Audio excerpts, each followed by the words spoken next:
Ladies and gentlemen, we are live. Introducing first, making her way to the ring. She is the former member and a multiple champion. Ladies and gentlemen, she holds a professional record of 11 victories, no defeats, with 2 bouts even. She stands at 5 feet 10 inches tall. She stands 147.3 pounds, fighting out of Czech Republic. Please welcome Michaela Kotaskova. And her opponent across the ring, fighting out of the blue corner. Her official weight, 148 pounds with 2 ounces. She holds a professional record of 21 wins with only 1 defeat, with 8 wins coming by way of knockout. She is coming, and she is the former WBC champion, a former unified champion, weighing 139 pounds. Please welcome the former undisputed super lightweight champion of the world, Chantel El Capo Cameron. The ladies have been introduced, and now they're making their way to the referee. Alrighty, ladies, you received instructions in the locker room. I expect a good, clean fight. What I say, you must obey. If you wish to touch gloves, you do so now. The ladies are focused. The ladies are ready. Chantel Cameron versus Michaela Kotaskova. About to go at it right now. Beating her gloves together right now. Doing all that right now is Chantel Cameron. About to go throw down. Seconds out. Round number 1 is underway. Pumping that jab out immediately right there as Kotaskova came out hot right there as Kotaskova ain't playing no games. This for the vacant WBO super welterweight title. Over the top of the right hand, landing right there by Cameron. Up top of the left hook thrown. 3-minute rounds for the ladies this evening. So we're going to see some knockouts. Big shot with a right hand landed by Chantel Cameron. Nasty shot with a right hand by Cameron. 2 minutes and 36 seconds left in round number 1. Cameron taking a step back with a jab, aiming towards the chest. Left hook straight right hand being thrown right there by Chantel Cameron. Trapping of, Kotaskova got caught with another straight right hand, landed right there by Chantel Cameron. Looking strong, looking tough, looking like she ain't playing no games this evening. Body shot with a right hand, double left hook, double left hand. Good work right there, going to the body and then going up top, confusing her opponent right now. Chantel Cameron blocking that straight right hand. Kotaskova throwing shots. Chantel Cameron sees these shots from a waxing moon ago. 2 minutes and 3 seconds left. Jazz being flicked out on the outside, coming, stepping forward to Chantel Cameron, saying, I'm going to find my gold, I'm going to find my glory, and all I got to do is land a precision punch. Right hand over the top of the left hook with a straight right 3-punch combination. Came in, landed them shots to Chantel Cameron with 1 minute and 53 seconds. Body shot with a right hand going down low by Cameron. Looking composed. El Capo ain't playing no games with you. Coming for hers. About to hit Kotaskova so hard that a braid gonna start to unravel. 1 minute and 40 seconds left. Straight right hand being thrown, taking a step back right now. It's Kotaskova. Like, I gotta stay away from Chantel Cameron. She too strong. She too she too now. She gonna be the champion. What do I do? Throwing punches right there. It's Kotaskova saying, I'm never gonna give up on myself and I'm always rise to the occasion. That's the thought process of the ladies. Never giving up, never, no surrender, no retreat. Good shot with a right hand came in by Kotaskova. Good combination. Jab down to the stick to the body came in. Landed right there by Chantel Cameron, but Chantel shielding up like I'm gonna find my way on the inside, looking for the right hand over the top by Chantel Cameron, coming in looking strong, looking tough, over there composed, and you can see her fundamentals is always there. 1 minute and 2 seconds left in round number 1. Left hook slap shot being thrown by Chantel, missed that shot. Right straight pilt back, got away from that blow. Was Kotaskova right hand over the top with a left hook by Chantel Cameron. Right hand bobbing and weaving, getting away from the shots is Kotaskova, looking for the uppercut with the right hand with Chantel Cameron, but nothing was there. Over the top with the right hand by Kotaskova. But look at her shielding up, marching forward, looking to find her way. Ooh, double shots right there with hooks came in, landed by Kotaskova, but the pressure alone might get to her later on in the evening. Let me put this microphone back.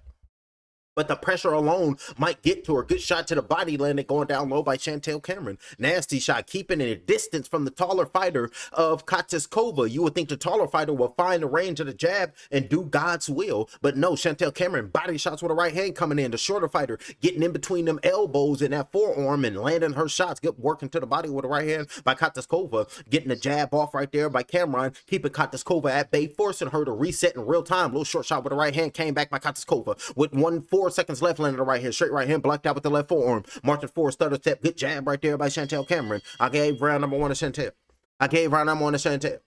Good work right there. That's what we're talking about. They are in Olympia going crazy. We over here across the pond again in the United Kingdom. I believe this is why it's supposed to be.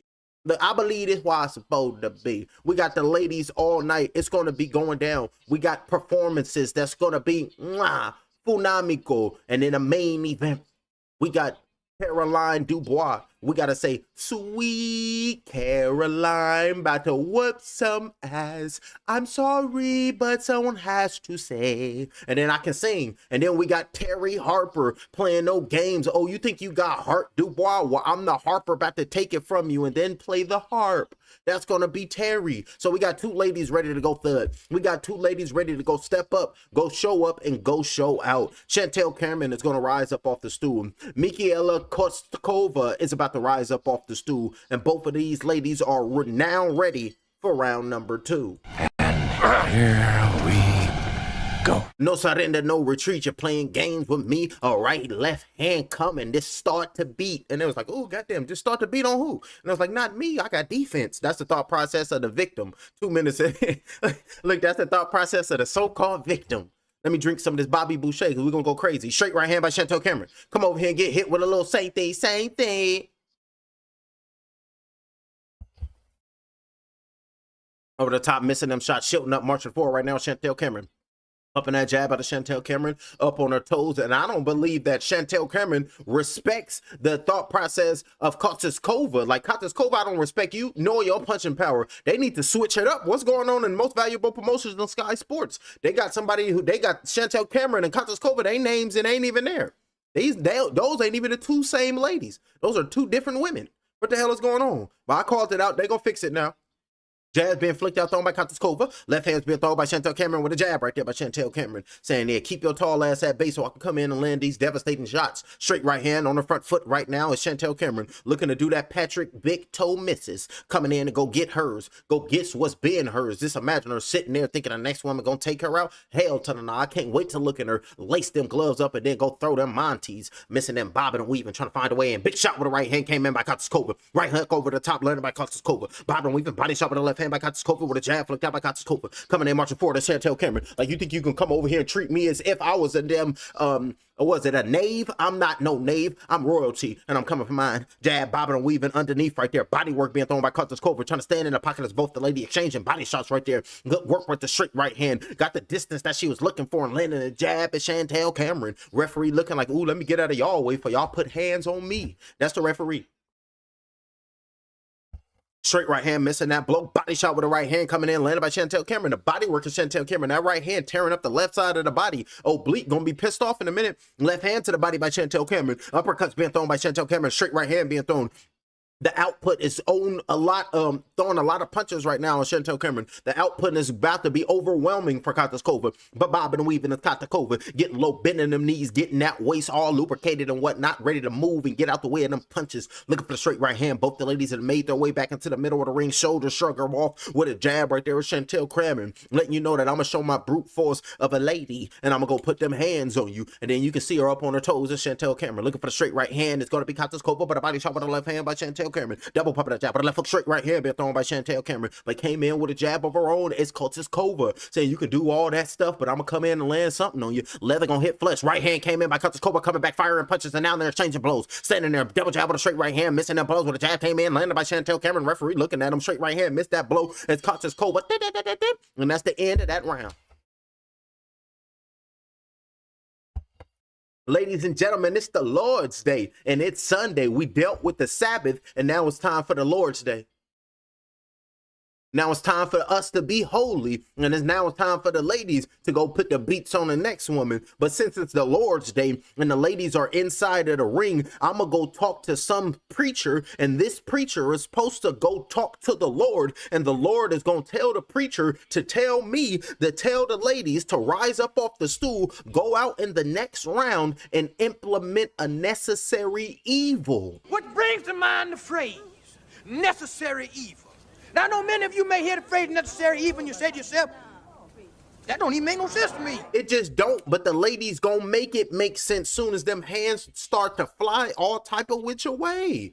Rising up off the stool right now with both the ladies and looking to try to go clean the next woman up is going to be the victor. Looking for the right hand immediately right there with Kataskova saying, I got to plant my flag down in this canvas and let Chantel Cameron know I'm not going to bow down to her. Throwing her punches right now is Kataskova. Not backing down, shielding up, just little muffing them punches with a left hook came in by Chantel Cameron. Oh, Chantel Cameron don't even respect Kataskova no more. It's about to be over. Chantel by the knockout. We rocking with Chantel. 2 minutes and 30 seconds left here in round number 3. She losing respect. Jab came in with a straight right hand. Just shielding up, just marching forward, looking like the Terminatrix. 2 minutes. Oh, I like that. I made that up. If any of you hear Terminatrix, that's the word for the woman. That's the Terminator of a woman, the Terminatrix. Coming in, marching forward right now. Chantel, the Terminatrix. Cameron gave you a nickname, so subscribe to the channel. 2 minutes and 7 seconds left and point, because Uncle Sam needs you to subscribe to fight or get knocked out. 2 minutes jab going down to the body, came in, landed by Chantel Cameron. Left straight, landed by Chantel Cameron. Bo over there flying her all across the ring, just making her go all across the ring. Body work, flush shots, left hook, made her reset. Good work by Chantel Cameron. Shield up, marching forward. Body shot with the right hand by Chantel Cameron. Left hand to the body, coming down there by Chantel Cameron.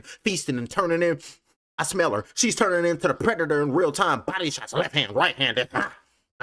Tearing up to the body, uppercut with the right hand, uppercut over there looking beast-like. Left hook landed by Chantel Cameron. Off balance, body shot with the left hand, right hand to the body by Chantel Cameron. Go in there, feast, put the beats on the Chantel. Go get your victory, because you don't get paid for overtime. Marching for a crowd, trying to get behind her.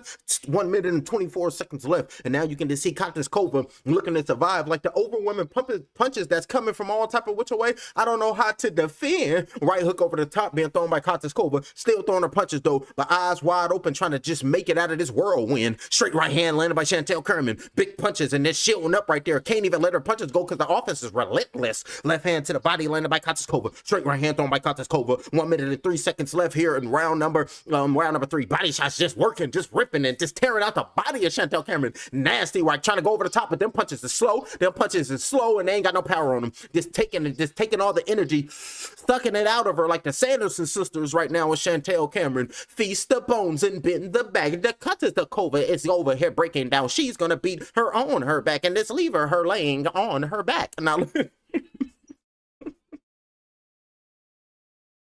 hey, shout out to Hocus Pocus. Hey, that's one of my favorite movies. God damn it, Hocus Pocus. Hocus Pocus. I'm a Disney Channel baby, and if you don't believe me, I'll do the ears on your ass, but I've been brainwashed in a different way. 22 seconds left. Left hook backed up against the ropes is Kataskova. Over there getting beat on like a Cherokee drum right now is Kataskova. Just relentless, tearing her up. Left hand to the body. The referee might have to hop in and stop this. Now let me calm down. It ain't that bad of a beating. She's shooting up, blocking a lot of them shots, but Chantel Cameron is just tearing her up, y'all. This, whoo, you gotta love it. Left hand landed right there. And remember when Chantel told y'all, she said, I'm gonna beat on her. I've been waiting and I've been wanting these 3-minute rounds, because with 3 minutes, I can take my time and I can just go out there and pick this woman apart and go tearing her ass up. Who is this? All gas, no brakes, full on action. How do you remain calm in these final moments?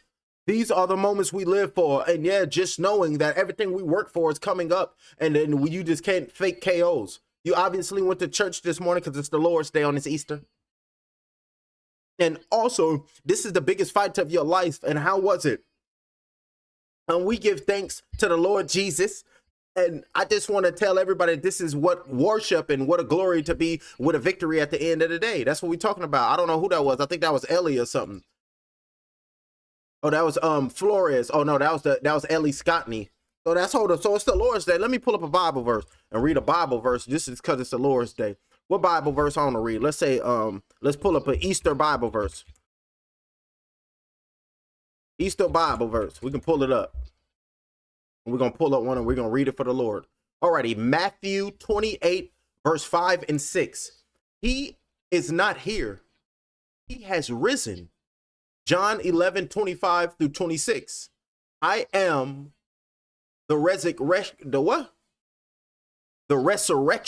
and the life.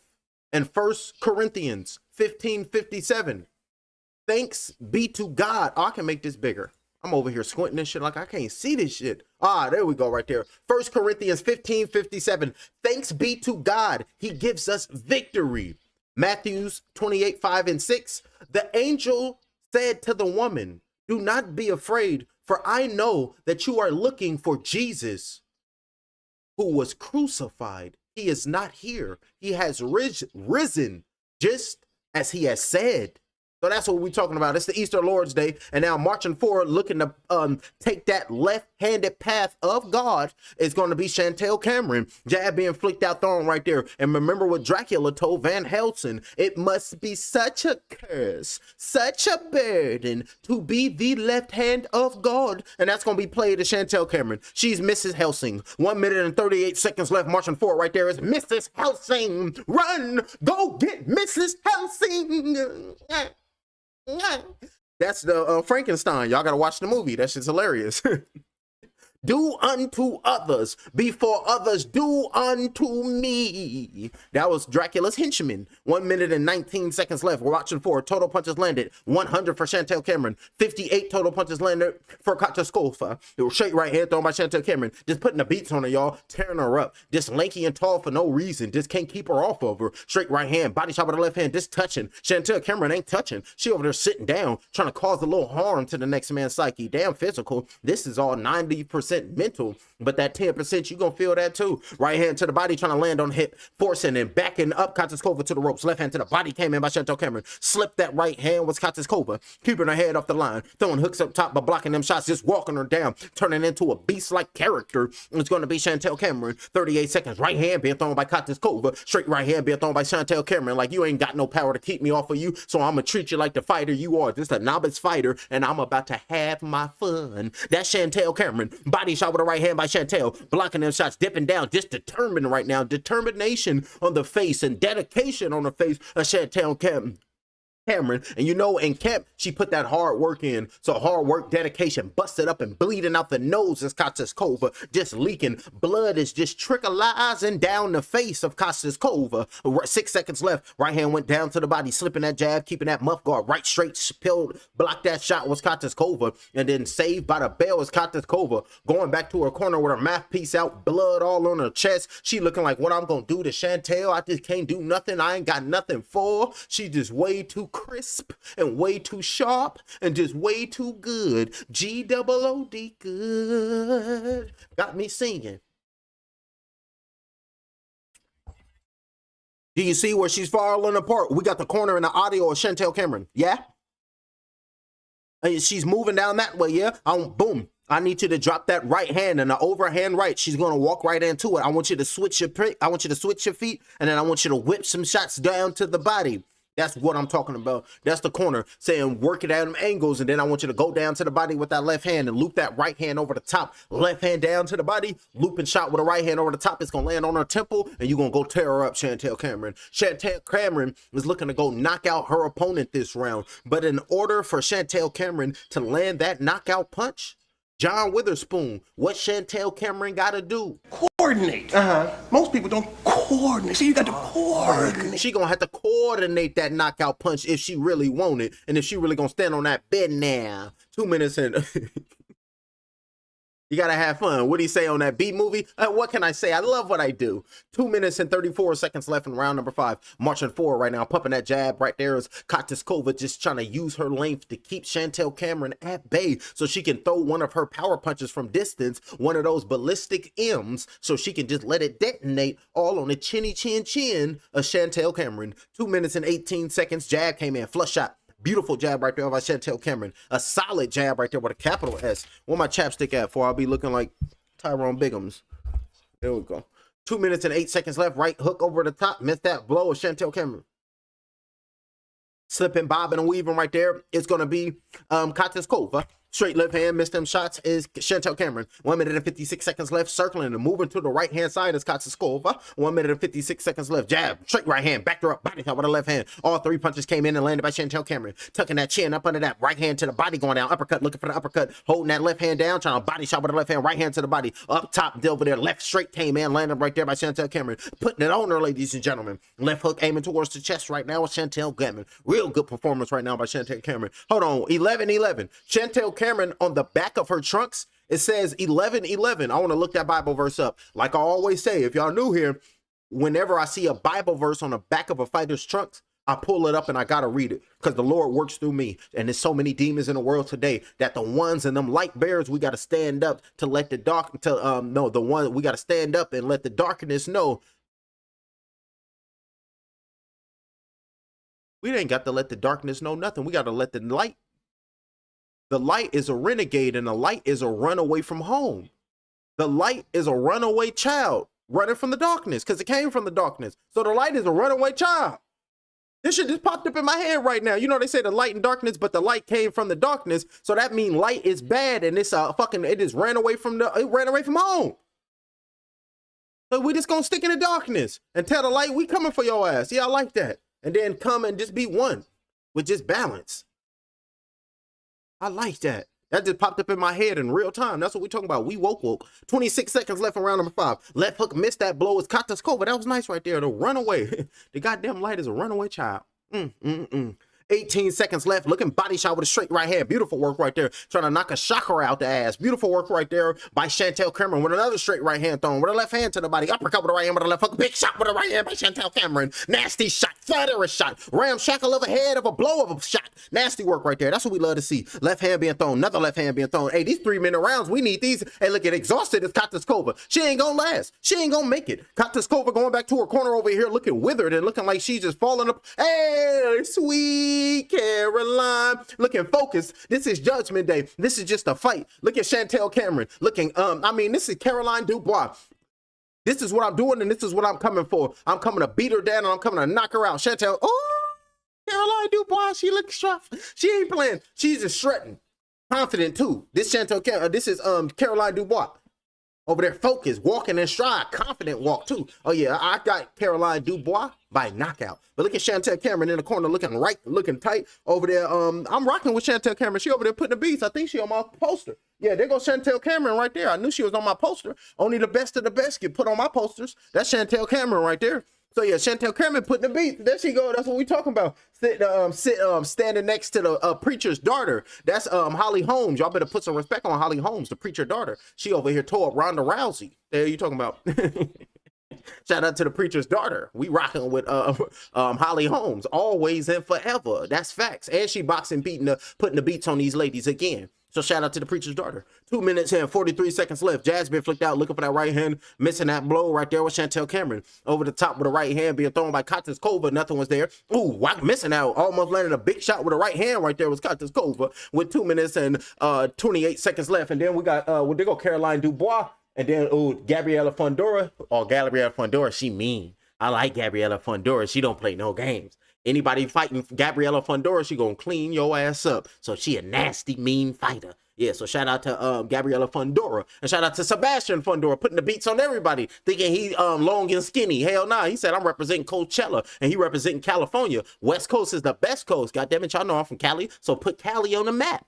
2 minutes flat, 150 total punches landed for Chantel Cameron. Hey, something gotta give. Jab flicked out 3-minute rounds. Hey, Chantel Cameron is loving these, because over there, as soon as he get into them championship rounds, she going to sleep. Body shot with a right hand by Chantel Cameron. She gonna get that knockout, because all the ladies' fights got to be 3 minutes because we're going to be getting knockouts. 1 minute and 40 seconds left. Straight right hand to the body. We want equal rights, goddamn. I'm rocking with the ladies. We want equal rights and we need 3 minutes, goddamn. Equality. That's what we talking about. The ladies need 3 minutes to put the beats on the next woman. We need to see it. 1 minute and 28 seconds around number 6. Shielding up right there is Chantel Cameron. Marching forward with that 11-11 on her back. Soon as they go to the neutral corner, good uppercut. Straight left hands being thrown by Chantel Cameron. Body shot with the left hand and trying to hold on right now is Kataskova. Stop trying to hold on to Chantel. Chantel, push her ass off and go get her. Left hook straight right hand off the break. There you go. Listen in the Falco. Go get her. Get nasty, girl. Body shot with the left hand being thrown by Chantel Cameron. Uppercut with the right hand being thrown by Chantel Cameron. Go get her. Uppercut with the right hand. Looking nasty right now is Chantel. Got caught with the right hand. Put your defense up, girl.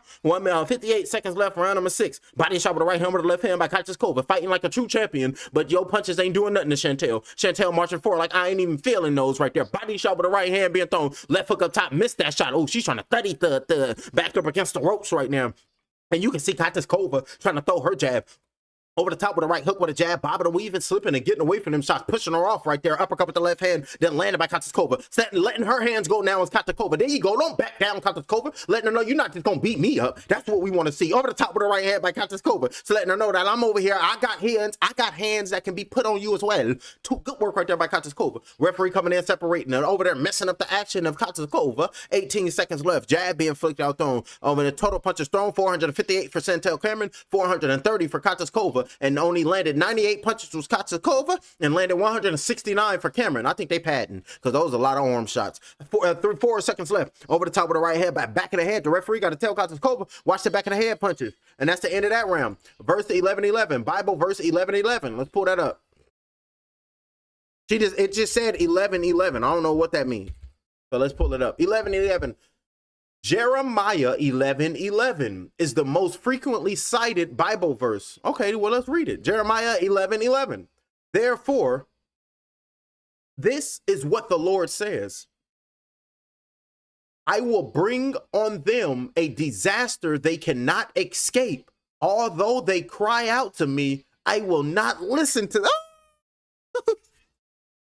Hey, I'm rocking with Chantel Cameron. See that's over. Jeremiah 11:11, and you can see the back of Chantel Cameron trunks. It says 11:11, and we all know 11 is a portal, and we walk through that door, and Chantel Cameron is saying she gonna be Mrs. Destruction Nor. Let me read that Bible verse again. Jeremiah 11:11. I will bring on them a disaster they cannot escape.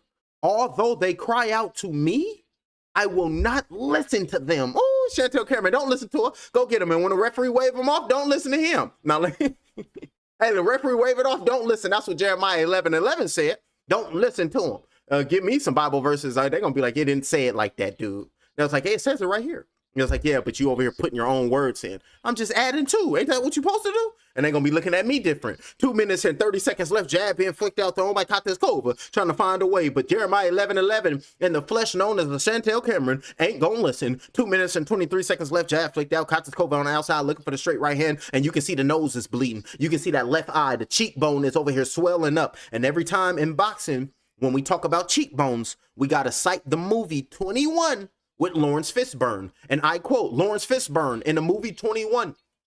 If I ever see you counting cards in Vegas again, I will break your cheekbone with the small hammer. How's Mickey? Big shot with a right hand by Chantel Cameron, landing on that cheekbone like damn Mickey. Body shots with a left hand, and then all of a sudden Bring It On popped up talking about Mickey was fine, and they blow their minds. And I was like, God damn, y'all go on and go sit on the bleachers. 1 minute and 40 seconds left talking about a damn Mickey, and he fine. Tripping. Body shots with a right hand with a left hook up top, marching forward right now with Chantel Cameron. She's talking about, well, I want to be Kirsten Dunst. Trying to play a reenactment of the movie. Left hands over the top being thrown right there, and then throwing punches. That's Kostakova. She gonna be red with the camera attached to her hand.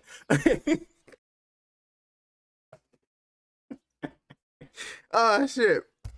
Woo. Remember, I grew up in the 90s and early 2000s. We had all the best movies. In 1 minute and 12 seconds, right hand, I watched them all too. Well, damn near a lot of them. Left hand being thrown by Chantel Cameron. Body shot with the right hand. Uppercut with the right hand being thrown. Uppercut with another shot. Ooh, over the top by Katiskova with the right hand over the top being thrown. Left hand to the body, landed by Chantel Cameron, but over the top of the left hand. Big shot with the right hand, landed by Katiskova. Coming back over the left hand with the right hook. Left hand down to the body. Pumping that jab out, trying to guard an uppercut straight right. Left hand down to the body. Left hook came in by Katiskova, exchanging blows, but Chantel Cameron's looking for that uppercut, but got caught with a hook by Katiskova, taking a step back, and you can see Katiskova showing her grit, showing her might, biting down on her gum seal, saying, I'm still here, and I'm standing on my 10 toes, not bowing down, backing down to nothing you doing. Both fighters is giving they all, and if I had the afro out, I got my cornrows in as well. I pat the fro. 32 seconds left. Uppercut the right hand, marching forward right now. Chantel Cameron. Left hand to the body being thrown by the Cam. Body shot with double left hand to the body right there by Katiskova. We're going to call her KO Tissel. Good work right there by KO Tissel. Left hand being thrown right there by Cameron. Pumping that jab out. Uppercut with the right hand with the left hand down to the body right there by Cameron. Up top with a left hook right hand being thrown by the KO Tissel, known as Katiskova. 12 seconds left. Mouthpiece fell out. Somebody mouthpiece, and the referee called time. Referee called time. Referee called time, picking up the mouthpiece. And who mouthpiece is that? Is that Chantel Cameron's mouthpiece? Chantel Cameron then lost her mouthpiece. The cornerman, the referee gave the mouthpiece to the cornerman to Chantel Cameron. They taking their time putting that water on it. And then the third dude just ran up with a water bottle, gave it to the dude that the referee initially gave it to, and just taking time. They can't be doing that.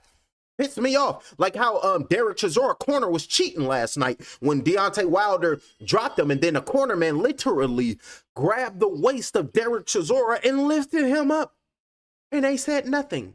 That's Terri Harper. Terri Harper is making her way. Terri Harper, it feels like it's been simmering all week, especially fight week, but it's fight night. Do you feel like you're on the edge of exploding? Well, I'm just ready. It's been a long week, and now it's time for me to focus on the business. And what is your final message before you walk out there? I'm just proud of myself. Brilliant. Go get them. And then Terri Harper looking confident too. Smiling over there, walking, saying, I'm here ready to whoop ass and do it ladylike. That's Terri Harper. Ain't playing no games. And then came in was Caroline Dubois. She came in looking confident. Like, I'm going to do my thug thizzy, and then I'm going to go ahead and do it's not a bow that the ladies do. What the ladies do? When they just pull the dress and then they dip down, that's what Carolina Dubois gonna do. Oh, tried to elbow. Ooh, hit her in the mouth. That's what knocked the mouthpiece out of the mouth. Looked like somebody ditched hers, and she looked at it like, ooh. She should have threw a left hook over the top if she had that Mamba mentality. Good shot right there by Kataskova, though. That's what we want to see. Knocked out that mouthpiece and marching forward in round number 8. Up on her toes right now, looking for that left hand, but bleeding out the brim of the nose, bleeding from within her nose, and that left, under that left eye, on that left cheekbone is swelling up for Kataskova. Face is starting to look like the wear and tear over the top, but she's still landing some nasty, devastating shots on Chantel Cameron, but Chantel Cameron is taking these blows, shielding up, seeing her from the shoulders, just like that punch by Kataskova. Your right hand over the top, landed right there by Kataskova, coming in, landing a low blow. 2 minutes and 19 seconds here in this round number 8 between Cameron and Kataskova. Jab with a straight right hand going down to the body by Kataskova. Good little 2-punch combination coming in, landed right there by Kataskova. Standing on her business. That's what we want to see. But Chantel Cameron, not one time tonight has taken a step back. She's just been marching forward. Left hook landed by Chantel Cameron. Right hand to the body by Chantel Cameron. Just relentlessly marching forward. Uppercut with the right hand, looking to turn into the Predator in the championship rounds. And Kataskova saying, I'll be damned if I be the prey. And up on her toes, pumping that jab out, using her advantages. Big shot with the right hand, landed by Kataskova. And the fitness level is superb of both of these ladies. And just to take them punches and that mental pressure, good work right there by Kataskova. Not one time gave up on herself tonight, even in the heat of the kitchen. She said, even though grease is popping on me, known as punches being landed, I know how to protect myself. Straight right hand to the body by Kataskova, but over the top, where the right hand came in, landed by Cameron. Another right hand came in, landed by Chantel Cameron. Over the top with a right hand, missed that punch, was Kataskova. Finding success with that looping right hand. Looking for that right hand, but a body shot with a left hand going down low. Jab with a straight left, right hand to the body. That one landed with a left hand to the body, landed by Cameron. But a left hook with a jab came in, landed by Kataskova. Referee taking a step back, stick jab to the body with a right hook over the top. Good work right there with them 2 punches by Kataskova. 54 seconds left in round number 8 of 10. Taking a step back, big shot with a right hand being thrown by Kataskova. Another right hand over the top, missed that pot. Body shot with a left hand by Chantel Cameron. Off the ropes with a left hook being thrown by Kataskova. Throwing that jab out as Kataskova. Dipping down over the top of the right hand with a jab by Kataskova. Chantel Cameron trying to come in, trying to throw a right hand over the top, but shielding up, protecting, blocking that shot was Kataskova. Straight right hand being thrown right there by Chantel Cameron. Up on her toes right now, bouncing, trying to find a different rhythm is Chantel Cameron. Ooh, uppercut with the left hand. Jab being flicked out, missed the right hand was Kataskova. Pumping that jab out of Kataskova, got caught with a right hand to the body with a left hand, landed by Chantel Cameron. 2 punches came in by Cameron. Body shot with a left hand, right hand to the body by Chantel Cameron, but right hook left hand came in, landed by her opponent and Kataskova. Another right hand came in by Kataskova. Right hand over the top of the jab, missed by Kataskova. Left hook landed by Chantel Cameron. Body shot with a left hand by Chantel Cameron. Uppercut with the right hand, blocked that punch was Kataskova. Straight right hand over the top, and then the bell sounded. Got the last punch of that round.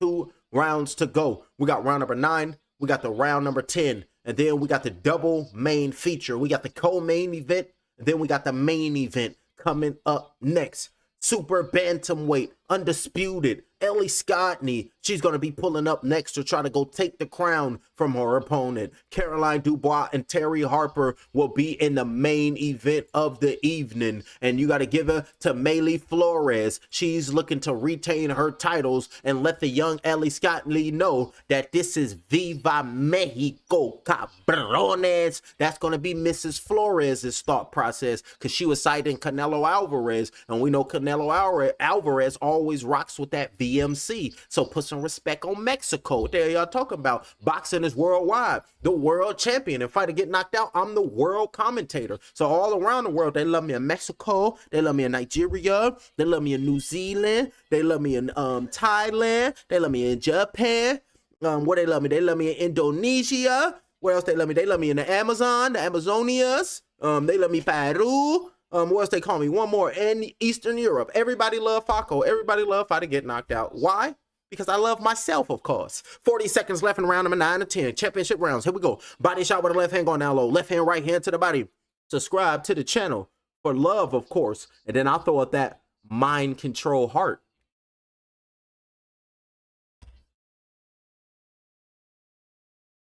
Minutes and 22 seconds left in round number 9. That's what they ain't telling nobody. That's a mind control heart. Y'all better stop doing that shit. 2 minutes and 17 seconds left. I just put the I in it to make me different. Body shot with the right hand with the left hand and say, I see through the bullshit. Look, hey, I see through the bullshit. That's why I did that. 2 minutes and 7 seconds left in round number 8. And then if you want to go do your sigils and your hand signs, then you go study Aleister Crowley. Blah, blah, blah. Do your research. 1 minute, 58 seconds left. Taking a step back. Left hand down to the body, but he was a sucker and a chump too. Jab being flicked out thrown, taking a step back right now is Chantel Cameron with 1 minute and 48 seconds right there, but that's no disrespect. I just call it like I see it. 1 minute and 44 seconds left being thrown over the top with the left hand with the right hand. Marching forward right now is Kostiskova. Shoulder shrugger off right there is Chantel Cameron. Body shot with the left hand, but I do give a shout out to Annie Bazant. I like that Annie Bazant, what's that? Ancient Wisdom. I like that book. And Annie Bazant, remember, she did the teachings under what's her name? Blavatsky. So y'all gotta go tap in. Some good books.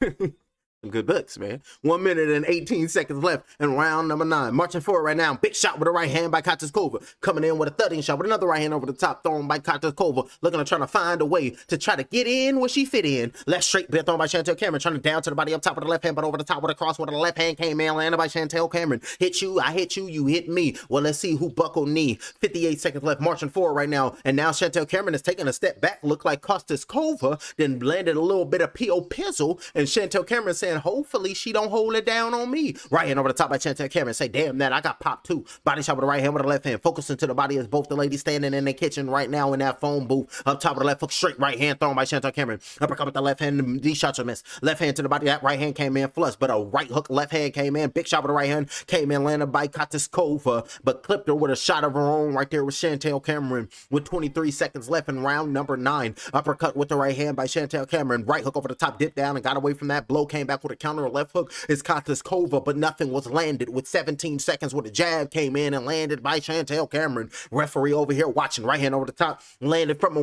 range right there, ballistically landed by Kostiskova. Right.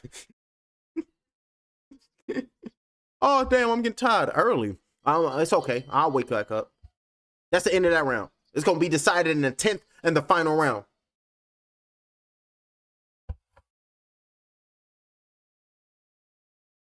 You can see both the ladies in the corner. Are you going to show us the fight? I cannot show you the fight. If I show you the fight, then they going to hit me with a copyright strike, and then I will be banned for a whole week. And trust me, I know this is my 5th YouTube channel. I had one YouTube channel, it got terminated. I had another YouTube channel, it got terminated. I had another YouTube channel to do exactly what you're talking about. What's that? Pauline, do exactly what you talk about. It got terminated. And then I made another one. I tried to edit some stuff of before and after, but the Zone said no. Took that channel. So now this is my 5th fighter get knocked out channel. So I will be showing no fights. I have learned my lesson. So 5, and I'm on my 5th channel. So who's the greatest YouTube commentator? Dylan, and Dylan. And then we got Salute, brother. Best commentary and YouTube boxing channel, period. That's what we talking about, Salute. That's Marie, and that's what we talking about, Marie. We going to tear their ass up. Ain't playing no games. Up off the stool, just like Chantel Cameron. 2 minutes and 44 seconds left. Big shot with the right hand being thrown right there by Kostiskova, but a body shot with the right hand by Chantel coming. coming looking to bring it right now. Both the ladies ain't backing down for nothing, ready to give they all. Uppercut, but a left hook came in and landed by Kova with 2 minutes and 28 seconds. Left hook being thrown right there by Chantel Cameron. All in the next woman grill, like body shot with a right hand, knock a fallopian tube out for disrespecting me at the weigh-in. That's Chantel Cameron. 2 minutes and 18 seconds in the 10th and the final round. Sticking the right hand over the top. Good jab to the body with the right hand over the top by Kova, saying, damn those, I need those. I'm about to have some babies. That's Kova fighting back for what's hers. 2 minutes and 6 seconds left, saying I ain't backing down to nothing because I'm greatness in the flesh. That's the thought process of both of the ladies looking to rise on up and get the victory. 1 minute and 55 seconds left in round number 10. Straight right, missed that blow up top with a cross, but body shot with a right hand came in, landed down by Cameron. Hell of a bout, good competitive bout, beautiful work, but I got Chantel winning. But Kova in the later half, she came in saying, I done felt your hardest punch. Now let's see what happens when you feel mine. And now taking a step back right now with Chantel Cameron. And I can sing sometime. Hey, look, and I can sing sometime. Let's go. Hey, when I hit him, I'm going to be proud of myself. Because it's the Lord's Day. 1 minute and 26 seconds left. And I'm going to just keep reading Bible verses. Right after this, I'll read another Bible verse. Big shot with the right hand. I'll read some Deuteronomy. I like Deuteronomy. I like that book in the Bible because that talks about all the curses that's what the people going through down here on the earth. So Deuteronomy in the Bible, that talks about all the curses. I like that. 1 minute and 8 seconds left. Oh, good left hook landed right there by Chantel Cameron. Body shot with a left hand going down low. You know, we grew up in the church, goddamn, my people from the South, so they grew up making us read the Bible. Wash your hands before you get to the table, read this Bible verse, and eat breakfast. And I was like, yes, Grandma. 52 facts. 50 seconds left. Round number 10. That's facts. Goddamn it. Yeah, Grandma. Now, what that's saying, what did it mean? It meant this, it meant that. Now, good. You can go outside now, and then we go be bad. Hey, look, and then we go outside and be bad. That's true story. 33 seconds left, round number 10. Left hook being thrown, missing that blow was Kova. But we always sit back and be like, damn, Grandma was right. We should have listened. We would have gotten that trouble. 26 seconds left. As soon as we got in trouble, we'd sit back and we'd look at each other dead ass. We'd be like, damn, dog, we should have listened to Grandma, bro.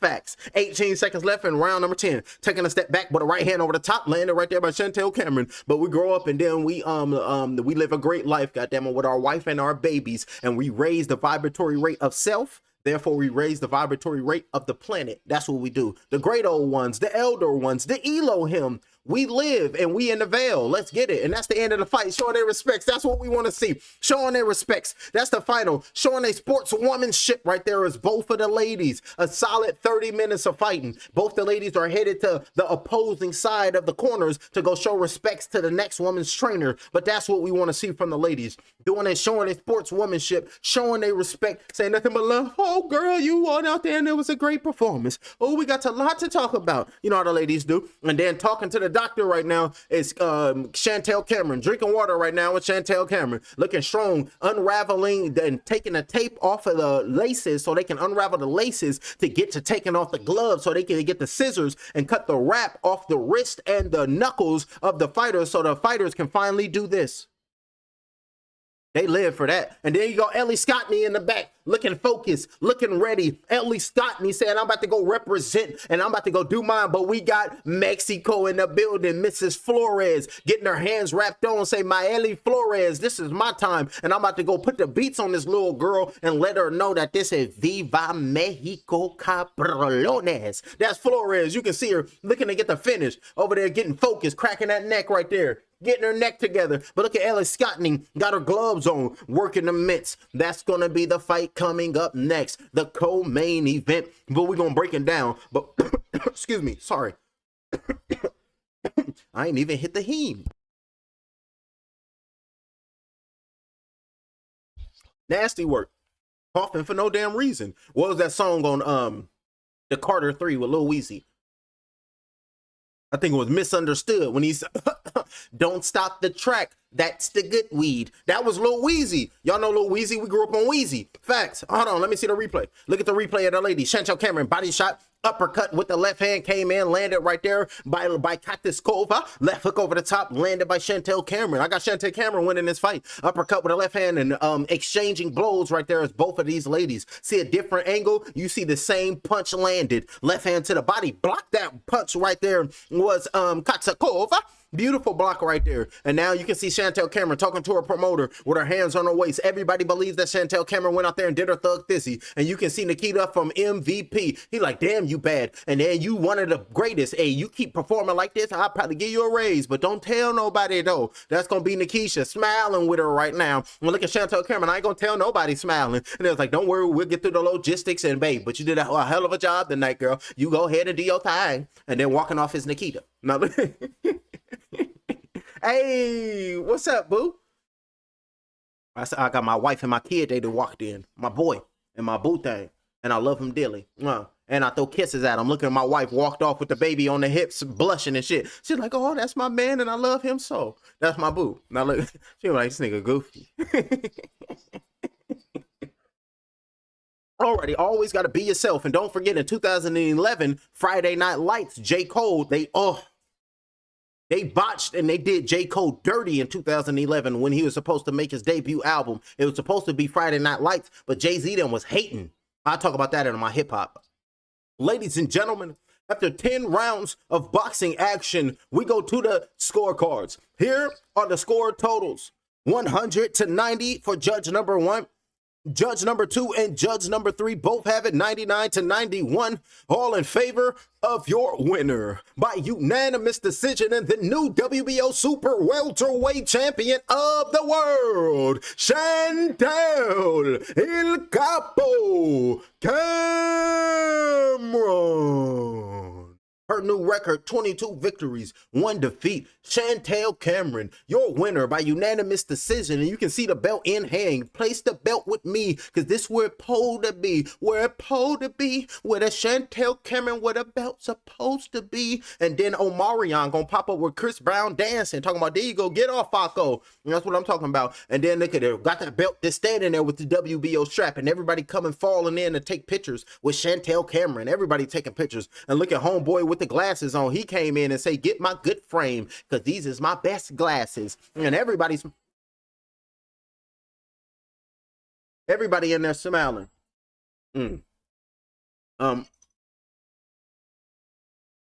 Hey, we got Stephanie Hahn, 12-0, and we was just talking about her.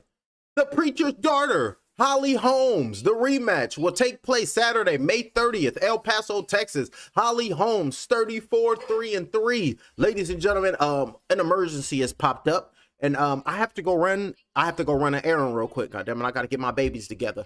Damn it. So I'll be right back, ladies and no, we good? Okay. Never mind. The wife is giving me to go. You ain't got to get off or nothing. Okay, so when I'm done with this, I'll go.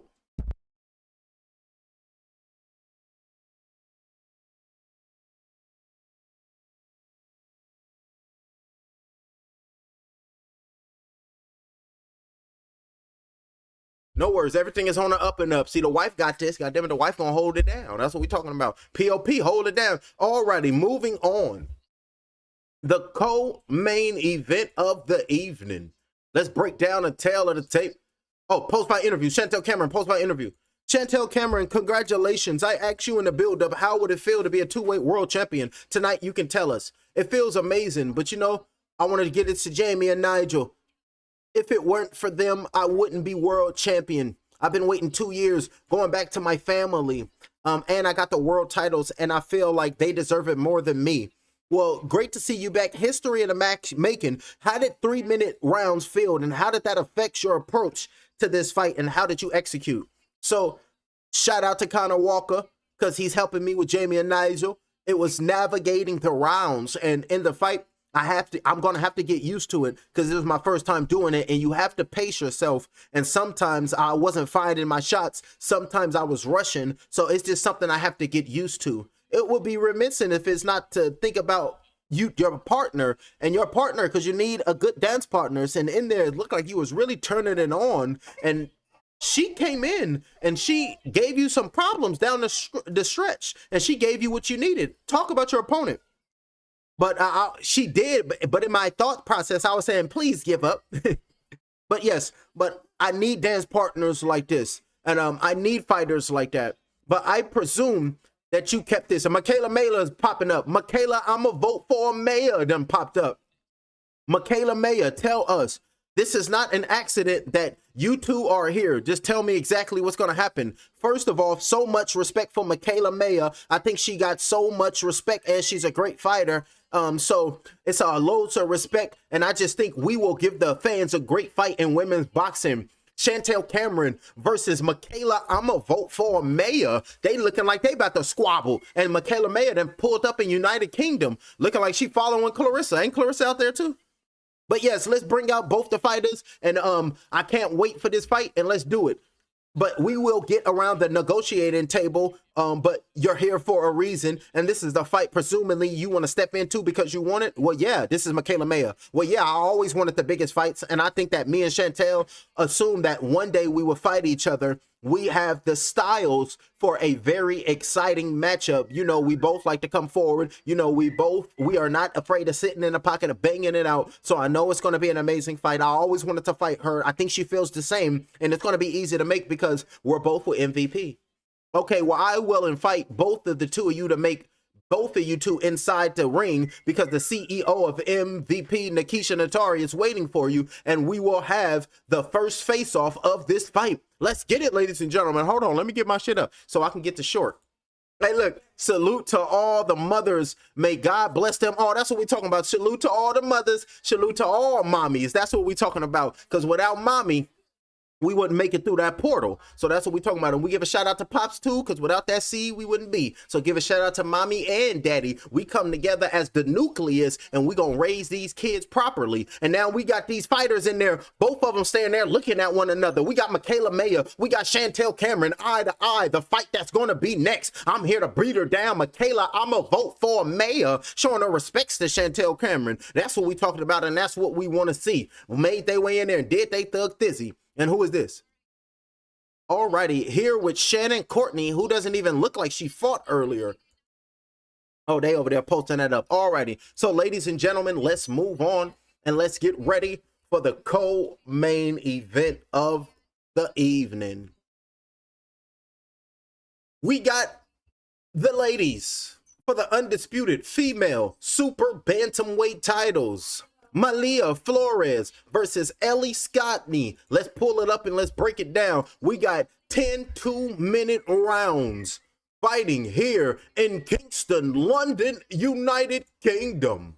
Malia, what's her name? Maeli Flores. Her boxing record consists of 13 victories, opposite 1 defeat with 1 draw. She is the champion, fighting out of Mexico City, Distrito Federal, Mexico. She is 33 years of age, 10 months, 1 week, 2 days. She weighed in at 122.5 pounds. She stands 4 feet, 11 inches tall. And her opponent, Ellie Scottney, holding a professional record, a perfect one. 11 victories, no defeats. She fights out of Catford, London, United Kingdom. She is 28 years of age, 2 weeks, 6 days. She weighed in at 121.5 pounds. She stands 5 feet 4 inches tall. Coming up, your co-main event of the evening. Ellie Scottney takes on the champion, Malia Flores, for an undisputed bantamweight bout that should be a banger. And let's check on Tapology. 95% of the people believes that Ellie Scottney will take out Flores. And out of that 95%, 98.4% of the people believes that Ellie Scottney will win by decision. But we got to say it like Deontay Wilder. She will win by decision. And 1.6% of the people believe Scottney will win by knockout. And that lonely 5% of the people, 100% of that 5% of people believes that Flores can only win by decision if she do wins. This is the fight coming up next. We got the ladies. They gonna thump them. But here, before they even make their way to the ring to get us ready for the co-main event, Michaela Mayer, for what? What are they gonna fight? They're just gonna fight. They say, yes, Michaela, I'ma vote for. Are they going to fight? They going to fight just because they got names and they trying to get money. Both of them fight on MVP. You know, Nikita and Jake Paul, they trying to get their money. Let's keep all our fights in one promotion so we can get all the money. So everybody going to fight. So just expect all the women in MVP just to have a tournament and fight with one another. That's how you keep that money in-house. They need that paper. They need that bread. And if you ain't got it, move on instead. That's all they gonna do. Because y'all know how these corporations move. Y'all heard what they say. Cream. Gotta get the money. Dollar bills, y'all. That's the Wu-Tang Clan. Cream. Corporations rule everything around me. I mean, for no belts. Nah, I don't think it's for no belts. And they ain't got no damn belts. Nah. Katie Taylor took all Chantel Cameron's belts. And then Michaela Mayer, she's still mad that Alicia Baumgartner took her belt. So yeah, they just fighting for names. They just fighting for name. Alrighty, so everybody is pumping up this Ellie Scottney character. So they had Scottney in the back, and they had her listening to her loved ones, her family members. I guess they was blessing her with a good job. They go out there and go give a hell of a show because we're rocking with you. So let's fill in. So while y'all listen to this, I'm gonna go handle that. So y'all enjoy, and I'll be right back. Let me pull this up. Is it up? Oh, I done muted it. Hey El, I hope you're good. I know we don't really do deep and meaningfuls, but I'm going to give it a go. So here we go. So I obviously used to see Ellie at the gym when we were younger, and she was a kid. And after every session, I'd go home and tell my mum about what was going on at the gym. And I used to say, there's this kid there who is just amazing. She can really fight. You know, if you had told me what she was going to go on to achieve, if you had told me that back then, I don't think I would have been that surprised, because I always knew she was capable of doing these amazing things. There's not many more people that deserve it as much as she does. Yeah, she's special, and there's so much more to come. Big up, Ruth. I'm just grateful to have people like that, that if I did ever try to change, she would soon let me know. So I've got a lot of love for Ruth. Ellie, Els, CBS here. What an honour it is to be asked to leave you a message like this. It's an honour just to know you. It's an honour to see the woman that you are and the woman you're still growing into. You're not just a girl from Catford anymore. You are the Queen of Catford and soon to be the undisputed Queen of the world. Hey, that's a nice one right there. Look at the smile on her face. Hey, with all this motivation that she receiving, she might go out there and do some crazy stuff. Because with a smile like that, she will be like, my loved ones believe in me. Y'all hear these things that they're telling me? They believe in me this much? I have to believe in myself. Ooh, bad things might happen. I can't wait. Can't wait to see you perform on fight night. You know as well, I'm always there for you to hold a belt or two or three or four or five. What an honour. Love you, mate. Big up the gentleman. He's a gentleman by name and nature until he fights. he's less of that when he fights, but got a lot of love for him. Hey El, just a quick message to say how proud I am of you. You've worked so hard to achieve all you have. Oh, it's baby Cisco, and the Cisco get them tears just to get them flowing. Get them tears to get them flowing. Hold on, they got the tail of the tape. Let's break down. 27 years of age. No, we just broke down she's 28. And then Flores is 33, 5'3", 4. Oh, she's not 4'11". Tapology was lying. They trying to say that Flores is 4'8.5" tall. She 4'8.5". Oh, damn. And then she weighed 121.2 pounds. What's going on with my boy? You okay, son? That's my boy. He probably want to watch some boxing, but he young right now. It's looking like the ladies is already making their way to the ring. Oh, they ain't playing over here. Let's break it down. Okay, because I had some things pulled up for everybody. So we heard the family members of Scottney. So let's pull up this weigh-in real quick so we can at least see what they was looking like at the weigh-in and see if they going to keep that same energy. So let's pull this up. All right, son. This digital calendar lightening my... On that digital calendar, I'm going to put a paper one up on the wall with a thumbtack. Yesterday. Alrighty, let's see. They already fought. Main event. Boom, right after this. They just fought. Boom, boom, boom. Bam. Here we go. One draw, including 4 KO victories. Please welcome the reigning and defending WBA Super Bantamweight World Champion from Mexico City, Mexico, introducing Mayeli Flores. Represent Mexico. Hold on, that music right there. We got to take that off. We don't be needing that music. There you go. Mayeli Flores. She's over there about to go to the scales, and you know she made weight. Looking focused. Look at her about to be ripped and ready. Saying I'm ready to defend my title. Taking them socks off right there. I want my weight to be accurate. Thank you very much. Standing on the scales right there is Mrs. Flores. Belter. And that's But they still got that Mexican rap playing. solid. Ooh, she over there. Oh, like the shoulders, like I'm about to go see her. Like she got some power in her pop. Let's get it. That's Mrs. Flores right there, ready to go put it on for her city. Now here come Mrs. Scott. Fairly stunning. Still got that music blasting. Professional record of 11 wins, no defeats. Hailing from Catford, England. Ladies and gentlemen, would you please welcome the reigning and defending IBF, WBC, and WBO Super Bantamweight Champion of the World, MVP Zone, Ellie Scotney. Oh, she said, I'm the last one standing. That was a slap. Bye. Hey, you be looking at the lights when it's over. It's all over. You don't know me. I'ma go into the ring and be your bully. I'ma beat you down just willingly and have you looking up at them lights. And then I'll spit a freestyle. God damn it, just give me a beat and I'll spit the freesteezy. Oh, look at Ellie Scotney saying she #1. She looking made weight, telling the crowd to go crazy because we done made weight, and now it's time for me to go put the beats on the next woman. So just inside. Oh yeah, we got a bout. Both the ladies need weight. Uh-oh, she made her way in the ring right there. Mrs. Flores is inside of the ring. You can see her focus. You can see her ready. And Ellie Scotney is about to make her way to the ring. Let's see this face off, and then we'll get back to the blow-by-blow. The ladies are making their way to the ring. Flores is already inside of the ring, and Scotney is making her ring walk now in real life.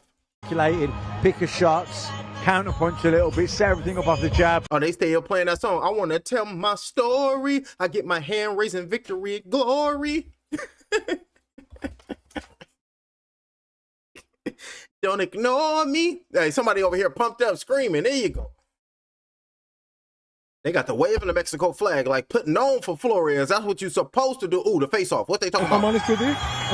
Ooh, looking all in her grill. Scotney is the taller fighter. The ladies are making a ring walk. This was yesterday. Let's see if the ladies keep this same energy, face to face, eyeball to eyeball, pupil to pupil. What you talking about? This is my time. You're a small fighter, and I'm gonna clean your little ass up. And look at everybody pumping up the crowd. And you can see Flores. I'm gonna throw this brute of power around on your ass because this strap belong to me. I'm Mrs. Undisputed. And you can see him. Everybody go crazy because we got a hell of a bout. The co-main event. Ellie Scotney, Mayeli Flores. It's about to go down. Strap up. Everybody say it. For undisputed, we reign. For undisputed, we go. For undisputed, we go crazy. Hey, look, we go crazy. Alrighty, who is this? Ellie Scotney's coming, but it's looking like she got a rapper with her. Somebody spitting bars. Hold on, what he rapping about? Let's listen. But now they see me on the TV, they wanna believe. Oh, now they see me on the TV and they wanna believe me? Oh yeah, he's spitting bars. That's them United Kingdom flow. Who I talking about? I think y'all talk. That's my African brother. I'll be rocking with y'all talk. He was like, your red cell. Oh, see my game, yeah, cool. I see my game at cool. Whatever he was talking about, he was getting off. I don't know what he was saying, but I'll be rapping it. So shout out to my African brother spitting them bars. Oh, let's listen.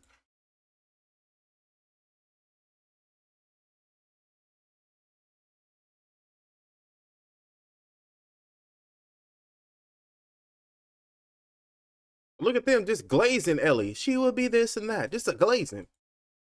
You don't know what's going to happen. Only time will tell the victim and only time will tell the outcome. Let them go out there and handle business.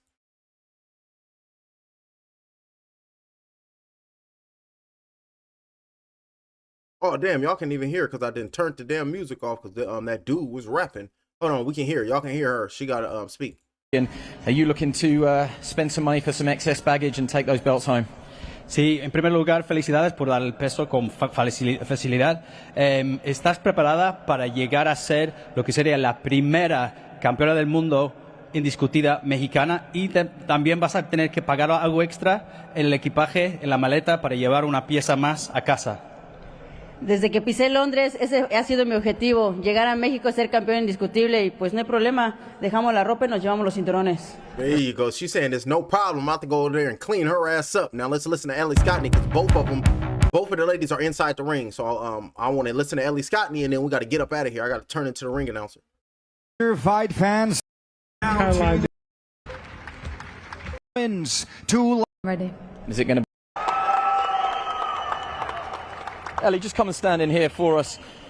You've also made the weight, and it is a chance for you to be youngest ever female fighter in the full belt era from the UK. Just how excited are you to get this underway tomorrow now? Andy, I'm ready to fight, mate. I'm ready to fight. You seen Boom, she's ready to fight already, ladies and gentlemen. These ladies are inside of the ring, and it's time to introduce them.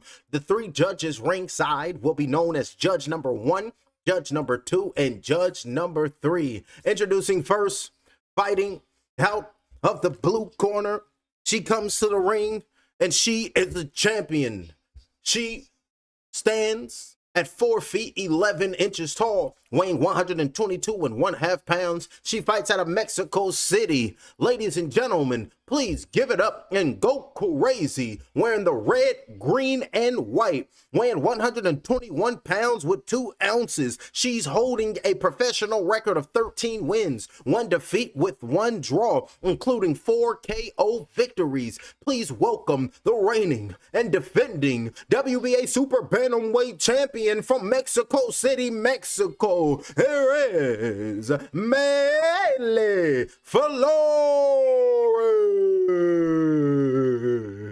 And she pumped up, everybody going crazy right now. And her opponent fighting out of the blue corner, wearing dark blue and black. Her official weight, 121 pounds, 8 ounces. She holds a professional record, a perfect one. 11 wins, no defeats. Tonight, she is fighting to become the youngest undisputed 4-belt champion in boxing history. Hailing from the United Kingdom, ladies and gentlemen, please make some noise for MVP's own, the reigning and defending WBC WBO Super Bantamweight champion of the world, Ellie Scottney. She pumped up going crazy. My name Ellie, and I'm a Scots. And now you can see both the ladies with the referee. I gave you instructions in the locker room. Protect yourself at all times. Obey my commands at all times. And let's do this. May God speed on this Lord's day. And both the ladies touched up. Now they headed to their neutral corners. But before the ladies go throw hands, they got to listen to my referee. They got to listen to Blade. You better wake up. The world you live in is just a sugar-coated topping. There is another world beneath it, the real world. And if you want to survive it, you better learn to pull the trigger. With no hesitation, ready to go, shooting across the stage and shooting across the ring right now is Flores. Looking to get low, double pumping that jab. Up top with a left hook, missed that blow. Was Flores over the top with a right hand, missed that straight right hand being thrown by Scottney. 1 minute and 44 seconds. Body shot with a left hand going down low by Flores. Nothing was there. Trying to find her way on the inside. Already got that center of gravity right now. Already low enough is Flores. So how low can Scottney go? Because going to rise up with a hook is going to be Flores. Just get ready for it. 1 minute and 28 seconds. Marching forward right now is Flores. She likes to get on the inside, get mean and get tough. Big shot with a right hand came in by Scottney. Nasty shot. Precision shot. Another right hand over the top landed by Scottney. Looping blows over the top by Ellie Scottney. Jabs, keeping her head off the line is Flores. Left hook thrown by Flores, looking for the right straight, but nothing was there. Punching her up, left hook landed right there, but a big shot with double right hand came in by Flores. Getting off and getting away from them ropes right now is Scottney. Right hand, left hook came in, landed by Scottney, and the crowd is going crazy. This pressure being full pressure right now on Flores, and counter punching and throwing precision shots right now. It's going to be Scottney up top with a hook right there, landed by Scottney with the right hand. Left hook missed that blow with Flores, trying to come in, but a short shot with the right hand, catching her coming in right now is Scottney, looking to get her respect early. When Flores is shielding, she got a shield up. She walking into punches. 40 seconds left, looking for the right hand, missing that blow with Scottney. Right hand over the top on the gloves, but a short shot with a left hook. Right hand came in, landed by Scottney. Another right hook over the top. This high boxing IQ tonight. Early on and showing that using the ropes, getting off, but a left hook came in, landed by Flores. Marching forward, bobbing and weaving, got caught with a right hook was Flores. Looking to go down to the body with a left hand, trying to apply that pressure, trying to get close enough to let her offense go, but got caught with a right hand was Flores. But over the top came in, landed by Scottney, just bouncing off the face of Flores. Uppercut with a big shot with a right hand, landed by Flores. Another right hand by Flores. Right hook came in, landed by Scottney, exchanging blows with a big shot with a right hand, came in, landed by Ellie. Trying to uppercut on the inside, throwing shots with the right hand, and then to hop in as the referee, because that's the end of round number one. Came in hot as the ladies. I'm the co-main event, ain't playing. Went straight down to business. Like this was the Mulan soundtrack. Let's get down to business and defeat the Huns. Did they sin? And then you can see right there, let me pull this off. Somebody said, Mervin, who is this? Mervina? Oh, y'all names be crazy. Who's fighting? We got Ellie Scottney versus Mayvel Flores. They're in the ring right now, and round number one is over, and both of these ladies were studying it. They just went after one another.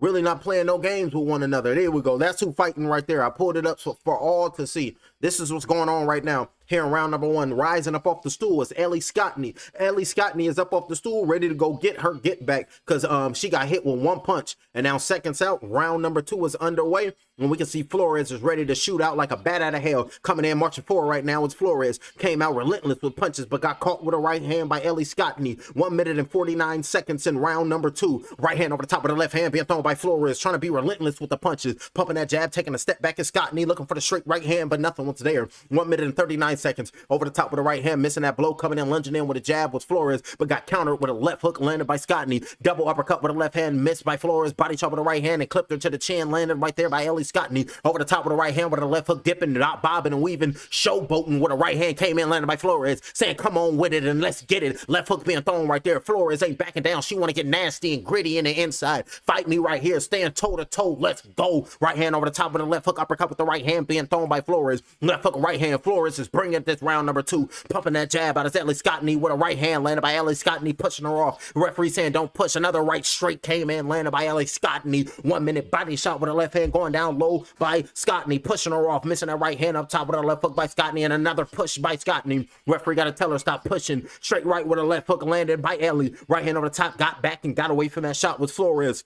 Keeping her head off the line, and left hook landed right there by Scottney. Straight right hand by Scottney, missed that uppercut with a straight right hand. None of them punches landed for Flores. Uppercut, short shot with a left hand with a right hook came in, getting away from the counter. Left hook thrown by Flores. 36 seconds, body shot with a left hand came in by Scottney. Over the uppercut with a left hook came in, landed by Flores. Another right hand by Flores, exchanging punches. Uppercut with the left hand with a left hook thrown. Uppercut right hand, and the punches right there, throwing punches just relentless like. And then Ellie Scottney has landed a more precision, eye-catching punches. Right hook over the top, just like that, landed by Scottney. Missed that straight right with 14 seconds. Left hand aiming towards the right side of the body of Flores, but nothing was there. Pulling that jab out. Uppercut with the right hand, landed by Flores. Took that shot well. Straight right hand coming back at her right now by Scottney. Left hand thrown right there by Scottney, getting out the way of the straight right counter punch thrown by Flores. And the bell has sounded, and that's the end of round number two.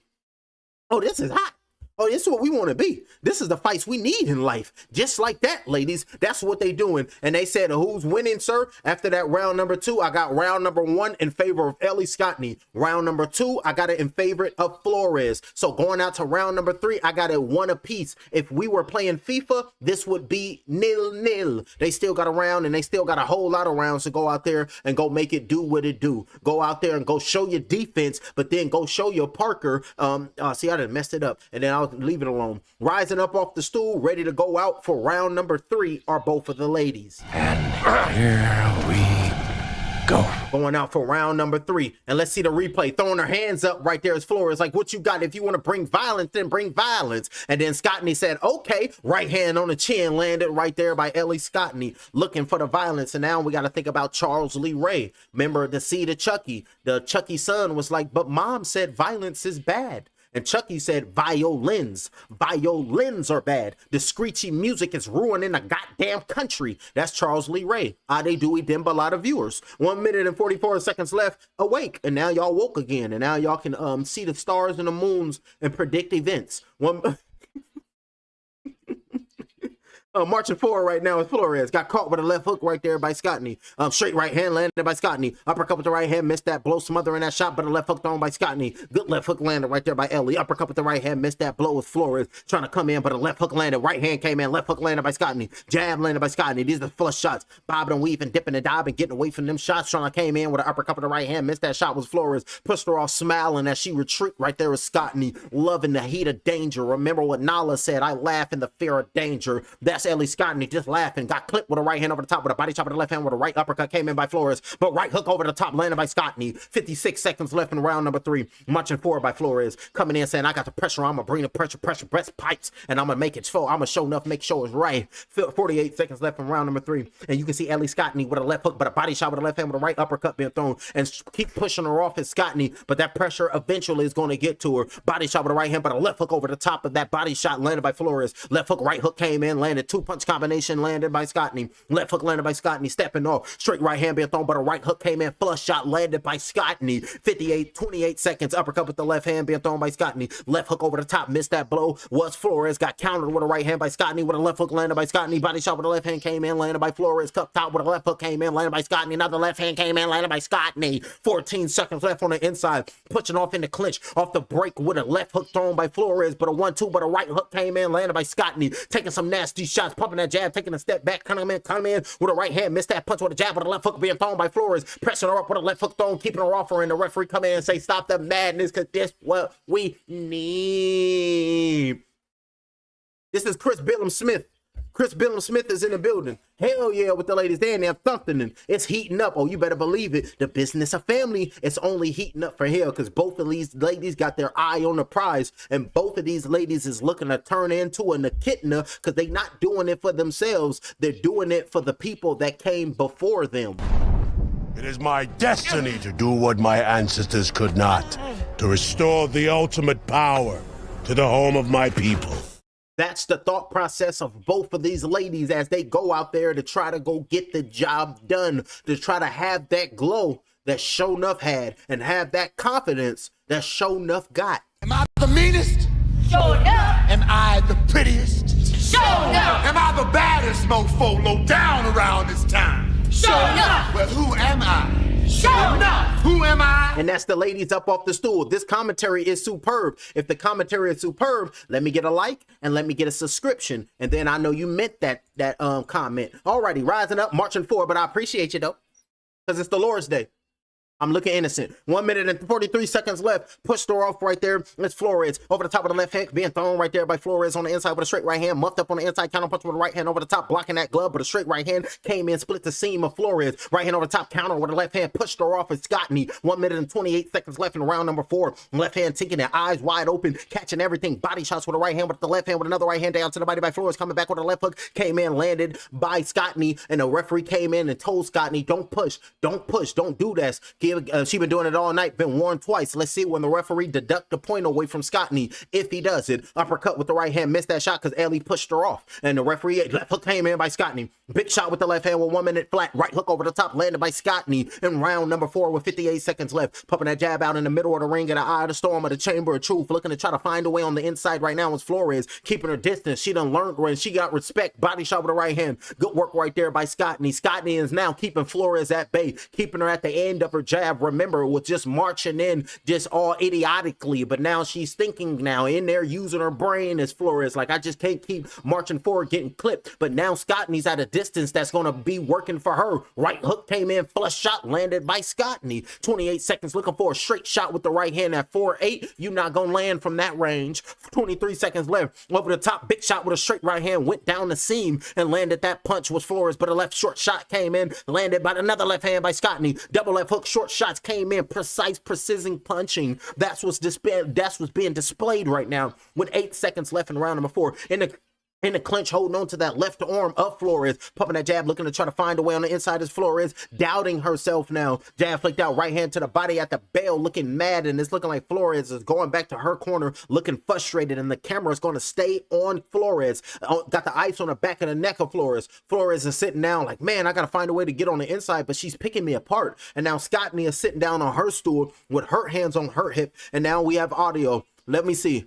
I appreciate you, champ. I already did. That's what we're talking about. DJ Nick. Talk about DJ Nicky. He subscribed to the channel and call them other ones they yeller bellers. So I messed it up. I didn't know what to say. Hey, look, the wife looked at me like how Tony Yayo was looking at Will Smith when he was rapping. The wife looked at me. Hey, y'all remember that? It was a short. When it was who was rapping? I think it was Will Smith. He was like, I'm gonna pull up with gang gang and then bang bang and then cut. And then they had a meme with Tony Yayo. He went off and was like, Will, you ain't got no gang gang nothing. Shut your ass up. That's how the wife looked at me. Oh, as soon as it started, hold on, let me see it. The wife of my best friend, she be having me laughing. Body shot with the right hand came in, landed right there by Flores with 1 minute and 50 seconds left. And the referee said, come on now, y'all stop acting like this. 1 minute and then just listen to me. That's the referee. Let me calm down. 1 minute and 35 seconds left in round number 5, halfway through this bout for this unification bout. Straight right hand with a left hook thrown with a body shot with a short shot, but an uppercut came in, landed right there by Flores as a counterput. Hey, trying to pat on the head, you can't be doing that. And the referee is telling Flores, come on, man, don't be doing that. She was trying to hit Ellie on the head like that. This a tripping. Body shot with a left hand, flush shot landed right there. Right hook over the top, 2-punch combination. Left hand to the body, right hand over the top, uppercut with the right hand by Ellie Scottney. Straight right hand by Ellie Scottney. Left hand to the body, missing them shots. Straight right hand with a left hook, uppercut with the right hand, missing the blows with the left hand, right hand. Blocking all them shots as Ellie Scottney pushed her off and smiled at her ass and landed a left hook. Right hook landed, uppercut with the right hand by Ellie Scottney. Another right hand being thrown. Forced Flores to back up momentarily. Uppercut with the left hand. Straight right hand by Ellie Scottney. Getting away from the counter. Left hook looking nasty right now. Uppercut landed right there by Scottney. Precision punching now. Left hook and then getting out the way of them things as well. Body shot with the left hand came in, landed by Flores. Jab landed by Scottney. Coming down to the body with the left hand up top with the left hook, blocking them shots of Scottney. Over the top of the right hand, straight right, blocked that on the glove, taking a step back. Over the top with a straight right, missed that blow with a left hook, uppercut with the right hand. Nothing is landed from Flores, blocking these shots of Scottney with 28 seconds left. Another left hand down to the body, pushed her off again, and the referee said nothing. 26 seconds left. I'm trying to get in right now, and it's very hard right now for Flores to catch Scottney flush. Body shot, shoe shot in the body as Scottney trying to get on the ropes. Good work right there to the body as Flores forcing Scottney to hold on. That's what she got to do. Rip to the body to take that GAS out of her. Left hook came up top, landed by Scottney. 7 seconds left, straight right hand, missed that blow, taking a step back with a jab with another big shot with the right hand, landed by Ellie Scottney. Holding on to that left arm of her opponent, and Flores off the break looking for an uppercut. Ding, ding, ding. That's the end of that round number 5. This fight headed into round number 6. It's heading up. It's only heating up. And this fight, it is what it is. This fight is giving us what we knew what was going to happen. Both of these ladies were just going to go at each other. Non-stop action, non-stop violence. Both of these ladies is looking to earn their shield in the sport of boxing, looking to earn that title of undisputed champion. So they got to rise up off the stool, get their instructions from Leonidas, and go out and earn their shields. This is where we hold them! This is where we fight! This is where they die! On these shields, boys!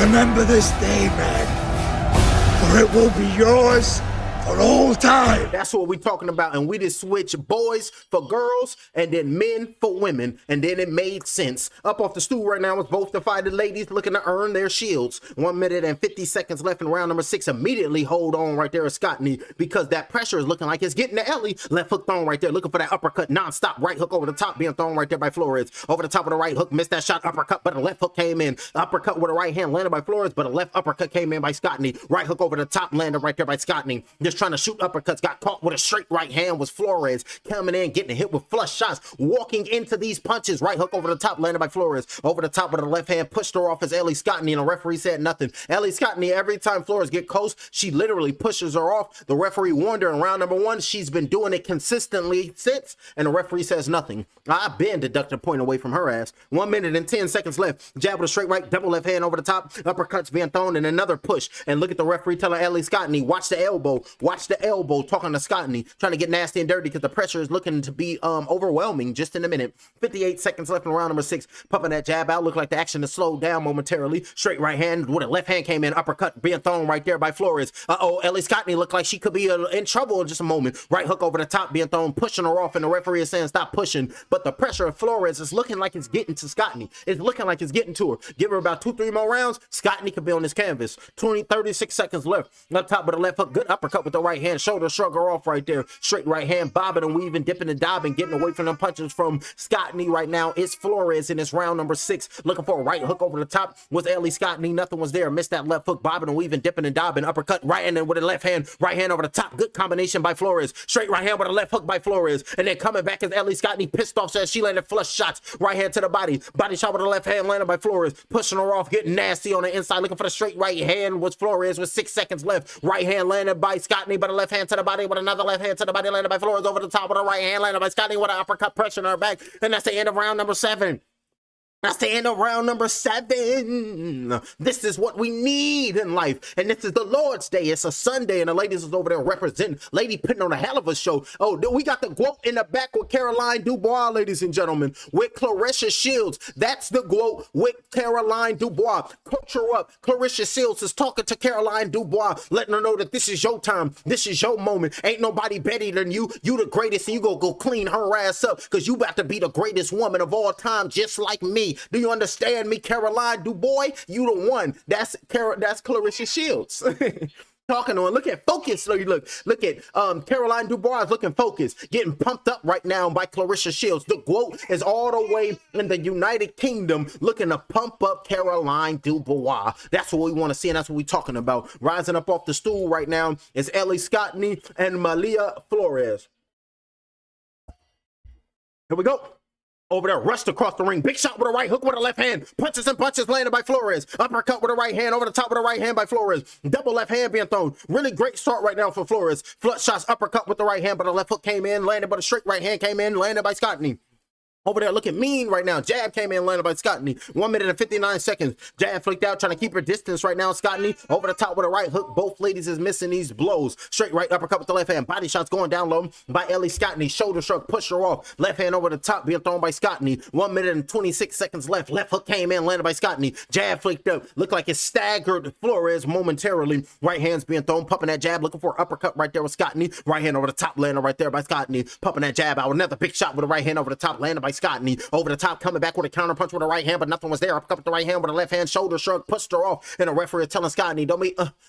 That's the referee just giving warnings and not taking a point away. All the way in round number 7. She been doing it since round number 1. He told her in round number 1, but he said, I'm gonna let you slide for 6 rounds, and then I'll warn you again, because the people would have forgot. Not me. 53 seconds left. Straight right hand by Ellie Scottney, getting away from that looping right hook thrown by Flores. Another right hook, took a step back, got away from that blow. Is Ellie Scottney. Uppercut with the right hand, landed underneath that left armpit. Punches and bunches, flurry of shots, missed them blows with Flores. Body shot with the right hand, and Scottney pushed her off. Left hook after a jab came in. Straight right hand thrown by Scottney. Another right hand, left hand to the body came down low by Scottney. Left hook being thrown by Scottney, and the output right hook up top with a left hand landed by Scottney. 2 devastating punches, and Flores acting like she ain't felt that damn thing. 22 seconds left.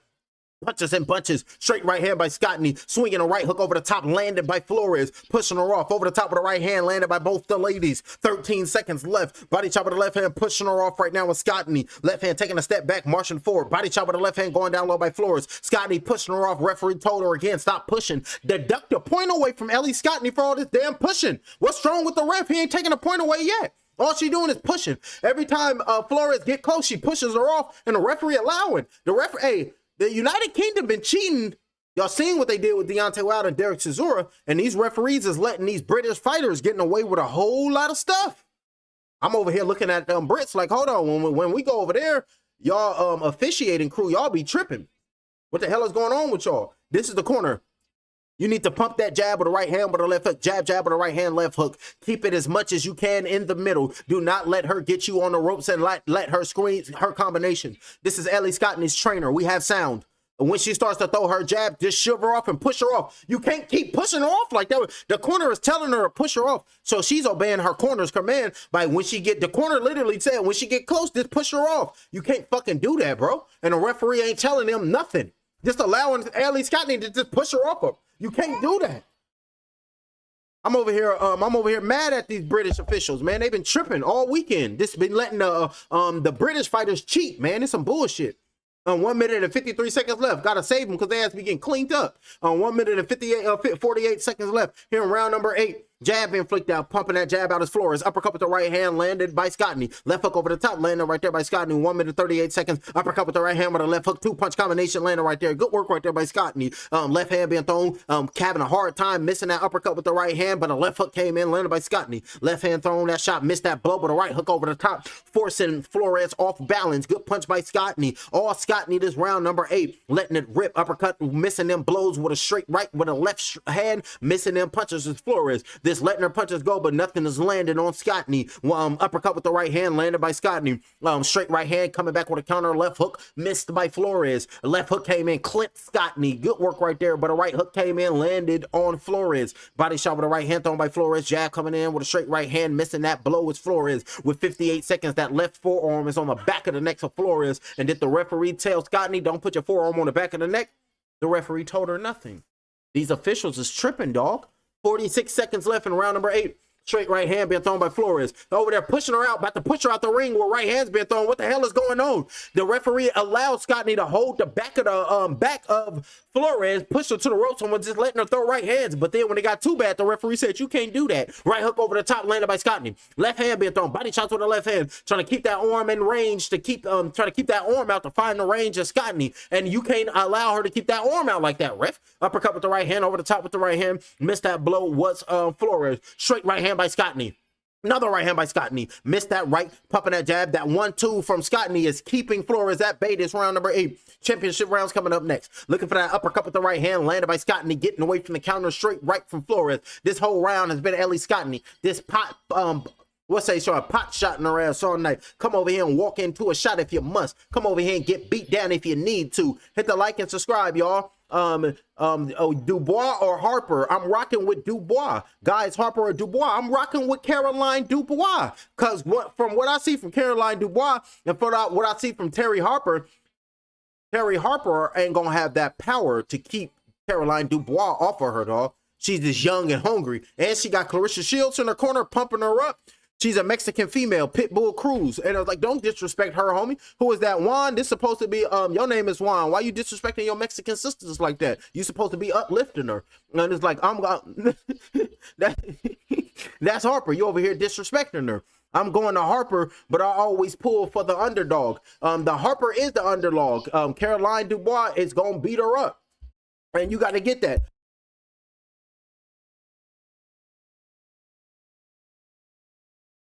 Over to getting up off the stool right now. Here we go. About to be Boo. 1 minute and 52 seconds left. Punches and bunches being thrown right there by Ellie Scottney. Pumping that jab out in 1 minute and 46 seconds. Left hook over the top being thrown. Ellie Scottney with a right hook being thrown right there. Marching forward right now is the female Pitbull Cruz. That's what Juan said. 1 minute and 36 seconds left in round number 9. Marching forward with a straight right hand being thrown by Flores. Another right hand over the top by Flores. Uppercut with a straight right hand being thrown right there. Missed them blows with Flores. Struggling to get in, but a straight right hand came in, landed by Scottney. Up top with a left hook, sweeping shots, but missing them blows. Left hook came in, landed by Ellie Scottney. Over there, punch placement is clean in the championship rounds. Good work right there by Scottney. Landing precise punches and getting away from trauma. 1 minute and 13 seconds. Pushed her off as Ellie Scottney. Left hook over the top with a right uppercut and pushed her off again. And the referee coming in saying, stop pushing. Now the referee is giving Ellie Scottney a stern warning. Don't do it again. And the crowd want to boo. Or to say, I told y'all, these British fans and these British officials is tripping. Right hand over the top came in. Soon as the referee came in and told Scottney, don't push, you can't do that, the whole crowd start to boo the referee. So yeah, they must be drunk. 46 seconds left. The whole crowd pushing her off again was Ellie Scottney. Body shot with a left hand came in, landed by Scottney. Left hook, short shot with a left hand. Another little short left hand came in by Ellie Scottney. Uppercut with the right hand. Another push by Ellie Scottney. Body shot with a right hand. And another push by Ellie Scottney. The ref needs to deduct a point away from her, man. Straight right hand being thrown, missing them blows. Marching forward right now is Flores. Sweeping shots in that arm. Ellie Scottney's literally got her arm out like that, and the referee is allowing this shit, and Flores can't even get on the inside because she got that arm just fine in the range. Damn, they letting her get away with a lot.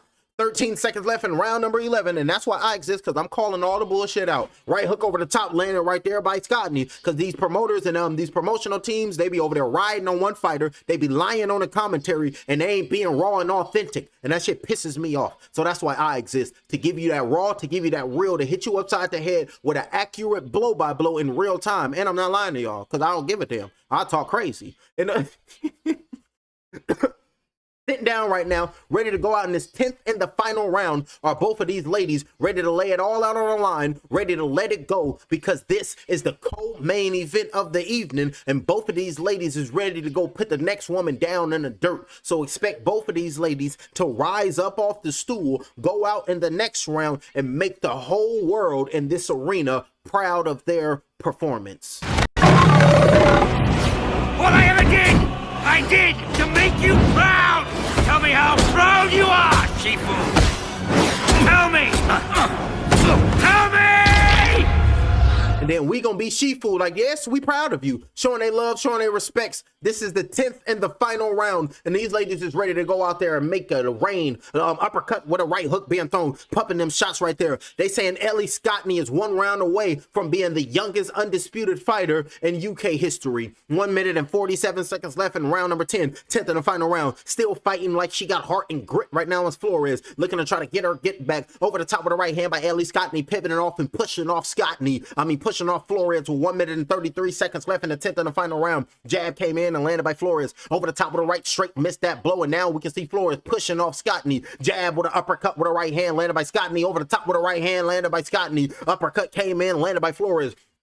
Hot shot right straight came in, landed by Scottney. 1 minute and 16 seconds left in the 10th and the final round. Right hand stowing it, pushing her off, beating her gloves together as Ellie Scottney. Like, let's stand here and bang it out as if this was the BMF title. Because who want to be the baddest, the BWF, who want to be the baddest woman on the planet? Let's stand here and blang them blood. That's going to be the Crips and the gangbangers in the building. 58 seconds left here in this round, ready to go at it. Holding on to the next woman right now is going to be Chantel Cameron, marching forward right now, bobbing and weaving, dipping and diving, trying to get her shots off right now is Flores holding the back of the head, treating Flores like a bull, and she's trying to turn into the matador in the later half of this round number 10. It's going to be Ellie Scottney. 38 seconds left, back to the ropes, letting the rips go. Right hand, left hook, right straight, being thrown right there by Flores. Over the top with the right hand, came back at her right now with only 30 seconds left, beating her glove to say it together and saying, let's bang it. Right hook over the top, landed by Ellie Scottney, coming back at her and trying to push her head down. Body shot with the left hand off the break and didn't land nothing. Straight right with a left hook though. Punches coming back at her with a straight right hand. Staying here and everybody letting it go, beating the gloves together as Ellie Scottney with only 14 seconds left, looking for undisputed. Right hook over the top with the left hand to the body by Ellie Scottney, off the break with a left hook came in. So Scottney, straight right hand on the inside, turning her. Let's ballerina, let's dance, mother clucker. 14 seconds left on the inside, straight right, left hand going down to the body, uppercut, left hook, blocking them shots and pushed her off. And that's the end of the bout. And that's the end of the bout. Both the ladies need to celebrate. And look at everybody is saying, Ellie, let's go. Everybody is screaming, hoisting Ellie in the ring. And Ellie is breaking down in tears. Oh. About to break down and cry. Just filled with joy right now is Ellie Scottney. And you can see Flores with her hands in the air. Flores is being hoisted in the air by her team. Both of these fighters got to be hoisted. Hoist myself. And then I hoist... Hey, look, I'm gonna hoist my damn self up. Let's go. Both the ladies is feeling good. Both the ladies is pumped up. They about to announce the winner. But before they do that, I gotta run to the bathroom. I'll be right back.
Bam, good work right there. And now we got the main event. Hold on, we're going to get to Caroline Dubois and Terri Harper, because if that co-main event was like that, y'all already know how this main event going to be. It's going to be a thother. Close fight. I'll be happy if a draw. We're about to find out who win right now, champ. Only time will tell. They say win is Dubois. The main event is coming up next. This is the co-main event, and this fight just ended. So what that tell you? The fight is almost about to come up. Win is Dubois. Dubois about to come on. Come on, Elite. They saying, come on, Ellie. We're about to find out who won this bout, ladies and gentlemen. Both the ladies are with the referee, and we are about to find out who is your undisputed champion. Let's take it in, and let me turn into the ring announcer. Let's get it popping. Let's find out who won this belt. Undisputed on the line. Ladies and gentlemen, after 10 hardcore rounds, we go to the judges' scorecards. Here are the judges' score totals. Judge number 1 scores it 96-94. Judge number 2 scores this contest, and judge number 2 and 3 100-90. All in favor of your winner and the new undisputed super bantamweight champion of the world. Let's hear it for Ellie Scott. 100-90 on both of them judges' scorecards? Are you serious? 100-90? Whoa. They just disrespected Flores. That fight was not that wide. The first judge had it right. But Ellie Scottney, look at all the belts. She's crying. She's undisputed. Ellie Scottney is the first ever undisputed 122-pound champion and the youngest ever undisputed champion in the United Kingdom. So she just made history. Damn all that. Ellie Scottney making history. The youngest, the only United Kingdom. You got glory. Damn good work. 100-90? 100-90 is crazy work. Ellie Scottney is your winner, but 190, they tripping. That's, nah.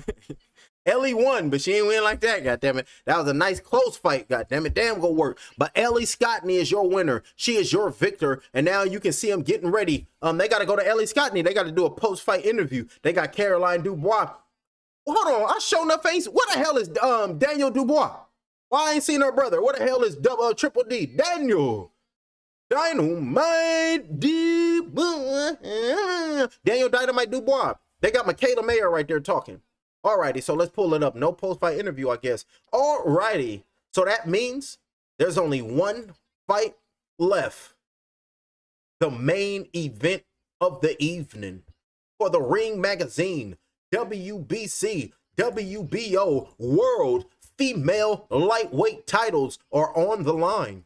Now let's break down the tail of the tape, because this is the bigger one. This is the big fight, the main event, United Kingdom. We got Sweet Caroline, bum, bum, bum. We got Mrs. Dubois, well, Miss Dubois, Caroline Dubois versus Terri Belter Harper. And she's saying belter her ass. That's what belter means, because I'm a bit of belter her ass. That's Terri Harper. Let's break it down. Terri Harper comes to this ring with a boxing record consisting of 16 victories, 2 defeats with 2 draws. She is a champion fighting out of Doncaster, England. She is 29 years of age, 5 months, 3 days. She weighed in at 137.7 pounds. She stands 5 feet 8 inches tall. She has a 65-inch arm reach, and we'll come back post-fight interview. Post-fight interview for the winner and the new undisputed junior featherweight champion,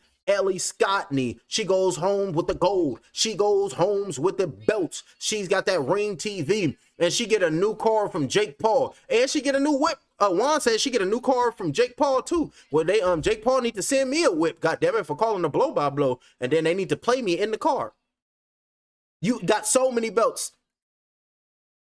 Alrighty, post-fight interview. I have to say this to you now. Congratulations, you are the youngest ever male or female undisputed from the UK in the 4-belt era. I'm not sure of the scorecards, how tough that fight was. How deep did you dig tonight to get that? First and foremost, all glory to my Lord and Savior, Jesus Christ. Only God can get this possible. but just wow. But I cannot tell you how much of a hard fought that was. And I think the scorecards did not give her justice. She busted out in the first bell. And when I tell you, I had to go through so many tests to get in this ring. Only God pulled me through. Only God. Well, I'm sure. Well, today of all days to do it. And I don't know if believe things like this is written. If I ask you, did you prepare for a fast pace? Surely. But were you prepared for just the beginning, just the storm she came out with the boxing? Honestly, she came out full court press. It's like when you're younger, she getting chased and she's saying, Mom, I'm sorry, I'm sorry. But all props, she is a real champion. And that was my hardest test. And I knew that was going to be. But yeah, I gave everything tonight. Well, bring your mom in here. Your mom must be a proud moment for your mother. I know you're going to have to hold some of them belts, but to be here with all of the Scottney family, you must be very, very proud. Yeah, she is wonderful. She is beautiful, world champion. You're everything. Undisputed. You're just glowing. And now we're just going to start again. Well, I'm still not the queen of catfit. She's got the crown. There you go. Look at mom's proud of her daughter. Well, this is your camera. I don't know if Jake Paul's is watching, but I know Jake Paul got an expensive addition that he has to pay into your purse. So he said, if she wins, I'm going to have to buy her a car. So your message to Jake Paul, what car do you want? Hey, Jake, where's the G-Wagon at, huh? Where's my G-Wagon? May I ask, all jokes aside, to do that, incredible. You are still so young. Do you defend all of these? Or are there more challenging fights out there for you? Right now, I'm going to enjoy this moment, Andy, because I waited a long moment. I'm going to enjoy this moment, sit down with my team. I also want to thank Frank, Shay McGregor, Jake, Just Bridge, the whole team, CVS, my mom, family, everybody, Nakisa, Jake Paul, everybody, what you guys have done for me. I love you all. You guys are my team. And everyone here, thank you for coming out. I appreciate you all. You stole my last line because it was going to see a word of the crowd. Your MVP, W0, is come to London. Obviously, we still have our next fights to come. But this atmosphere is the best atmosphere you have boxed in? Without a shadow of a doubt. Hey, probably in the kitchen with my siblings. But other than that, this is the second most greatest moment of my life. And I would like to say thank you to my Lord and Savior, Jesus Christ. He has risen. Ellie Scottney, ladies and gentlemen, and her opponent, Mrs. Flores. Keep your head up. It happens to the best of us. Now it's time for Flores to sit down on that stool and have that conversation with the Green Goblin. I chose my path, you chose the way of the hero. And they found you amusing for a while, the people of this city. But the one thing they love more than a hero is to see a hero fail, fall, die trying. In spite of everything you've done for them, eventually they will hate you. Why bother? It's sad, but it's true. So let's break down this tail of the tape in this main event. Terri Harper belted her ass. 16 victories, 2 defeats with 2 draws. She is the champion fighting out of Doncaster, England. She is 29 years of age, 5 months, 3 days. And I have to tell everybody why I say days like that. It started when I was a younger man, and I was watching Pirates of the Caribbean, Dead Man's Chest. And there was a scene where Jack Sparrow had the horrible black spot in the palm of his hand. And then he finally ran into Davy Jones. Davy Jones removed that black spot under one condition: 99 souls. Here it comes. 3 days. So that's where I get my days from, Davy Jones. So she, Terri Harper, she is 29 years of age, 5 months, 3 days. She weighed in at 134.7 pounds. She stands 5 feet 8 inches tall with a 65-inch arm reach. Ladies and gentlemen, Terri Belter Harper and her adversary, her opponent, fighting out of the red corner, Caroline Dubois. Her boxing record consists of 12 victories, no defeats with 1 draw. She is a champion in her own right. She fights out of London, England. She's 25 years, 2 months, 3 weeks, 4 days. She weighed in at 134.2 pounds. She stands 5 feet 5 inches tall with a 67-inch arm reach. Ladies and gentlemen, coming up next, your main event of the evening, Caroline Sweet Caroline Dubois versus Terri Belter Harper. This is your fight coming up next. But before we get to the main event, I got the behind the scenes. We pulled up the ladies from behind the scenes. So let's see what they went through. And let's see the psyche and the mindset of these two fighters before they make their ring walks. So let's tap in. I told y'all we was going to do the right thing for the right reasons on the Lord's Day. All praise to God. This is the room we give to the, this is when you're topping the bill and the gloves are off. First time actually seeing her in person, obviously. I'm excited to talk to her. Cheers. See you on the other side. Yeah, see you in a bit. Good old Yorkshire. I'm not going in there with any intention to intimidate. I think if she's intimidated by my words, then that's just a lack on her character. I don't get you. If anything upsets her or offends her or makes What's her gonna feel happen? You're triggered, gonna lose. that's on What's her. gonna happen? You want to walk or do you want to get lit? It's one walk. Oh, well, yeah. Get the steps in. Will you offer your hand? Are you willing to shake hands, or is that all for after the fight? I'm always intrigued. Listen, we're going to have some Thank fun you. today.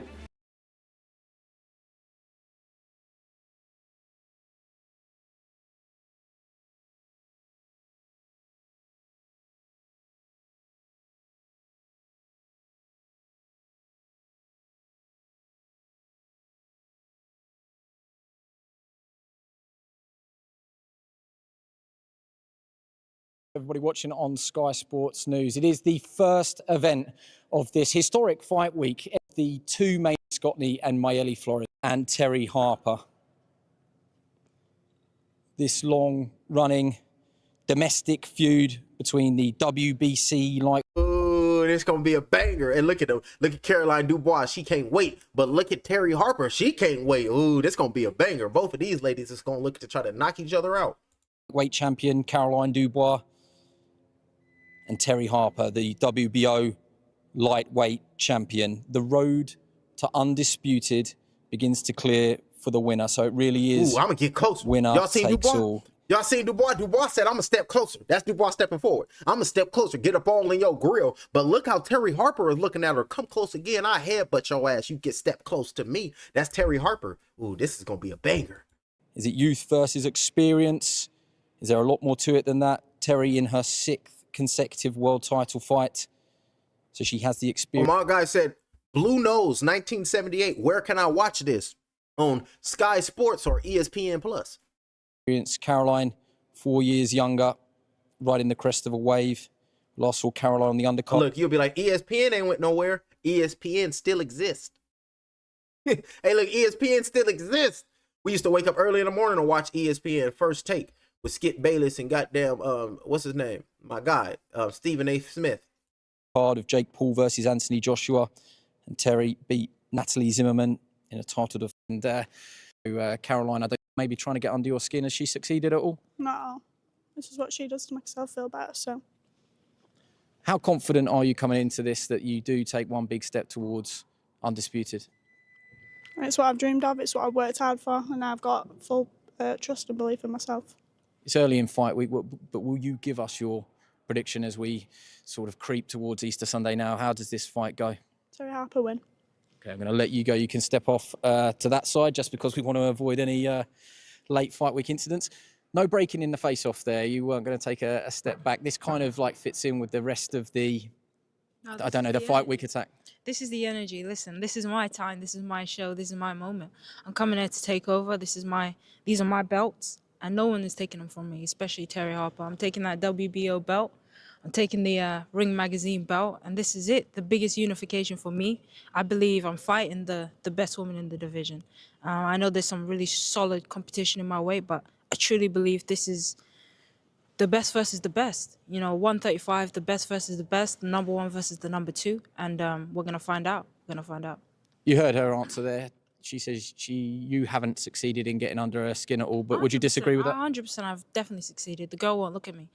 She's called me a bully. Well, that explains how she sees herself. I'm the younger 25-year-old. She's 30 years old woman, and she's already called herself, the victim. She's a victim. She's got victim mentality, and I can't wait to expose that. In the ring, there's no hiding place, and I can't wait. Oh, she said she was a victim? Oh, if she already calling herself that, then it's already inside of the temple. So all Caroline Dubois got to do is go out there and exploit it. I already know you there. Won't you come on out and play? You don't want to hide behind the ego, do you? I'm ready. I've prepared. I've took myself into the uncomfortable zones, and I've pushed myself this camp, and I'm feeling amazing. Honestly, this is the most ready I've felt. I'm ready. I'm here, and I'm coming. You know, I've said it. I'm coming. I'm coming. This is it. This is my time. Thank you for joining us on Sky Sports News. I'm going to ask you to exit that way as well. As I said at the top, it is a double. Talking. That's what we want to see, and then we're gonna pull up the weigh-in real quick so we can see what the ladies was looking like at the weigh-in. See if they keep that same energy. So that was the co-main event weigh-in right here. These ladies wasn't playing. Into a 3-minute round, it would. Oh, they unbreakable, unshakable, cause I'ma go be undisputed. I tell you so. That shit slap. If she waits, fellas. Okay, just how excited are you to get this underway tomorrow now? Okay, so now that we know that Ellie Scottney just got the belt and she's now undisputed, let's see what she said yesterday to see if it match up to what just happened. Ooh, I love this part. I'm ready to fight, mate. I'm ready to fight. You seen that message from Eberici Eze come out? I mean, it's great to have all your friends and family here. I think Catford's coming out, London's coming out, but you've also got some pretty prominent figures wishing you luck as well. I wonder when you hear messages like that, how that makes you feel. Yeah, like it's a blessing, and like you say, having my family, everyone behind me, and you know, Sunday night I give that back to them. She's not sort of beating around the bush. I think we know what she... And that Sunday night, I give it back to them. And she did that because remember, her mom was just inside the ring. And then she was like, oh, I love my baby girl. She's a beautiful champion. So she did represent for mom and the family. She's planning on bringing her. I don't know if you could hear that there. That's obviously no surprise. Are you ready for that? More than ready. Is it going to be all the belts, all the marbles? All the belts, all the marbles. Where's she like? And she went out there and represented, and she was good news. Understatement, shall we say? Okay, here comes Terri Harper. Alrighty, the main event: Caroline Dubois versus Terri Harper. This is here. The fighters are about to make their ring walks, but before the fighters make their way to the ring, we gotta look at the weigh-in. We gotta tap into the fighters to see what they look like when the last time they seen each other. See if they keep that same E. Johnny, this is going to be fascinating. Terri Harper. And then you know what? I put hold on. We're gonna stop this real quick because I can't play that music in the back that they be playing. Has just rumbled and rumbled. Yeah, I can't play that music in the back. But so you know what? Since I don't want to play that music, you know what? I'll play my own music. I'm gonna put on the slap. Damn all that. Let's get it. I can put the slap on.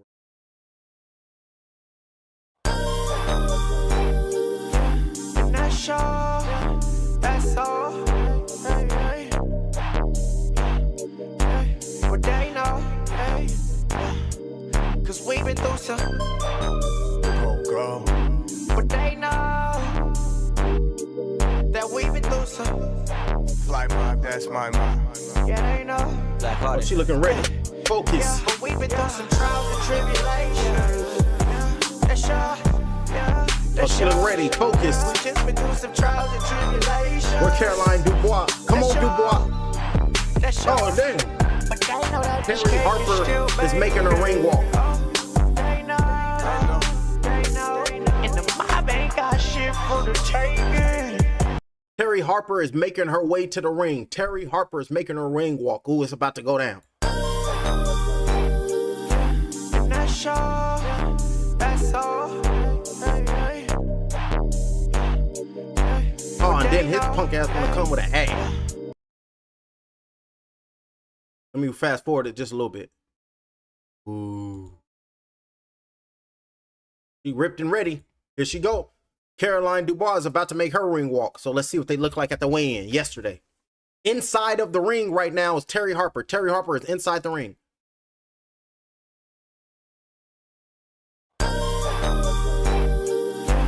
Not sure, that's all. Hey, hey. But they know, hey.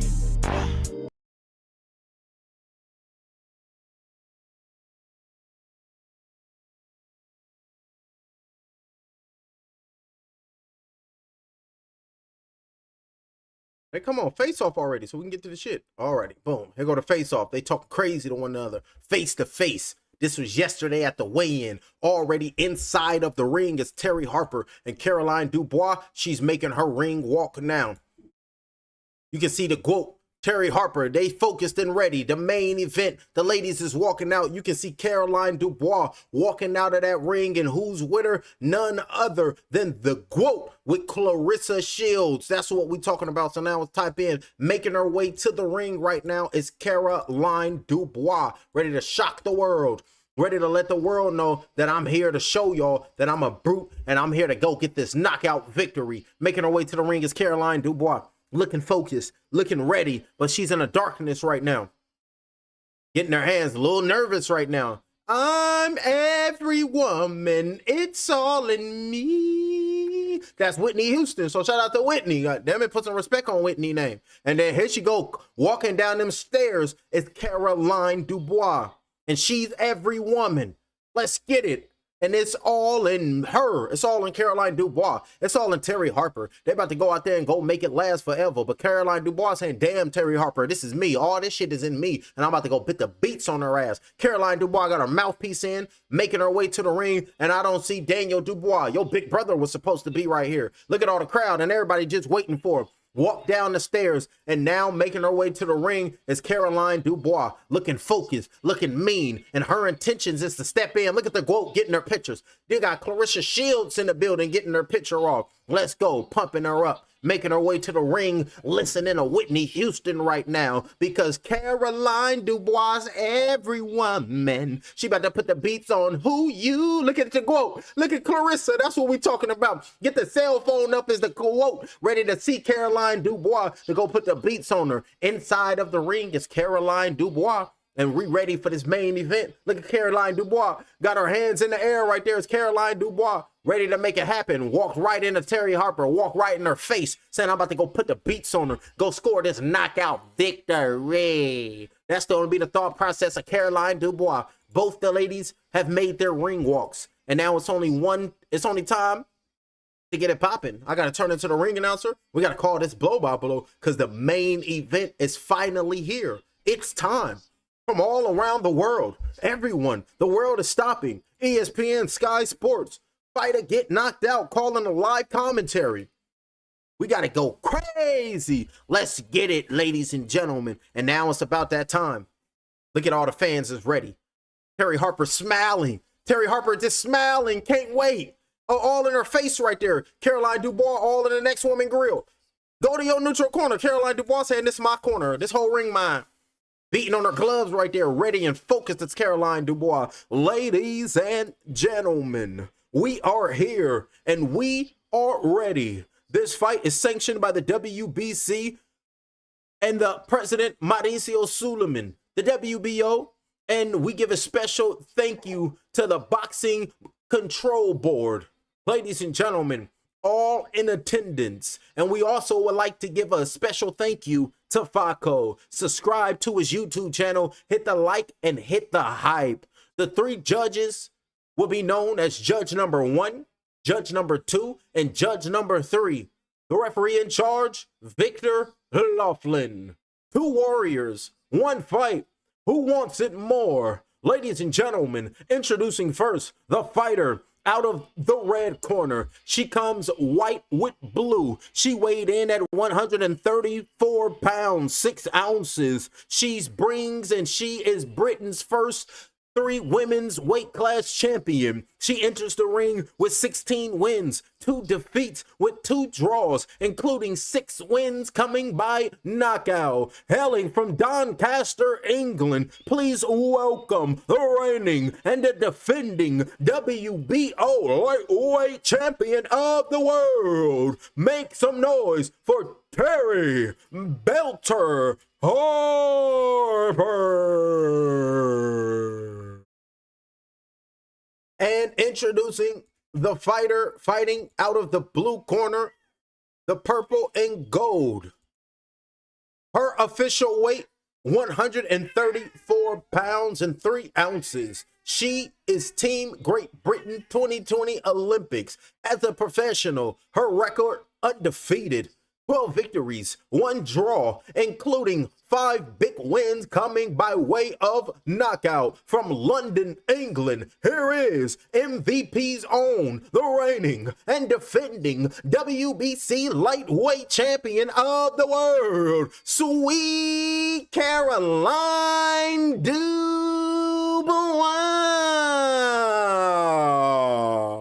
Both the ladies is making their way to the referee. You know the rules. Obey my commands. What I say you must obey. Defend yourself at all times. Touch gloves. Touch gloves. Let's do this. They touched them up. And now it's time for pain. Now it's time for madness. And now it's time for the ladies to go out there and make it happen. Now it's time for the ladies to go make it do what it do. Dubois is about to walk into a shot. That's what they saying. Let's find out. Only time will tell the victim. And only time will tell the outcome. So let's see. If this was the Hunger Games, only may the odds be ever in your favor. That's Effie. 1 minute and 43 seconds left. Me and the wife's favorite series, by the way, the Hunger Games. 1 minute and 32 seconds left. My favorite series of all time, it got to be The Adventures of Merlin, tap into Emerus. 1 minute and turn into the Dragon Lord. 1 minute and 30 seconds left. Taking their time right now is both the fighters. Caroline Dubois pumping that jab, keeping her distance right now. And a taller fighter, just slightly, is Terri Harper on the back foot right now. And Caroline Dubois looking to try to load up a shot. And the people in the chat is saying Caroline Dubois, she's going to walk into a shot. I don't see that. I see Caroline Dubois. She about to put the beats on Harper. That's what I see. But who knows? Because only time will tell the victim. 1 minute and 6 seconds left. Pumping that jab on the outside is Harper. Nothing is there. Caroline Dubois, she has an undefeated record. She doesn't know how to lose. Taking a step back, looking for a straight right hand. Having a look early on. Just trying to figure out the range. Trying to figure out who's going to lead this dance. Just trying to figure out the energy, so to say. Left hook over the top. Missed that blow with Harper. 49 seconds, and you can hear somebody in the crowd screaming, "Let's go, Caroline! Let's go, Caroline!" And then, you know, Clarissa Shields ringside, and Clarissa Shields is screaming, "Let's go, Dubois! Let's go, Dubois!" Now, look, man, she's like, yeah, you know, talking about Caroline Dubois. Yeah. Shout out to the GOAT. 30 seconds left here in this opening round. Eyes wide open, taking their time right now is both the ladies, because both the ladies got that type of respect for one another. They got to watch them lead feet. They don't want them feet to get entangled. So Jada Pickett pop up talking about, "Don't be stealing my lingo." 17 seconds in round number 1. Straight right hand, missed that blow by Terri Harper. Pumping her jab out is Caroline Dubois. Both girls are trying to find out, or both women is trying to find out who's going to come in and find the range to let the punches just land precisely. 4 seconds left right now. Jab being flicked out. Southpaw and orthodox, you know it's going to take them a round or two to get the leverage and to find what's going on. That's the bell, and that is the end of round number 1. Terri Harper is sitting down in her corner. Let's see if we have audio. Wiping the face. "You okay?" "I'm okay." "Yeah." Terri Harper said she's okay. The corner said, "Line them up." This is the audio in the corner of Terri Harper. "Drink this water, Harper." Drinking water is Terri Harper. "All good? How you feel? All good? You're doing great. I want you to establish your range. I need a little more jabs from you, and I want you to start showing your feints. And then I want you to come in with a pop. I want you to get your feet up under you and show some feints. Just take your time. Looking to find a range, this round number 2. Find your range, find your gauge, and I want you to throw the punch when it matters. That's the corner of Terri Harper. And now they switch the camera, and now they're up on her toes right now. That's Caroline Dubois. She's nodding her head in agreement with what her corner is telling them. Both the ladies seconds out, round number 2. And here we go. Violence is the only supposed to be the word of the day. What's the word of the day? Violence. 1 minute and 50 seconds left. How you spell it? V. Jab being flicked out, being thrown right there by Harper. And then you can just spell it out. Violence. And then you should do the right thing for the right reasons. 1 minute and 39 seconds here in round number 2. Eyes wide open, stick jab, gun to the body, being thrown right there by Dubois. Pawing her jab out on the outside, looking to try to dip down, to try to come in, level change, to aim that straight right to the body, just like that there by Harper. Good right hand to the body, landing on Dubois, known as Dubois. 1 minute and 19 seconds, jab being flicked out, thrown by Dubois. Dipping down low, both ladies is showing their feints. Up top with a right hook, missed that shot is Caroline Dubois. Coming in with a straight right of her own, missing that jab, missing those 2 punches. It's Harper. Jab down to the body, taking a step back and getting away from that blow. It's Harper with 1 minute and 4 seconds left in round number 2. Subscribe to the channel, because soon as I'm done with this, I'm going to post the shorts for Caroline Dubois. So you got to subscribe if you want to be the first to see the shorts. So if y'all saying, how do I watch the fight? I'm recording it, and I'm gonna get my shorts together so you can be the first one to see what transpired after listening to the blow by blow. That's why you gotta subscribe, so you'll be the first on the scene to get the shorts. I'll be the first one, no matter what, because I'm calling the blow by blow. So as soon as it's done, I'm gonna let off. So be the first. If you're second, you're last. Don't be a loser. 30 seconds left in round number 2. And then shout out to Nova. Right hand. Left hand over the top being thrown by Caroline Dubois. Taking her time right there. Both the ladies really taking their time in this round number 2. Upper lateral movement, swaying back and forth, looking to try to find that right hand, looking to let that right hand go as Harper, but getting closer and closer to her range to let her left straight go. Little short right hand by Caroline Dubois. Looking for her left straight is going to be Caroline Dubois. 7 seconds in round number 2 of 10. That's my boy. He over there shopping. Good right hand came in by Harper. Big shot landed right there by Terri Harper. Nice little strike down the middle with a right hand. Left hand to the body being thrown by Dubois. That's the end of that round. Both the ladies' heads headed to their corners. Sit down on their corners, and now they're going to switch the cameras. Hopefully they put the camera on Dubois, and she ain't sitting down on no stool. Dubois standing up. Dubois drinking water with that ice on the back of her neck to wake up her medulla oblongata so she can be aggressive. Because we seen Waterboy. What happened on the Waterboy? The medulla oblongata is what jealousy, anger, and aggression is. Now, does anybody want to tell me what happiness come from? So shout out to the Bouchers, goddammit. The Waterboy, that's one of my favorite movies. It's like, Waterboy, you're fine. Okay. Alrighty, look at the replay. Coming in, big shot by Terri Harper. Bam, right hook right on the chin. Big shot landed by Terri Harper right on the chin. Nasty shot over the top. First shot landed on Dubois. Good punch and then smiled at her with Terri Harper. Landed a right hand with Terri Harper and then gave her a smile. Smiled at her and walked on. Over there, violence. Oh, they really don't like each other. They got Scottney versus Flores up, posted up right here. Whoever's working the board, they suck because they did this last fight. This is the main event. This is Harper versus Dubois, not Scottney versus Flores. They tripping. I'm calling them out again. Right here, right there by Harper. If they keep fighting this range, this is going to be in favor of Terri Harper. She's going to just pick apart because she's a taller fighter and getting caught at range as Caroline Dubois. He good, boo. That's my boy. He can say, he can talk. That's my son. If y'all hear somebody talking, that's my baby boy. The wife and I, we just had a newborn. So that's my boy. Let him know. Hear him, son. Listen. Call the blow by blow, son. Now he don't want to talk. Straight right hand came in, landed by Harper. Another right hand down by Harper, missing that blow. 1 minute and 4 seconds left in round number 3. Good jab came in with a straight left hand, missed that blow, and pushed her off with Terri Harper. Like, get your ass up away from me, because I really don't like you this evening. That's my boy calling the blow by blow with his daddy. That's my son right there, and I love him dearly. Newborn, baby, that's right. So now I got a handful of kids. And the wife and I, we're gonna have 2 more. Then we're gonna have to fill this hand up. So fuck it, I might have 10 of them. Fuck it. 44 seconds left, goddammit, but I know I got a handful. But now we're gonna work on that second hand. Let's get it. 33 seconds left in round number 3. Because, you know, once you work on the nucleus, game over, goddammit. 32 seconds left. They don't want families together, so we love our woman. We love our kids. We give them gnosis and knowledge, and we just feed them, and then make them laugh. And then we live life and die. 19 seconds in round number 2. In round number 3, right hand trying to go down to the body, but coming up top with a right hand, left hand, missing them 2 heavy-handed shots was Harper. Tried to come back and counter a punch right there was Dubois, but nothing was there. Who's trying to stick her tongue out, trying to turn into MJ, thinking they balling?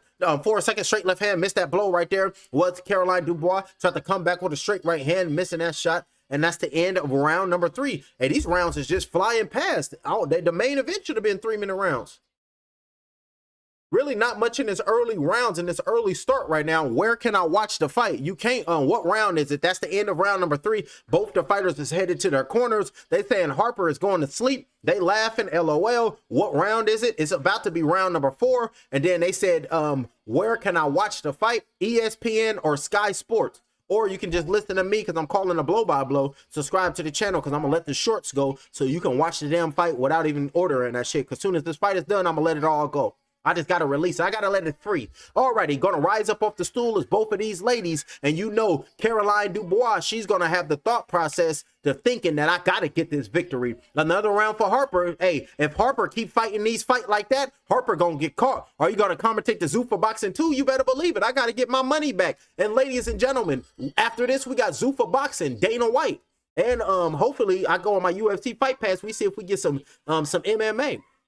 I done bought all these damn subscriptions. I got to get my money back. That's fact. So, yes, I will be calling Zuffa. Body shot with the left hand going down low, landed by Dubois. I'm your new fight companion. I'm calling everything from Muay Thai, from one fight night, from one championship to MMA to the UFC to the kickboxing. I'm about to, April is this month, so in a couple weeks, as I always come back and I call WrestleMania. So WWE, I'm going to be back. Let's go. I came back last season at WrestleMania for John Cena, and I stayed for John Cena's tour.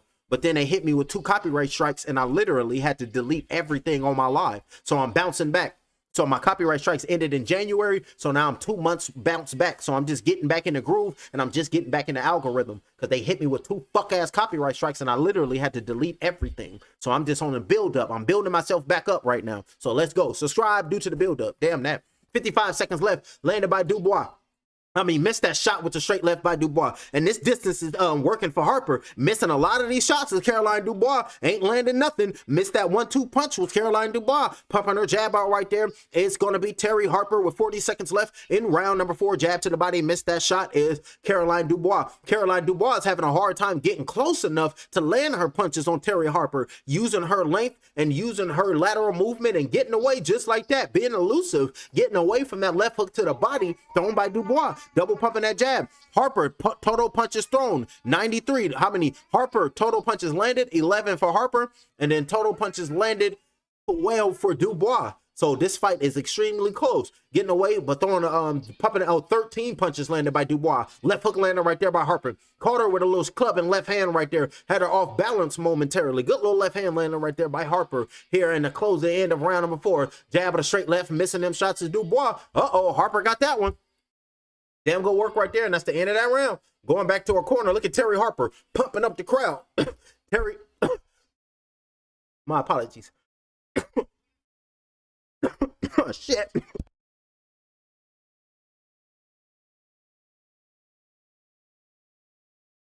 Madness going on. I'm dramatic, yes I am. Damn that. I'm from a different realm, in another dimension.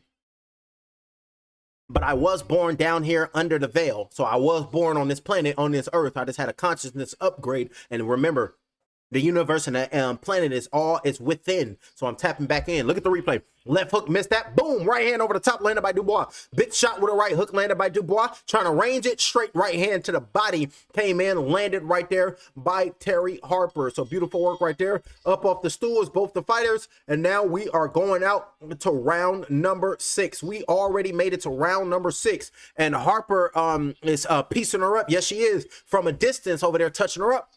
1 minute and 43 seconds left in round number 5. Dipping down her feints right there is Harper. Feints on the outside right there by Harper. Caroline Dubois got to show something, pumping her jab. Missing that jab, going down low to the jab to the body. Missing that shot was Caroline Dubois. Missing that double jab was Harper with 1 minute and 30 seconds left here in round number 5. Jab to the body, nipped him. Barely landed that shot up top with a jab. Missing that shot, but a right hand to the body came in, landed by Dubois. Jab being flicked out, thrown. Missed that blow was Dubois. Missing her jab was Terri Harper. Trying to find her way, trying to find her range right now is Terri Harper pawing that jab out here in this round number 5. Moving to the left-hand side, double pump with a straight left hand. Missing those 3 punches is Caroline Dubois. Jab's being flicked out up top with a straight right left hook. 2 punches thrown by Harper, 2 punches missed by Harper. 1 minute flat in round number 5.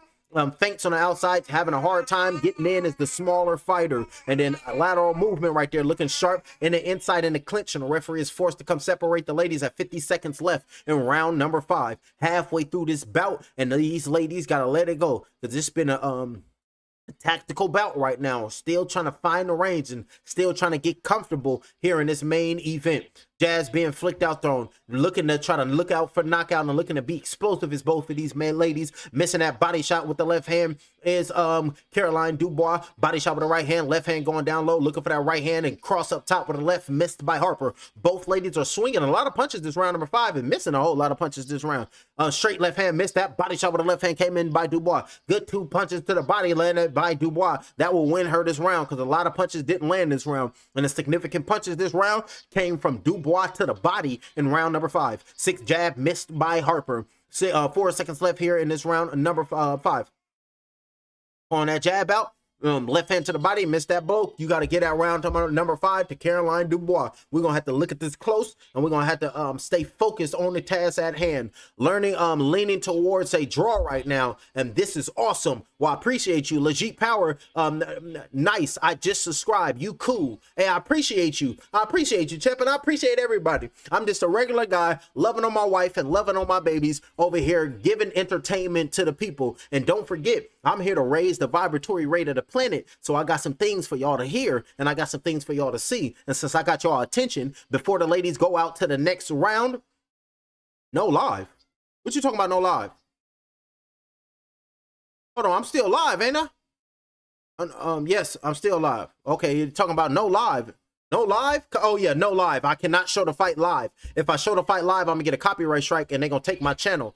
You gotta remember, this is my 5th YouTube channel. I done already got 4 taken away because I'm learning on the job. I'm doing good with this 5th one. They already hit me with 2 copyright strikes. I bounced back from the 2 copyright strikes. I had to delete everything because I tried to show the fight as you're suggesting. And then I can't do that, champ. 1 minute and 47 seconds left. Round number 6 of 10. Pumping that jab out, looking for the straight right hand with Terri Harper, but nothing was there. Jab being flicked out, keeping that left hand home is Dubois. Straight left hand thrown by Dubois, nothing was there. 1 minute and 34 seconds left. Pumping that jab out right there is Terri Harper. Over the top with the left hand, came in, landed by Dubois. Big shot, jab flicked out. Another left hand to the body, starting to open up right there is Dubois. Stutter stepping on the inside, starting to heat up, starting to turn that knob on 7, so it's on 1, so a boil can come to that water that y'all trying to put noodles in. 1 minute and 19 seconds in round number 6. On the back foot right now, up on her toes right now is Harper. Feints on the outside, looking to put a little sauce on it, looking to put a little bit of hot sauce on her punches so she can enjoy her meal, known as a Harper. Right hook over the top came in, landed by Dubois, starting to pick up the pressure, starting to pick up the punches, getting close enough to Harper to really believe in the punches that she let off and just letting it go. Jab to the body came in, landed by Dubois. 55 seconds left. Harper ain't really throwing no punches. Good body shot with the right hand, landed by Harper, but that left hand was on the back of the neck of Dubois. Body shot with the left hand going down low by Harper.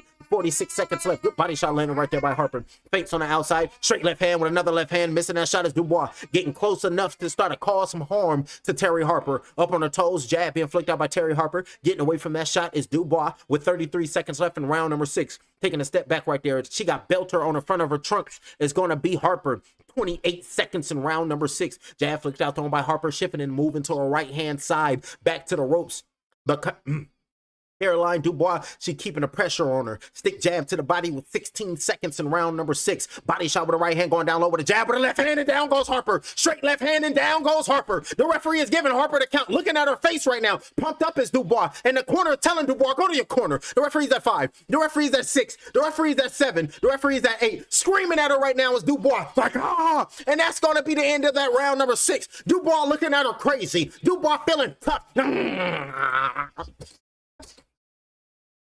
Looking crazy at her. And in the corner right now is Terri Harper sitting down, looking to try to knock off them cobwebs. Got dropped. Look at Terri Harper in a corner, getting her face wiped down, taking her deep breaths in. The corner is telling her it's not that deep. Calm down. Take a deep breath. You just got hit with a shot. You got to get back to your jab, and you just got to get back to being Terri. That's all you got to do. Drinking water right now is Terri Harper. And then they got Natasha Jonas on the commentary table. So shout out to Natasha Jonas. Do I got Natasha on there?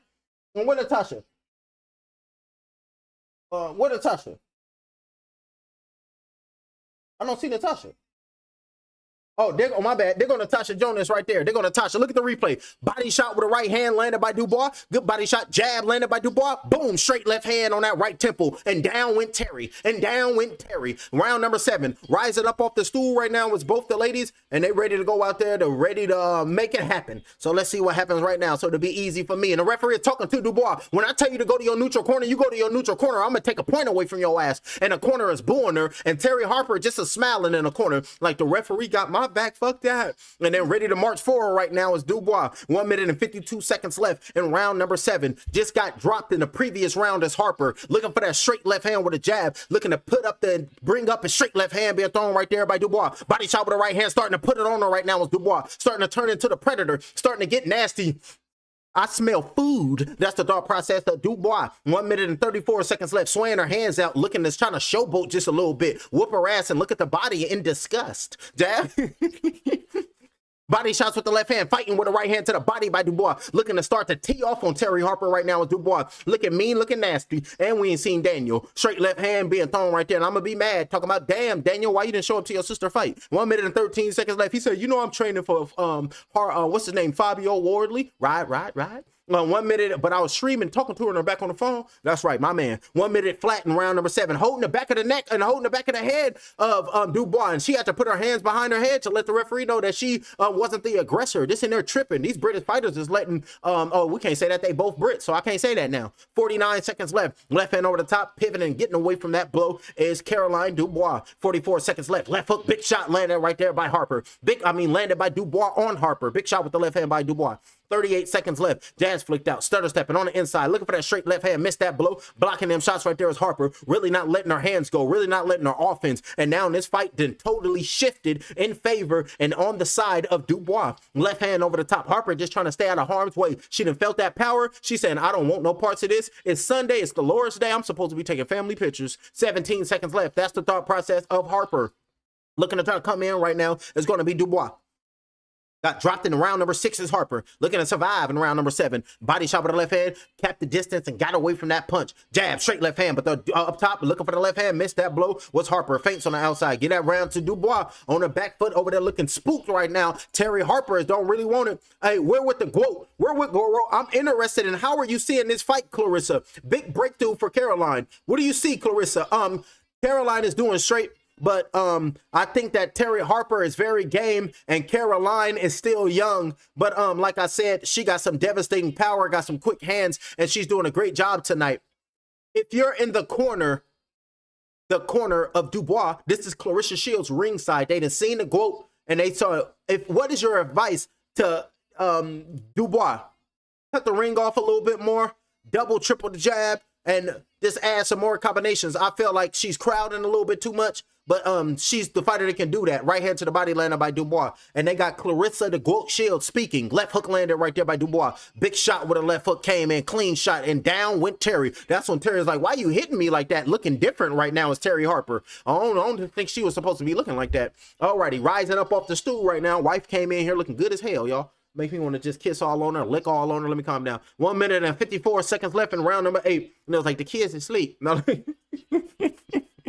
1 minute and 47 seconds left, round number 8. Eyes wide open right there was Caroline Dubois. Pumping that jab out right there is Terri Harper looking and trying to find her way on the inside. Standing her ground right now is Dubois. Up top with a right cross looking for that shot was Harper. Jab flicked out, left hook to the body. Missing that sweeping shot was Caroline Dubois. She got some power on that pop. She's trying to clean up Harper. They really don't like each other. Body shot with a right hand by Harper. Good right hand to the body. Nasty shot. Jab being flicked out. 1 minute and 23 seconds in round number 8. Good jab coming in, landed by Dubois here in this round number 8. Pumping that jab. And watch the heads. They got to watch the clash of the heads. 1 minute and 14 seconds in round number 8. Straight right hand by Harper. Nothing was landed. Looking for that jab with the left hand. Aiming towards the chest. Nothing was there for Dubois. Pumping that jab out. Right car. A good little check hook landed right there. And you can see the left eye of Terri Harper. Head, butt, and this blood drinking. Blood coming out. And then backpedaling is Harper due to a leg entanglement. Jada Pickett popped up. And now the fight is going to fight. Straight right hand being thrown. Missed that jab. Uppercut with the right hand being thrown by Dubois. 50 seconds left in round number 8. Total punches thrown, 200 for Dubois, 188. A good right, left hand over the top. Came back at her with a left hook of her own right there was Harper.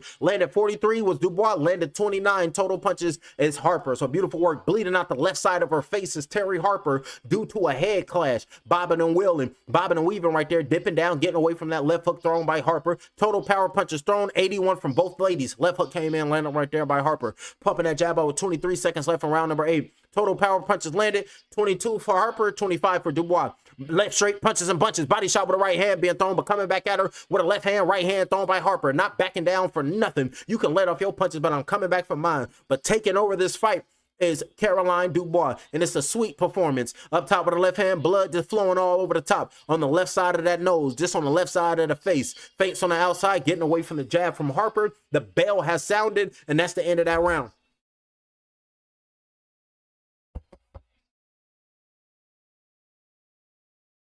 Working on that cut right now in the corner of Terri Harper. Blood all over her white top. Blood all over her trunks. Look at the replay.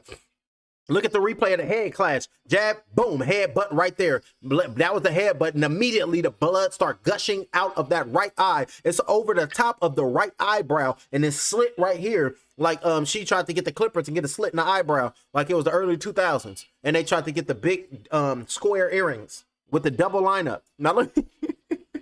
Hey, look, with the double lineup, don't forget that. With the baggy clothes, that's early 2000s right there. And everybody was banging and slanging in their white tee. Hey, look, everybody was banging and slanging in their white tee. I had me a Pro Club tall white tee. And I was over there doing my shit too. But with me, I had the white shirt, the white do-rag with the white hat on over here, dipped in the early 2000s. Hey, white shirt, white do-rag, white hat on a corner, because this one 50 Cent came out, so everybody had the do-rag under the hat. So y'all don't remember those. Y'all don't know nothing about that. That's some early 2000s. Protect yourself at all times, because you will get challenged and you will get tested, especially if you took public transportation and you went to public school in the 90s and early 2000s. You got tested. Ooh, you got tested. 1 minute and 29 seconds in round number 9, especially in the inner city. Hell yeah, you got tested. Sure enough, I did too. I was getting bullied till you whoop ass. You get beat up to whoop ass. Facts. 1 minute and 19 seconds in round number 9. Uppercut with the right hand after left hook landed. Dipping and diving, but the right hand to the body came in, landed by Harper. Harper said, damn this. I'm standing on mine. I'm just not going to allow this woman to come in here and beat me up. Good body shot with the right hand came in by Harper. Jab with a straight right with a left hook thrown right there by Harper. And now Dubois trying to hold on. Good work right there by Harper, letting her hands go, saying, you just not going to hit me, woman. Uppercut, letting her hands go as Harper. Right hand to the body. Left hook over the top, being thrown, bobbing and weaving, missing them shots. And down closing the distance right now, missing, looking for that left hook right there. Dubois, nasty shot, straight right hand be missed by Harper. Tried to lay in that uppercut, missed that blow. This is crazy. 44 body shot with the right hand, but got caught right there by Dubois with a right hand. Nasty work right there. Uppercuts, bobbing and weaving, trying to make it nasty. Good right hand landed by Harper with 34 seconds left in round number 9. It's just madness, ladies and gentlemen. This visual is just all fucked up. 30 seconds left in round number 9. Can't see shit. Straight right hand being thrown right there by Harper. Over there, body shots. Good work right there to the body with a right hand up top, landing right there by Dubois. Good work right there with a 4-punch combination. Good little left jab came in, a little short shot, right hand to the body, landed by Harper. Oh, they in the range now. They ready to throw him. Good jab by Harper. 14 seconds left. All in the inside. That forearm is holding the back of the neck of Dubois, pushing it down. Harper can't do this. Referee ain't said nothing, and that referee got a hook in the back of his head, so you know he tripping.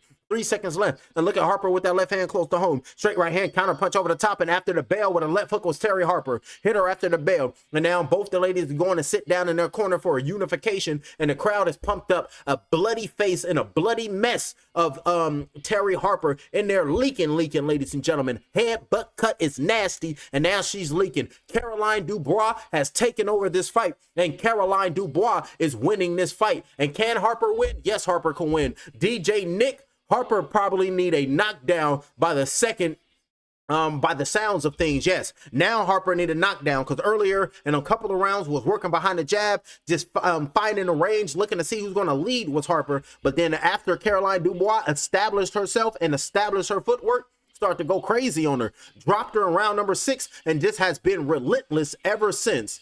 I got it in a tiny bit late. Hey, now you good to go, Omega. You got it in a tiny bit late, but we here. Just subscribe to the channel so you don't come in late again. And I won't write you up for a tardy. You good to go. As long as you here, you good to go. Referee is telling the ladies, come on now, keep it clean. The 10th and the final round. Damn, we already at the 10th and the final round. We need 5 more rounds. If it's going, if they're gonna do 2-minute rounds, they need 15 rounds.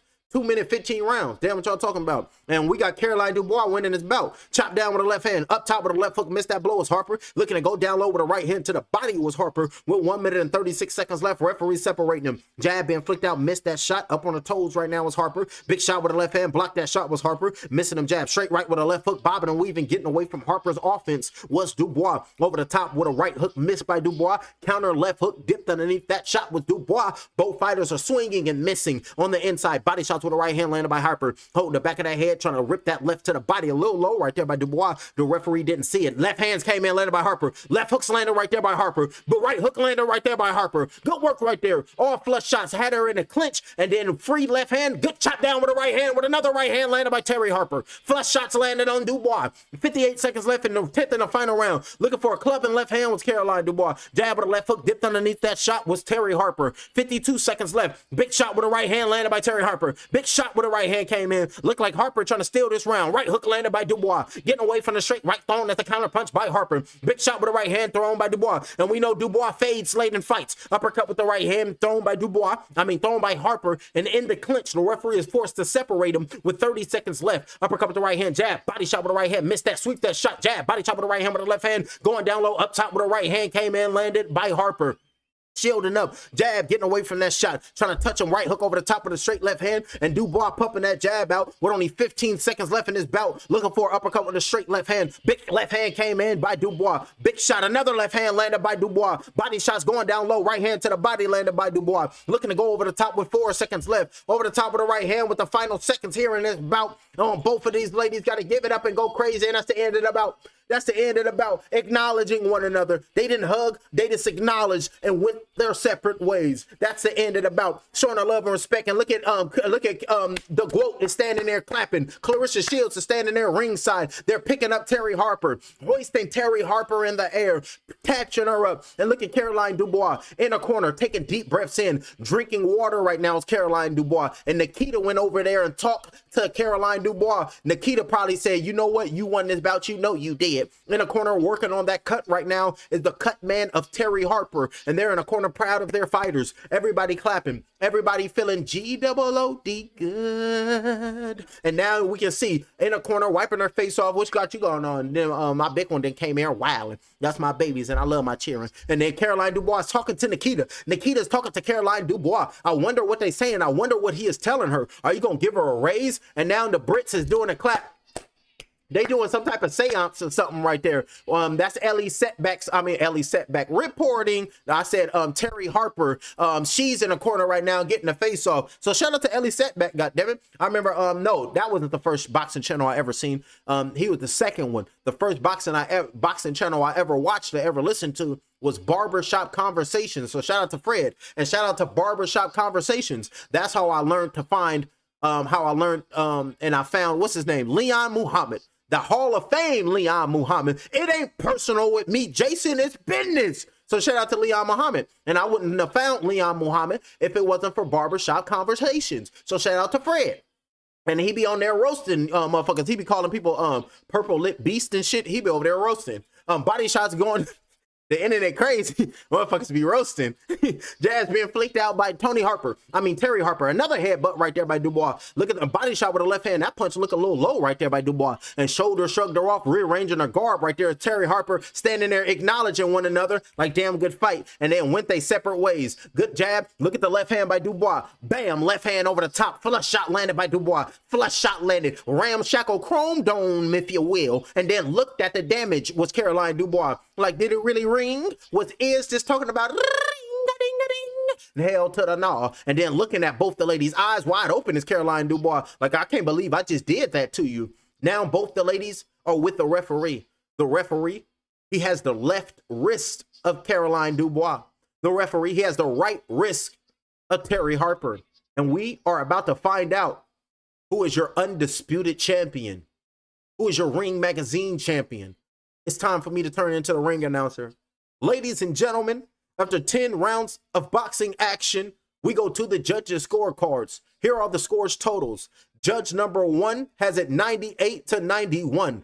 Judge number 2, 97-92. And judge number 3 has it 98-91. All three in favor of your winner by unanimous decision. And she is the new unified WBC and WBO lightweight champion of the world, Sweet Caroline Dubois. Showing their respects right there as both the ladies. Showing a womanship. And you can see Caroline Dubois. She going to show her opponent, Terri Harper, corner some love. Now her boxing record is 13 victories, 0 defeats. Caroline Dubois, your victor. But both the ladies put your hands up. Both the ladies deserve respect because both the ladies showed up and both the ladies showed out. Said, come on, pump me up as Caroline Dubois. Come on, put that WBC apparel on. Put that garb up. And look at the fans going crazy for Caroline Dubois. Putting that WBC apparel, putting that shirt on as Caroline Dubois because it's getting cold in the United Kingdom. Got the shirt on. Your victor, your winner,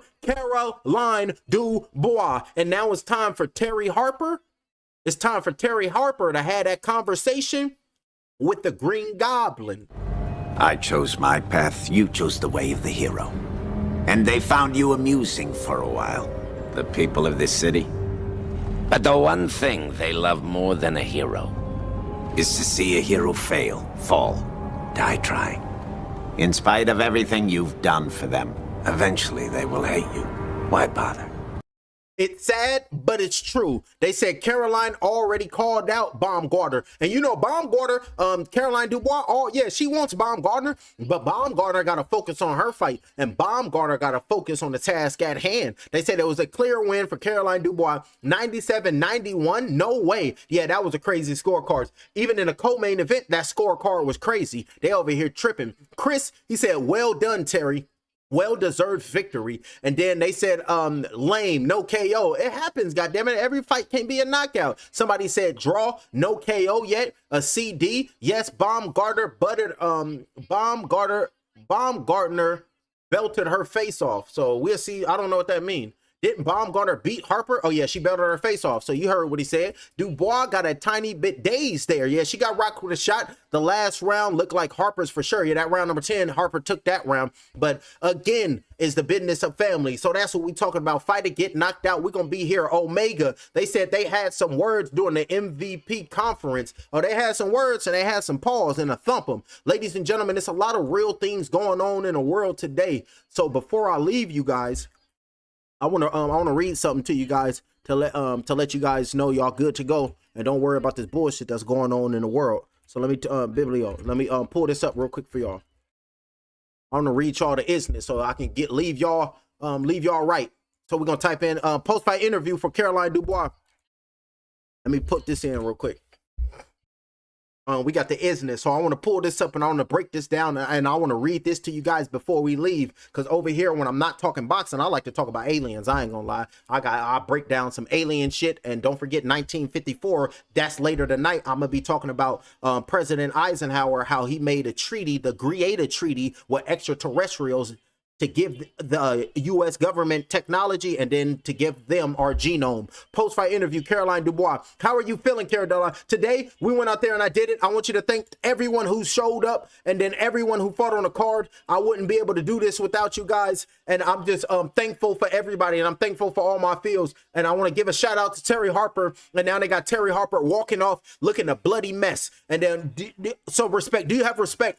From my side, for sure, some respect. It was nothing personal for me. It was always personal for Terri. I'm a fighter and I'm an entertainer. I put myself out there to show up and show out for you guys. I put myself out here and I talk that talk to be entertaining for you guys. And this is why this fight was the most talked about. And this is why this fight was excited. I know people be Terri Harper fans be mad about the decision, but I'm an entertainer. This is what I do. This is the post-fight interview with Caroline Dubois.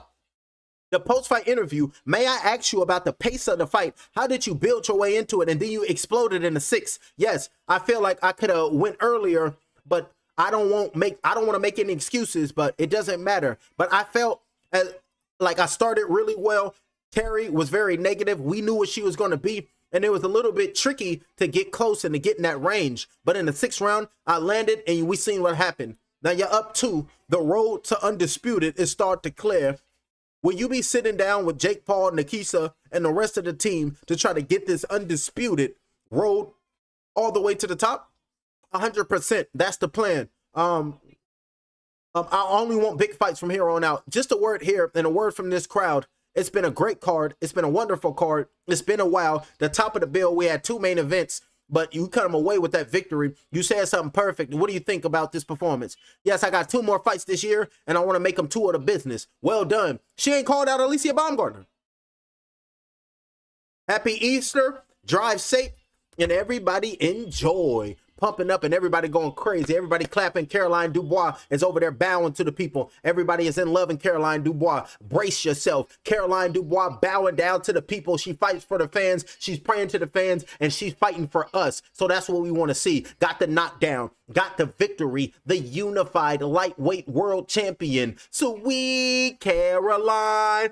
Bom, bom, bom. Put them beats on Harper. Can't you see? And now let's see the replay of what transpired throughout the night. And now we can see the fighters made their ring walks. Then they was in the ring. Big shot with a right hand came in, landed by Harper. Over the top with a right hand came in, landed by Caroline Dubois. Left hand to the body by Dubois. Jab landed by Dubois. Left hand landed by Dubois. And down went Harper. Down went Harper. And she had to rise up off the canvas. And the jab came in. And when a big shot with the straight left hand came in, landed by Dubois. Nasty work. And then you can see her hand got raised in victory. Caroline Dubois. And then they showed their respects momentarily. And then they went on about their way. Walked off. Loved her corner. Respect her corner right there. Is Caroline Dubois. That's what we talking about. And it's like, I like aliens already. Oh, that's what I'm talking about, Chip. Somebody said, I like aliens. Hey, you like aliens? Then let's get it in. Hey, look at the wife came in and said, no, y'all done woke him up. So my guy came in and said he liked aliens. So let's pull up and let's see if we got some aliens. Let's pull up some alien talk then. So we'll go back to that. We'll read that another day since y'all woke me up. Let's talk about, let's see aliens. Aliens. Let's pull up something. My guy said, I like aliens. I like aliens too. So let's see this. Alien races. Let's pull up the alien races. Alien races, A to E. We don't want that one. Let's pull up the mind thought before the extraterrestrial. No, let's pull up the LFA letters. That's good right there with aliens. So let's pull up the LFA. Let me see. LFA. We'll pull this up right here. Letters from Andromeda, and we can pull up some stuff. So we can pull up. Let's type. Let's see the race from Alpha Draconis. Let's pull this up right here. Now let's make sure y'all can see. But damn good work right there by Terri Harper. Damn good look by Caroline Dubois. That fight is over. And now it's time to talk about aliens, just because my guy said I like aliens. So Pure Sims 31, I like aliens. So let's talk about it. We got the race from Alpha Draconis. Let's break this down and let's read this real quick, ladies and gentlemen. Get it popping, get it going. Let me mute this in my ear so I can read this. Alrighty, talk about aliens. The Draconis race is probably the most misunderstood. I have witnessed a deep respect from this race, which is generated out of admiration and fear. The Draconians are the oldest reptilian race in our universe. Their forefathers, somewhere in our most ancient past, came to our universe from another separate universe and or reality. When this actually occurred, no one really knows. The 11, Council of 11, have said that the Draconians themselves aren't clear how or when they themselves got here. But what is interesting is that they declare and teach to the masses that they were in the universe first, before human beings, and that they are the true heirs of this universe, and as such are all royalty. Most, if not all, human races don't realize this claim as truth, but nonetheless, they don't debate the issue with them either. Alpha Draconians have colonized many star systems and have created many races by genetically altering the life forms that they encounter. The most densely populated area of sub-races of Draconians is the constellation of Orion, Rigel, and the star system known as Capella. Here lies a very dangerous part of the universe for human beings. The mindset or consciousness of the majority of the races in this region is service to self, and as such, they are always subserving, invading, and manipulating less advanced races using their technology for control and domination. Hold on, let's click something else, because this is good right here. Ooh, this is what I really wanted to show y'all, the gray agenda. The Greys made contact with a world governmental body for the first time in 1933 in Germany. However, they were turned away by the German government because it already committed itself to involvement with the Giza intelligence, a renegade group of human extraterrestrials that were headquartered under the Giza Plateau in Egypt. Didn't they just recently discover something under that Giza Plateau? Let's continue reading. They were predominantly Pleiadians. They were on their own, doing their own thing. During the 1930s, the Germans were building rockets and starting a space program due to their contacts with extraterrestrials of the Giza intelligence. The technology developed, however, was used to create weapons because the German governmental body involved were concerned that there was going to be an alien invasion. The Giza intelligence had told them that the Greys were here to invade, but this actually did not occur. Plans for weapons such as sound devices, lasers, neutron bombs, particle beam weapons, etc., were designed. Although many of these weapons were not created until much later in history, a lot of other technology was shared with the Germans by the Giza intelligence, like how to do anti-gravity, free energy, etc. The United States was the first to open its doors to the alien race known as the Greys.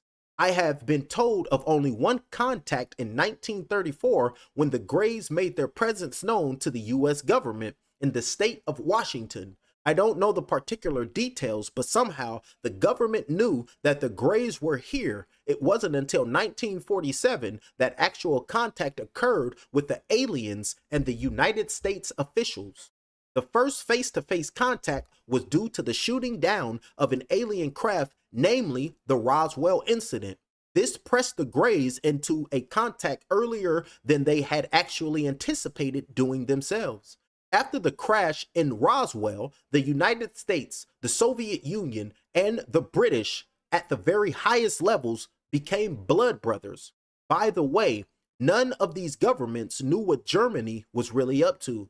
The Germans were very, very secretive about their contact with the Giza intelligence. The Roswell incident created more of an urgency to develop a true space program to defend the Earth. And don't forget, and what just happened in 2019. Look this up. What's the sixth branch of our military? The United States Space Force is the newest branch of the U.S. Armed Forces, established on December 20th, 2019, to organize, train, and equip forces to protect U.S. and allied interests in space. No game. Y'all can think this shit is a game if you want to, but I'm gonna continue reading. Believe it or don't, we don't give a damn, because the great old ones in the Elohim, we have risen and we here. So let's get it. But the United States and the Soviet governments thought that this alien presence could be a threat because these aliens were so technologically more advanced, but the Greys in their own fashion really backdoored these governments through deceit. The true space program, this underground program, there's no such thing as outer space. That's a holographic universe. There's no such thing as up there. That's all fake. It's underground. The real, so NASA, that's a lie. And remember, they got a snake tongue in NASA. The deceitful. The true space program, this underground program that we are just now beginning to hear about, was originally financed by the members of the Club of Rome. Let's click the Club of Rome and see what this head says. The Club of Rome. A peaceful culling and underway reminder, the Club of Rome behind eco-fascist peers of criminalized climate skepticism. Club of Rome Committee 300.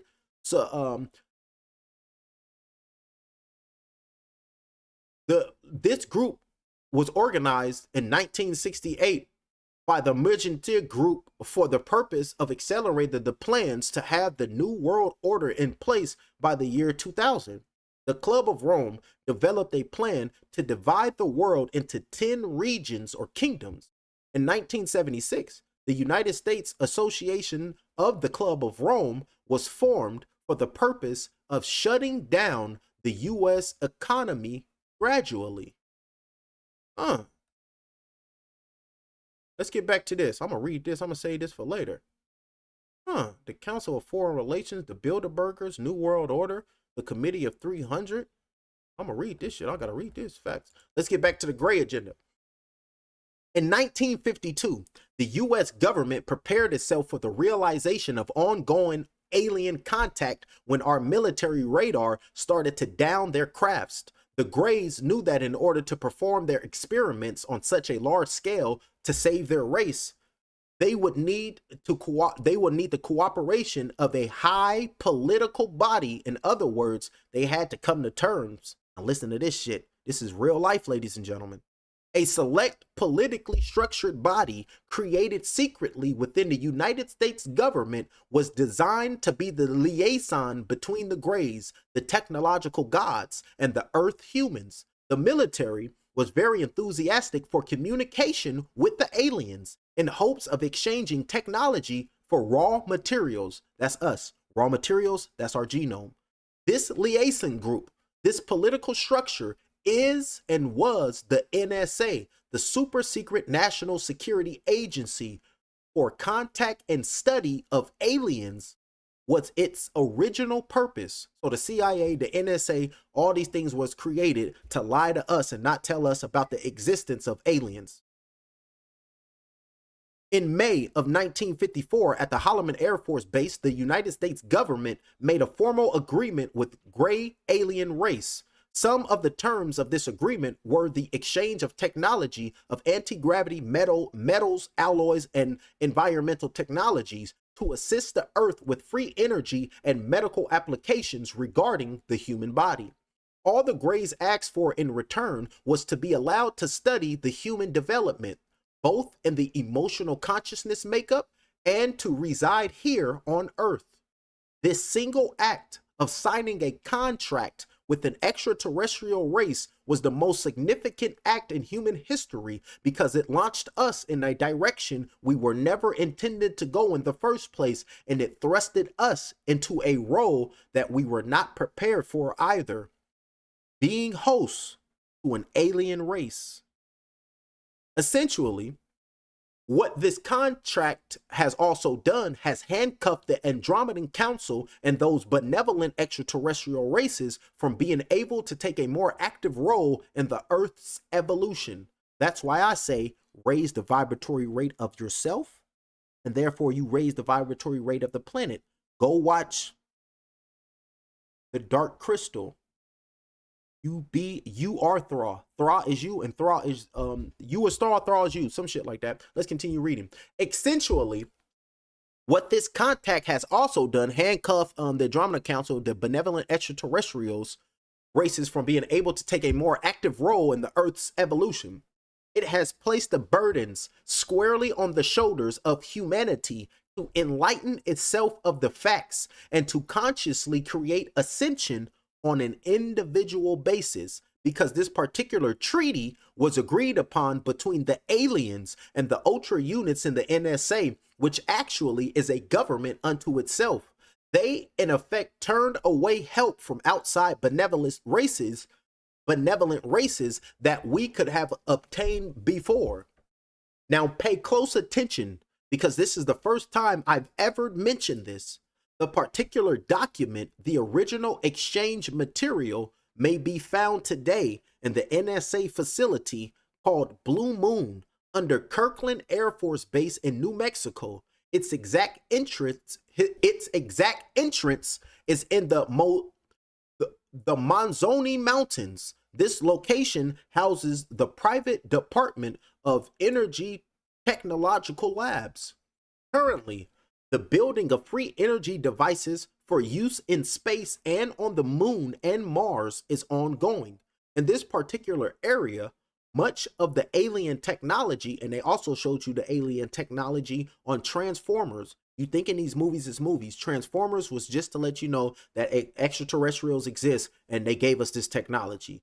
Go watch Transformers and you see the shit I'm talking about. They tell you in the movies, because remember, the Hollywood got a department in the CIA where they have to tell the people under cosmic law, they have to tell you what's going on so they can negate the karma. Alrighty, let's continue. Okay, they got free energy, and much of the aliens are the technology have been constructed and sent via a connecting tunnel to Los Alamos in an area located underneath the cliffs of Los Alamos Canyon, where huge vaults are built into the earth. This facility is 29,000 square feet in size. There are also laboratories equipped to study light, thought, and pure energy. This facility is also used as a jail cell for aliens captured by the Black secret government. Corporations that are currently assisting the aliens in the Black government are Standard Oil, Lockheed, Northrop, McDonnell Douglas, AT&T, IT&T, the A&A Matthews Construction Company, the Robbins Company, the Utah Mining Company, and numerous more. The NSA is exempt from all laws in the United States unless the NSA itself is specifically mentioned in any creation of law. This is due to its interaction with aliens and its sometimes necessary infringements of civil rights and constitutional rights of the American people. In other words, to make it exempt from breaking any laws and hurting anybody here, they made it completely separate. And it is completely separate, even though your tax dollars pay for the running of it.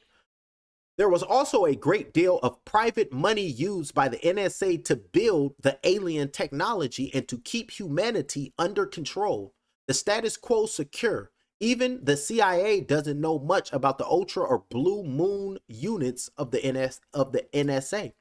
These are the two highest units the NSA has that deals directly with the alien technology and information.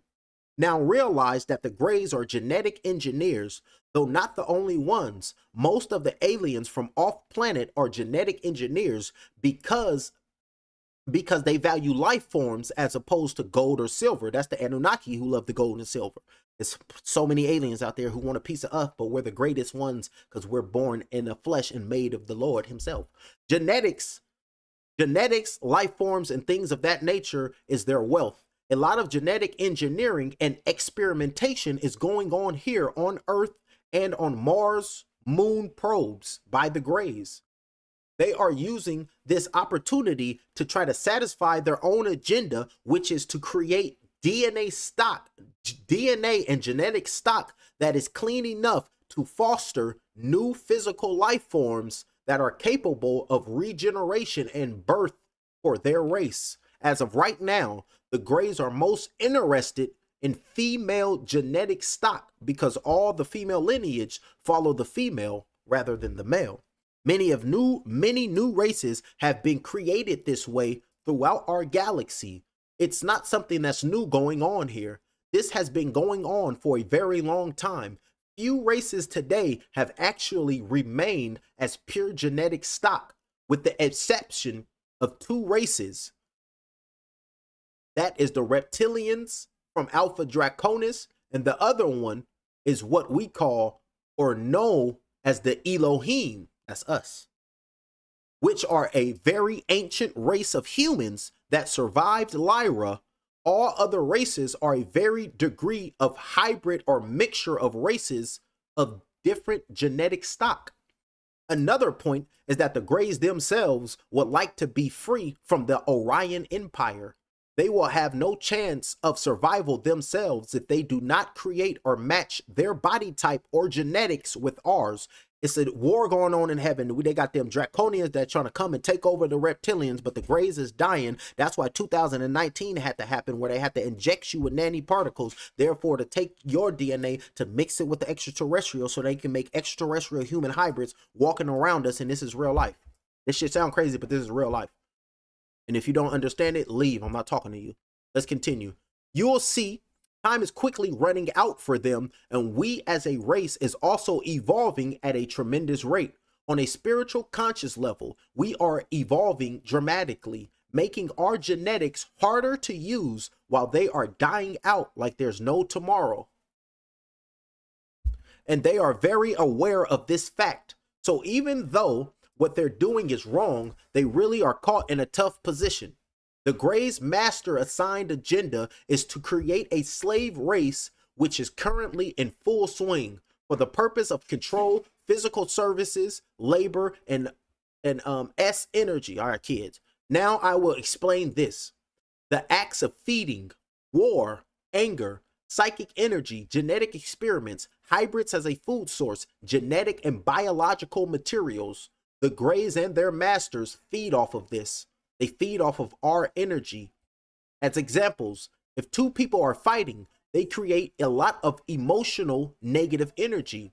And this is why you will find that whenever there are wars going on, there are a lot of UFO activity. Remember when that shit popped off in Iran with Israel and the US, what did they see? They seen an orb. Before they said the rocket popped off, they seen an orb. This is real life. Look it up. They just feed off of it. It's liking to blah, blah, blah. Y'all can read that. I got kids. The energy of fear, that rush of adrenaline, young teens on a battlefield running around scared.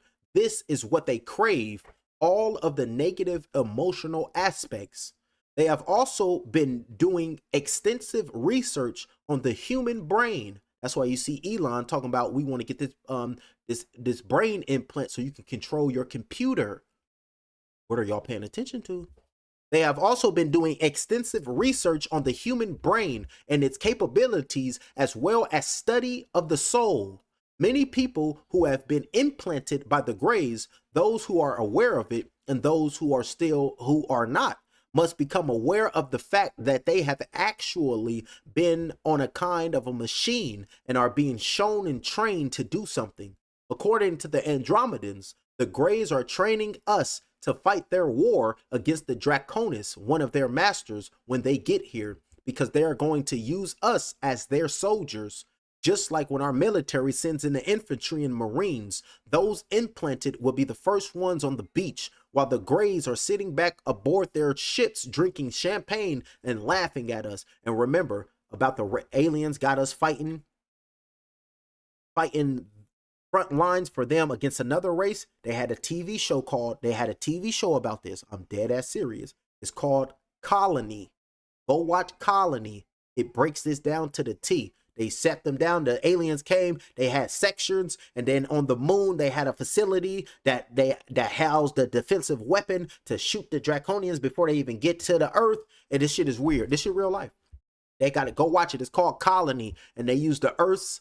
And there was a TV show about the Earths being taken, using as soldiers to fight against these Alpha Draconians. That's the TV show. And if you also want to talk about the reptilians, you got to go watch a show called, it's on Tubi. It's called V. The letter V. Go watch V. About reptilians. This shit real. Now let's break this down. And they have chosen our world to be the battleground.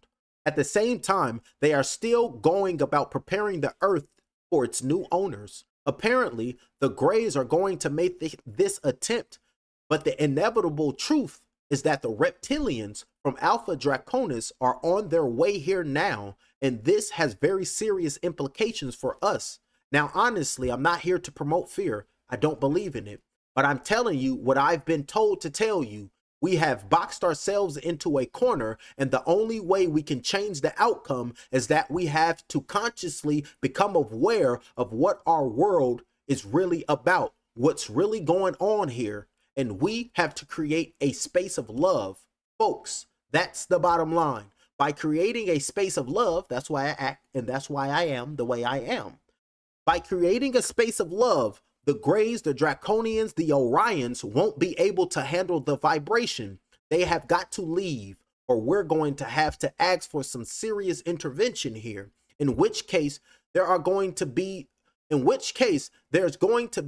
war in the heavens, as the Bible has predicted. It will be all about saving us.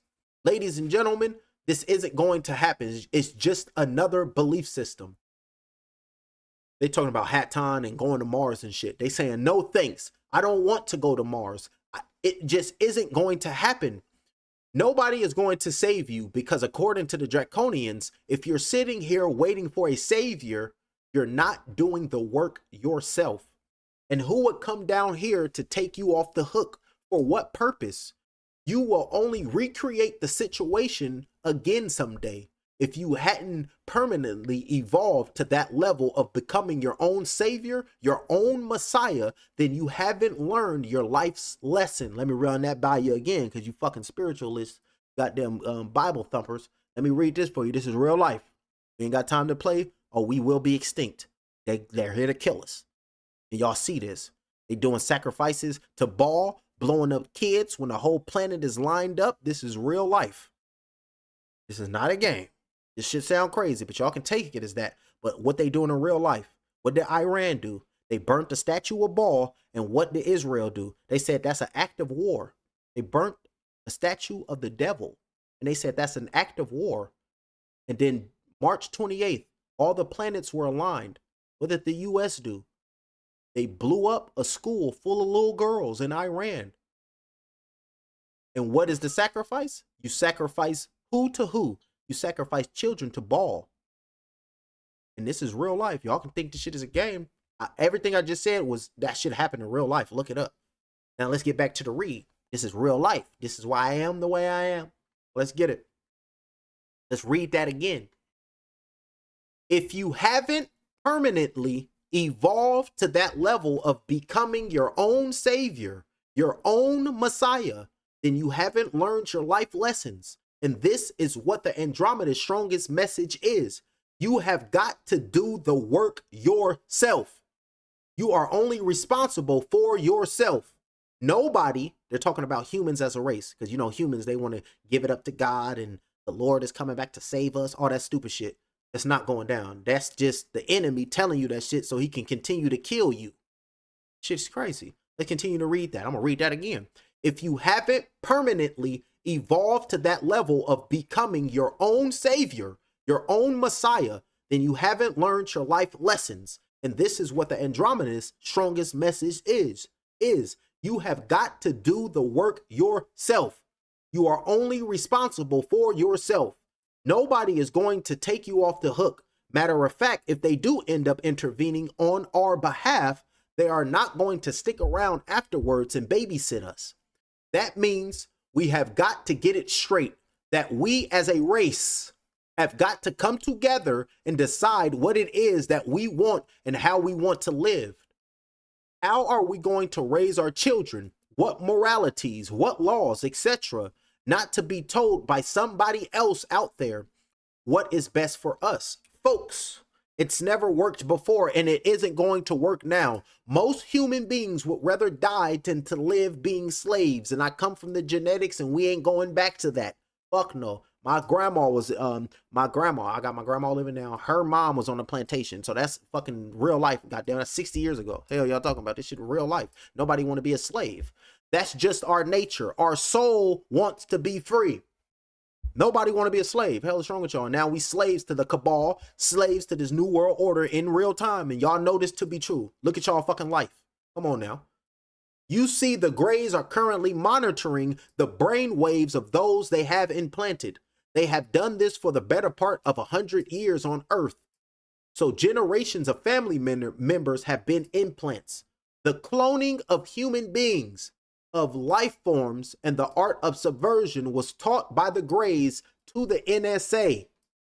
The cloning of human beings was taught by the Grey aliens, taught to the NSA, and they doing it now. On the two highest levels of the human interaction with Grey extraterrestrials within the NSA, there exist cloned human beings and humans so heavily implanted that according to the Andromedans, they do not consider them human beings anymore. They have joined the group mind of the Greys.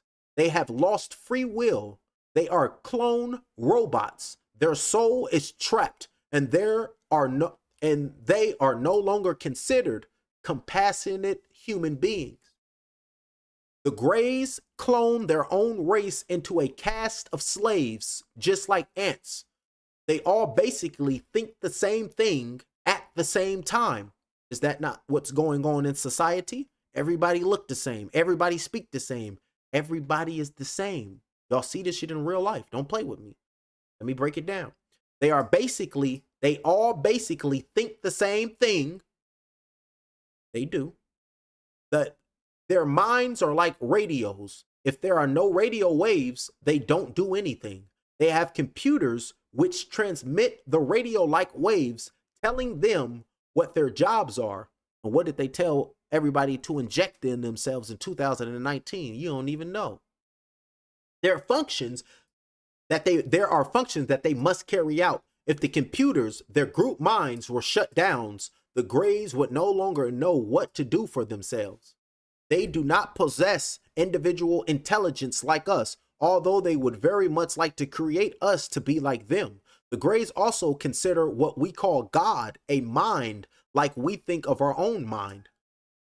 They have completely detached themselves from their spiritual essence so long ago that their physical essence and personality have become pure ego. The Draconians are pure ego as well. Many other races genetically altered by the Draconians are also experiencing the separation from their own essence too. The Greys are pure ego. Now let's get into it. They are very sophisticated in mathematics and energy sciences. It has been said that our military at the time of the Holloman Air Force meeting that there was an exchange of personnel. our military gave the Greys 16 military personnel that were supposed to be taken to the Greys' point of origin, and that they left us 1 or 2 guys of something of their own along those same lines. According to the Andromedans, it was really 109 human beings that were taken at that particular exchange. They have not returned. As a matter of fact, they did not go to the Greys' point of origin, which was Zeta Reticuli 2. Well, let's click this. The hell is Zeta Reticuli? That's supposed to be where the gray aliens are from. I don't want to pull that up. The gray aliens, they supposed to be from Zeta Reticuli. The Greys, ooh, listen to this. The Greys gave virus technology to the NSA, which then was handed on to the lower levels within a military complex. In Africa, we find the testing ground for the AIDS virus. There's a reason for this.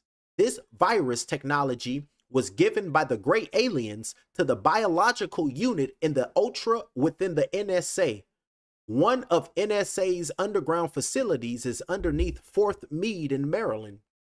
At that location, there are 19 acres of underground caverns with some of the most highly technological and sophisticated supercomputers in the world that were built and designed into the facility. They have never seen the light of day. This area and the one in Mount Hood, Oregon, are engaged in massive surveillance of the world's telephones, telegraph, telex, fax, radio, television, microwave communications, NORAD, and also space radio waves. The complex in Mount Hood is where our military is cloning human beings and aliens. I don't know what alien races. They said the complex in Mount Hood is where our military is cloning human beings and aliens. Remember, you said you want to talk about aliens? Let's talk about aliens. This is my expertise. I like shit like this. Let's continue reading. Jumping back in history a bit, in the late 1950s, the Greys also approached the Russians regarding the signing of treaties and mutual exchange. The Russians, however, already at the time were included in the proceedings of the NSA, chose not to sign this independent treaty because they knew full well what the Greys would try to pit the United States against the Soviet Union. It is in fact the Soviet Union that informed JFK of the Greys' existence during the Cuban Missile Crisis. The Andromedans have stated that the Russians were trying to blackmail the US into sharing alien technology, thus the Bay of Pigs. That's when they put the missiles there pointed at the United States. The Russians became increasingly aware that the NSA and the CIA were developing incredible technology and were not sharing it, and was their agreement shortly after the Holloman Agreement. Apparently, JFK asked the CIA 3 times if the Russian allegations were true. The CIA lied twice to the president, even though nuclear weapons were only 18 minutes away from striking the United States. They just flat out lied to him and said, no, they're nuts. This prompted JFK to want to scatter the CIA to the winds. This is one of the more important reasons the black government found JFK as a threat and had him make a physical transition permanently. Let's click black government. The secret shadow government, deep state, aka deep state, the secret structure that steers defense and foreign policy behind the facade of democracy, known too as the controllers, the masterminds, the police state, the surveillance state, the military industrial complex, and world government. In short, deep state equals the government elites, intelligence, community, and military establishment. In 1958 speech exposing a small clique of power-lusting conspirators to plan in North America, a message from the Galactic Federation of Worlds on the Israel-Iran conflict. Ooh, let's click this. This is 2004. On April 1st, Israel launched an unprecedented attack on Iran's embassy compound in Syria that led to the death of 7 senior military officials, including 2 generals. Iran promised a military retaliation, and the world waited to see how Iran would react and whether the Middle East would be plunged into a devastating regional war. In the subsequent days leading up to the Iran's retaliatory strike on April 13th, there had been many rumors. I ain't about to read this shit. We on the gray agenda. Y'all can go read that yourself. It was JFK's desire that some of this technology would reach the common people and be used for the betterment of mankind, and that it be made known to the American people that the alien presence was upon us. This is one of the reasons why he successfully launched a civilian space program so that all Americans and people of the world could share in the discovery. So shout out to JFK. In 1953, satellites and radars showed large objects coming towards the Earth. They showed you this on Men in Black. Go watch the first MIB. They said that's that's an artillery battle cruiser, and it was coming to Earth. They showing you this shit in the movies. They was on Men in Black, the first one. They showed you this shit. In 1953, satellites and radars showed large objects coming towards Earth. They were gray motherships. These time-traveling spacecrafts were the same crafts seen near Venus in 1787, 1788, 1789, and 1645. It was reported that a large moon was seen near Venus. Or other times as well in the same year, it was seen coming and going. The last time it was reported was in 1767. The same type of occurrence happened around Mars on November 25th, 1894. A large ship was seen illuminating part of Mars. The same occurrence for Mercury in 1799. The same large planetary body crossed the sun on August 26, 1859, and this same body today that's still there is called Vulcan. It's a mothership. It isn't a planet. The same large planetary body crossed the sun on August 26, 1859, and this same body is there today. It's called Vulcan. It's a mothership. It isn't a planet. I need to look into that. Vulcan. During the total eclipse of July 29th, 1878, astronomers saw two large glowing planetary bodies about the size of Venus between Mercury and Venus. According to the Andromedans, these were Pleiadian and Andromedan motherships that had gone back in time. They were observing the grays orbiting around the sun. They wanted me to share all these dates with you. I don't necessarily know why, but here are some more. In 1783 and 1787, a huge bright lights were reported on the moon. They were mistakenly reported as volcanoes at first, but then they moved and lit up the dark side of the moon, which caused a noticeable glow around the top portion of the moon. In February of 1894, a comet was apparently photographed striking a huge dark object in our solar system. It happened to have wings, and according to the Andromedans, this was a draconian mothership. The same phenomena occurred in April 4th, 1892, and it was about 1/3 the size of the moon, 600 to 700 miles in diameter. As it crossed, astronomers thought that it was a bird, but its wings didn't flutter. Again, it was a draconian mothership. This was observed again on January 27th, 1912. A ship 250 miles long, 50 miles wide, resembling a crow, was sitting on the moon. According to the Andromedans, this again was a craft from reptilian Alpha Draconis.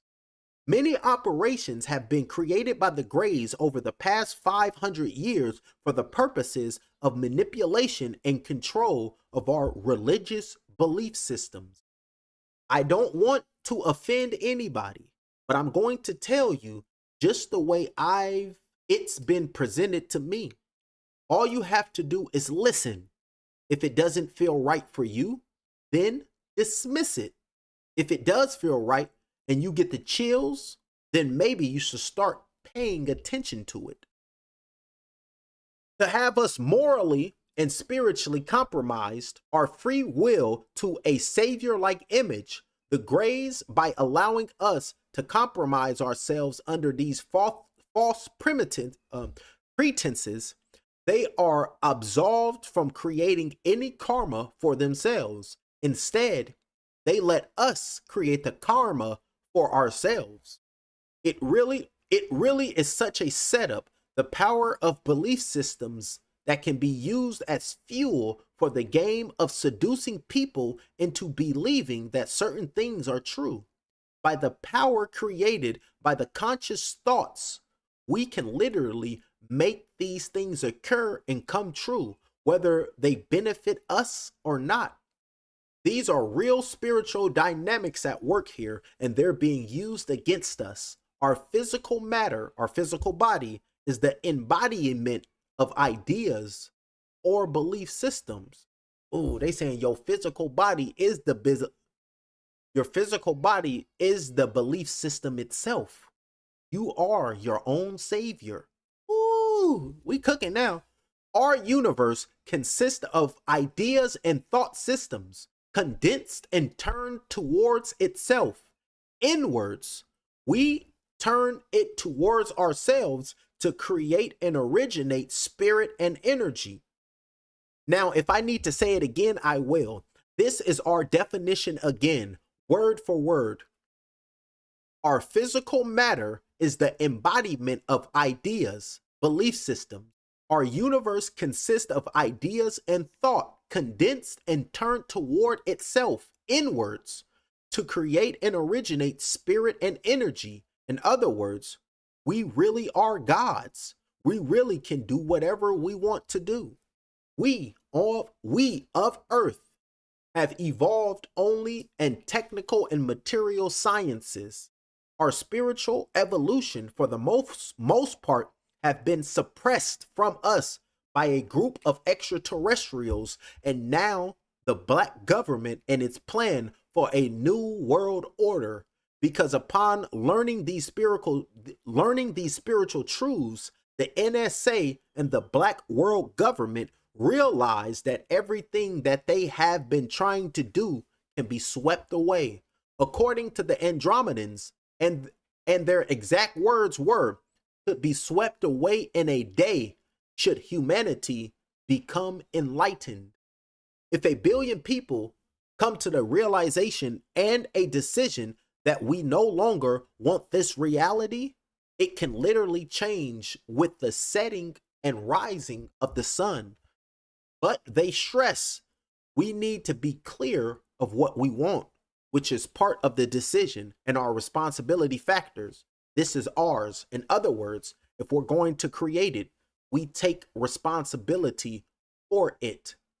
The Shroud of Turin, according to the Andromedans, this is one example of the extraterrestrial manipulation or assault of our belief systems. This holographic image on the shroud was created by the Greys to strengthen a belief system in a savior or messiah. This belief system assists their plan for control because humanity would love to give their power away to someone that appeared to be a true and legitimate messiah because we've been taught to do that. The Greys know that few people truly want to accept responsibility for their own evolution.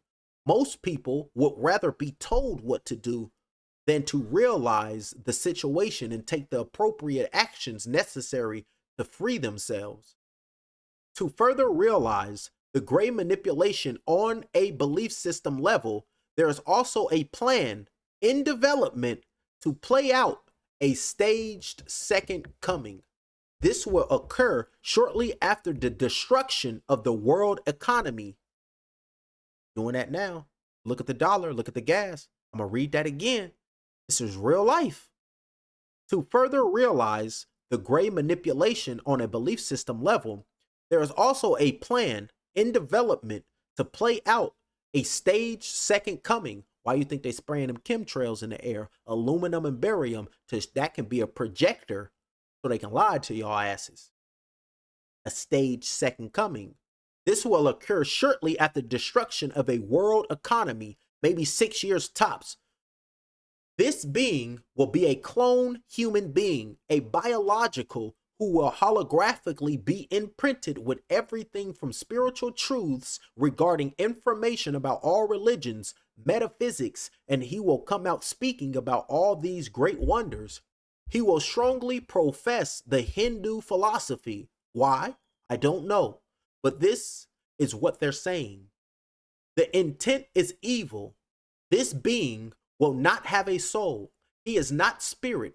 He is robotoid, a clone, a robot, a synthetic.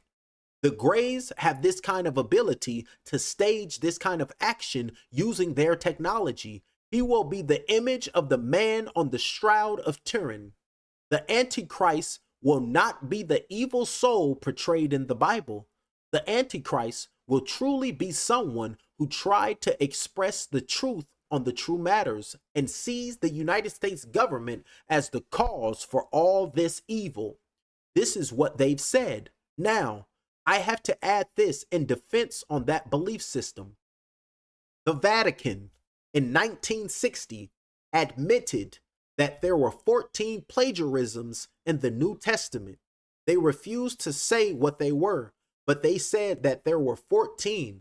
That means you can't believe by it as gospel, so to speak, because they changed it. It wasn't God who wrote it. The church changed it and they admitted it. So you do with that as you want to. So you do with that what you want. But everyone is believing it has to happen. And by us believing it has to happen, ladies and gentlemen, we're going to create it. That's why they got all this madness. If you turn on the news, everything is destruction. Everything around you is always negativity. It's always negativity. Because remember, you are your subconscious mind, and whatever you think, that's the reality. They trying to tap in and they trying to make this shit in real life. I'm reading to y'all their blueprint. I'm reading to y'all what they're fucking doing right now. This is the Grey agenda. Good. Let's get back to it. The Greys were responsible for the Fatima episode in Portugal where the Virgin Mary supposedly spoke to the children. This was a holographic image of a woman who professed to be the Virgin Mary, the mother of Jesus Christ. The sun supposedly fell from the sky and miraculously healed people using great technology. These somewhat miracles did occur, but they used light and sound, which they beamed from their ship to the various people, affecting these cures in their physical bodies. Now, this is technology that has been here on Earth at least the last 100 years or more, but it is against the law now in most places in the United States because it works. And that's color and sound. And the reason for sound work is because the entire universe is a holographic projection turned inside of itself. It's all a hologram. It's all a holograph.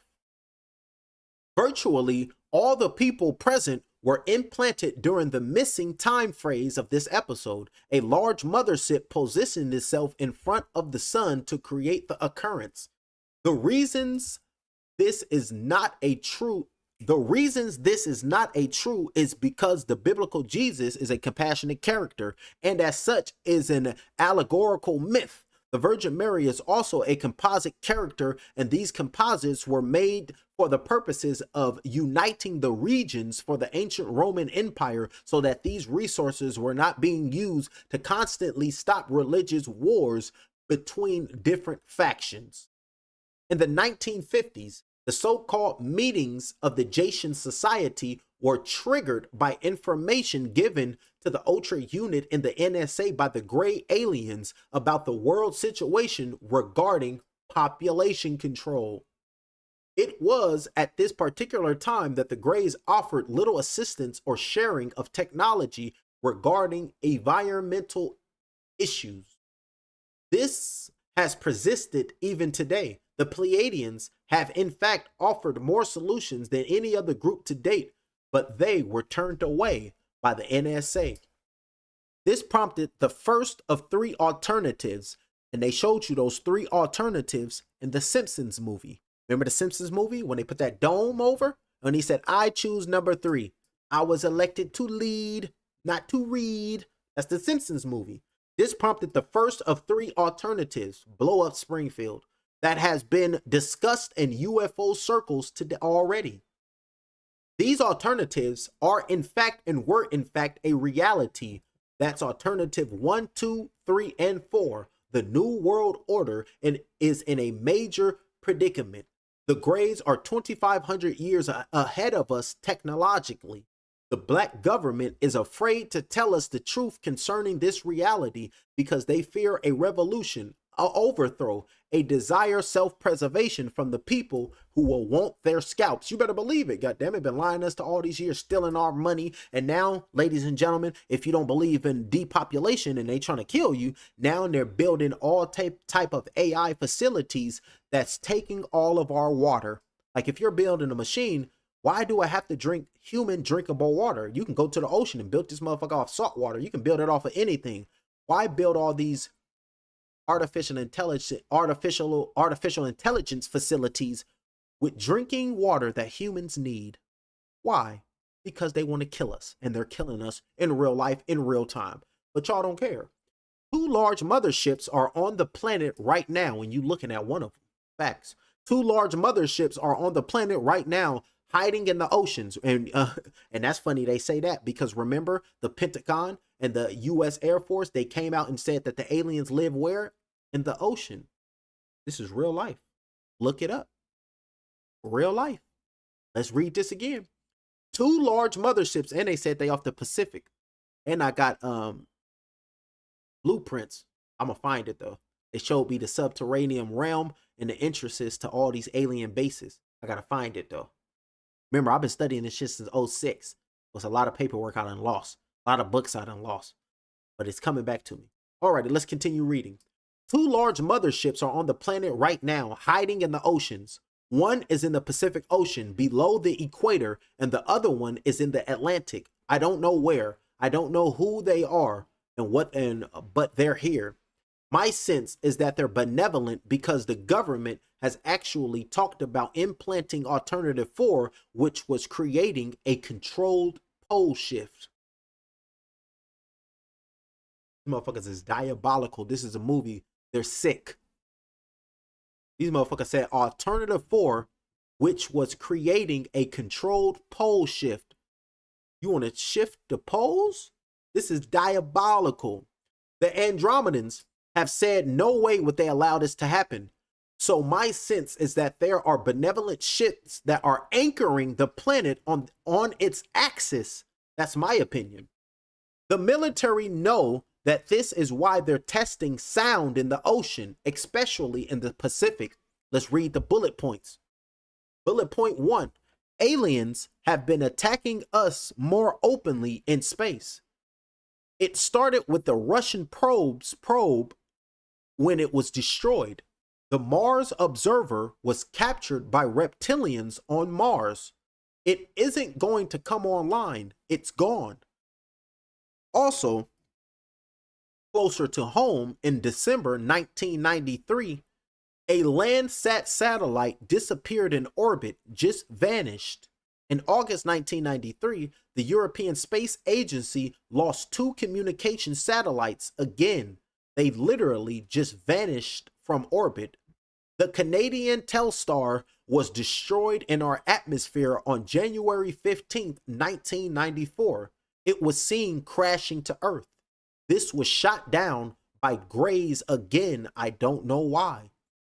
A NASA SATCOM 3 communication satellite vanished in May of 1979. It was just taken. 2 Soviet Millennia satellites were also taken. They just vanished from our orbit, from our atmosphere. Here's our scenario. The benevolent races have told the world governments that they would help us, but world governments have dismantled their nuclear weapons. And if you don't believe the dismantlement of the nuclear weapons, they showed you that on X-Men Apocalypse. Remember X-Men Apocalypse? All these weapons all these superpowers, and you can never strike God. That's X-Men Apocalypse. They showed you about all the nuclear weapons that was let off. Real life. The benevolent races have told the world governments that they would help us, but the world government has to dismantle their nuclear weapons. The Earth's government did not want to do this because they did not know who to trust. They created this situation and they do not know who to trust now. However, the world government is so desperate to get rid of the gray aliens that they have put a call out for help using satellites.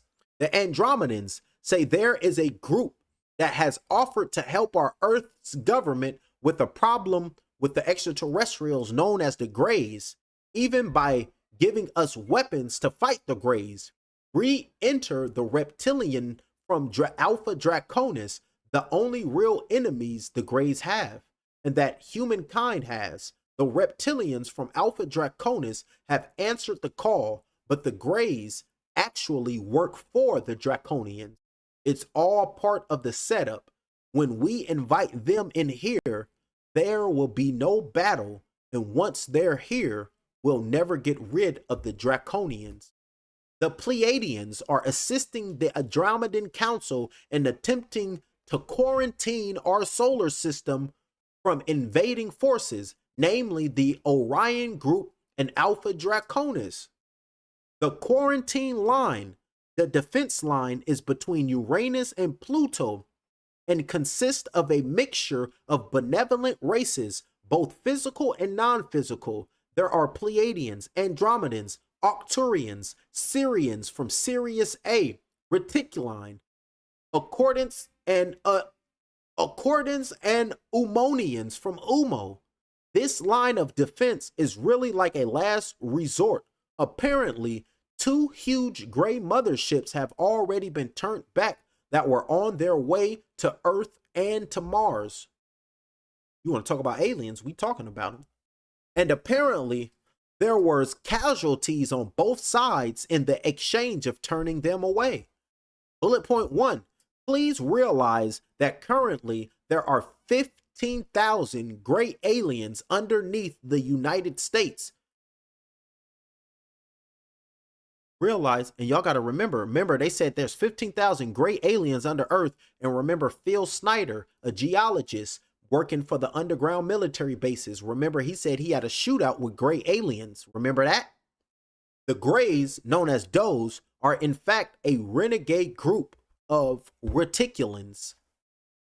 They are not from Reticuli and haven't been back there for hundreds and hundreds of thousands of years. They have been traveling through space in their arcs. Before they came to Earth, they were residing on Sirius B. That was their originating point before coming here. There are approximately 1,833 reptilians living beneath the United States. Their habitat is from 100 to 200 miles beneath the surface of the Earth. They generally live in caverns, and the ancient tunnel systems created hundreds of thousands of years ago. They are not malevolent, and every once in a while, they come up for contact. They have been seen in New York City, Missouri, Chicago, and in the Southwest United States. These areas happen to be the largest areas where missing children occur, numbering in the thousands. The Andromedans state that 13,720 children have been taken by these reptilians over the last 25 years. It's been more than that. So when you see all these missing kids, that's extraterrestrials and the deep state and the cabal. They working for these extraterrestrials to go take the kids to these aliens, because the aliens, they take the adrenochrome, they get they take the secretions from the pituitary, the pineal, and the hypothalamus gland. Then once they done taking that, they get a body to all these sickos. And y'all seen the Epstein list. Y'all know what they do to kids. Let's continue reading. In Linda Moulton Howe's book, Alien Harvest, there is mention of human body parts seen in underground bases. Almost done, y'all. The Greys are searching for walk-ins, for they want to learn about spirit. I'm speaking about benevolent and not satanic possession of that kind of stuff. Walk-ins are necessary at this particular time. They are higher evolved souls. 72,000 walk-ins are on the planet right now and are part of the Andromedan Council. 72,000 more are coming in the next 3 years to balance the negativity that is being created. I'm one of them positive ones. Because of the Council's laws of non-intervention, the Andromedan Council found it necessary to intervene in another way without violating its council directives. Thus, the walk-ins, who are actually Earth human beings, are here to do that kind of work.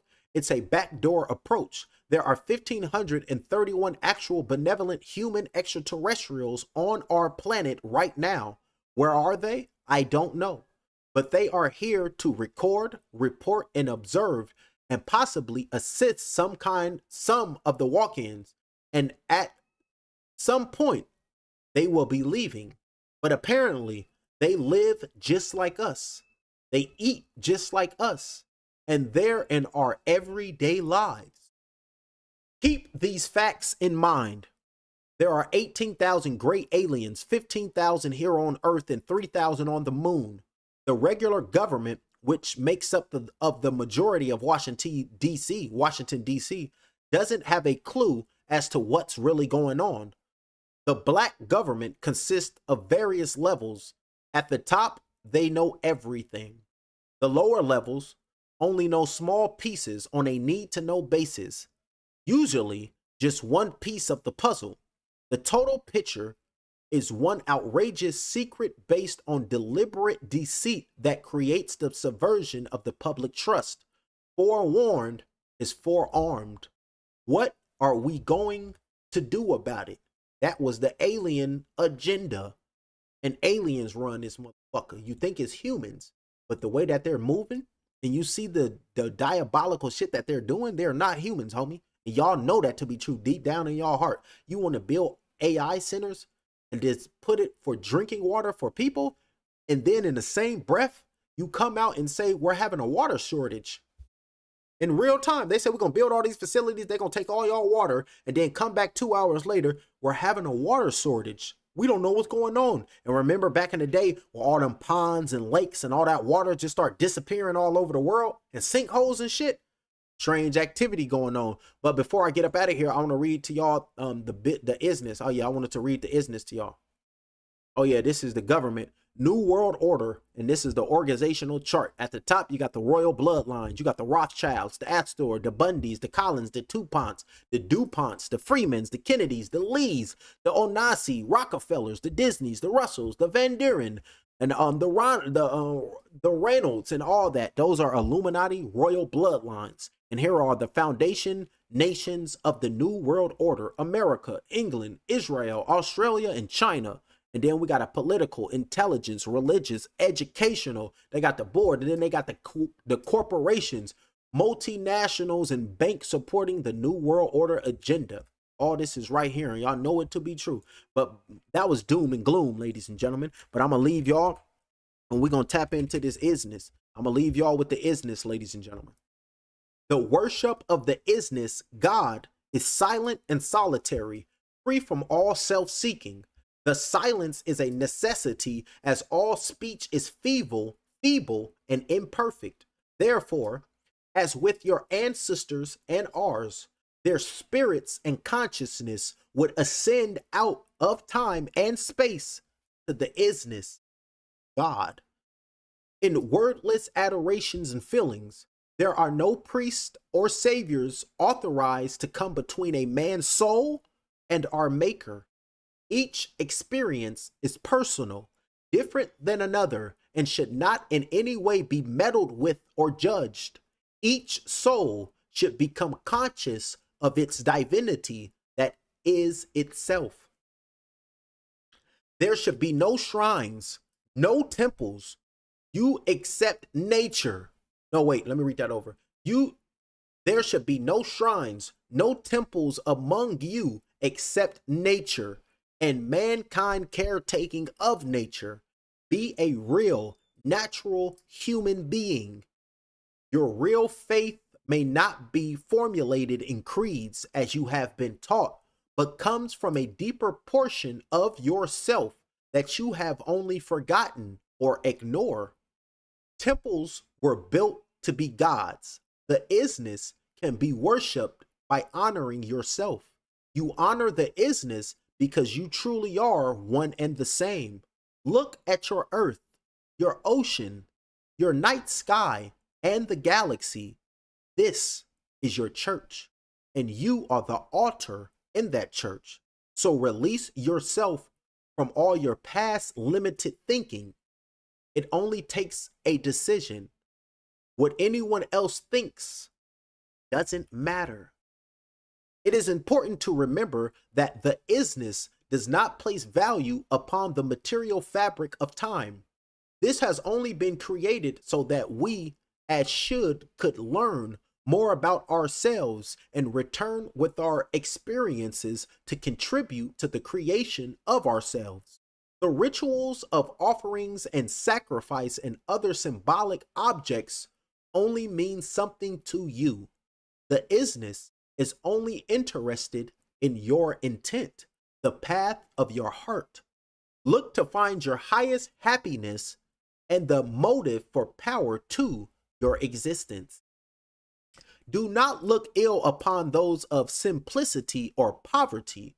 The goal of one's paths, regardless of lifetimes or life forms, is not the accumulation of wealth and the enjoyment of luxury. It is to discover your true self. That which is apart from the isness, that part of you which chooses to leave the comfort and the safety of eternity to fall into the concept of time. To become a true human being is the practice and constant embracing of your essential self. And from that place of eternity, your thoughts, actions, and emotions should emanate into the world.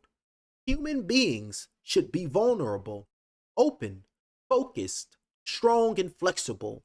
In your world, the three concerns all of you must address personally are self-worth, trust, and expectation. Your earth not only needs healing, she also needs a responsible and worthy companion. That companion is the masculine. Why you think they trying to destroy the masculine principle? Masculine is toxic. We don't like masculinity. All orchestrated by the evildoer. Keep the planet lowered so these evil extraterrestrials can take over. There is a great need for the men of your world to become intuitive and soulful. Men must cultivate unconditional love on all levels. The men of your world are too aggressive and full of self-imposing loneliness. Please remember that all energy moves in a circle, so everything returns. The love and the anger and the despair. Please, we ask you to also acknowledge the fact that the love that you withhold is the pain that you carry.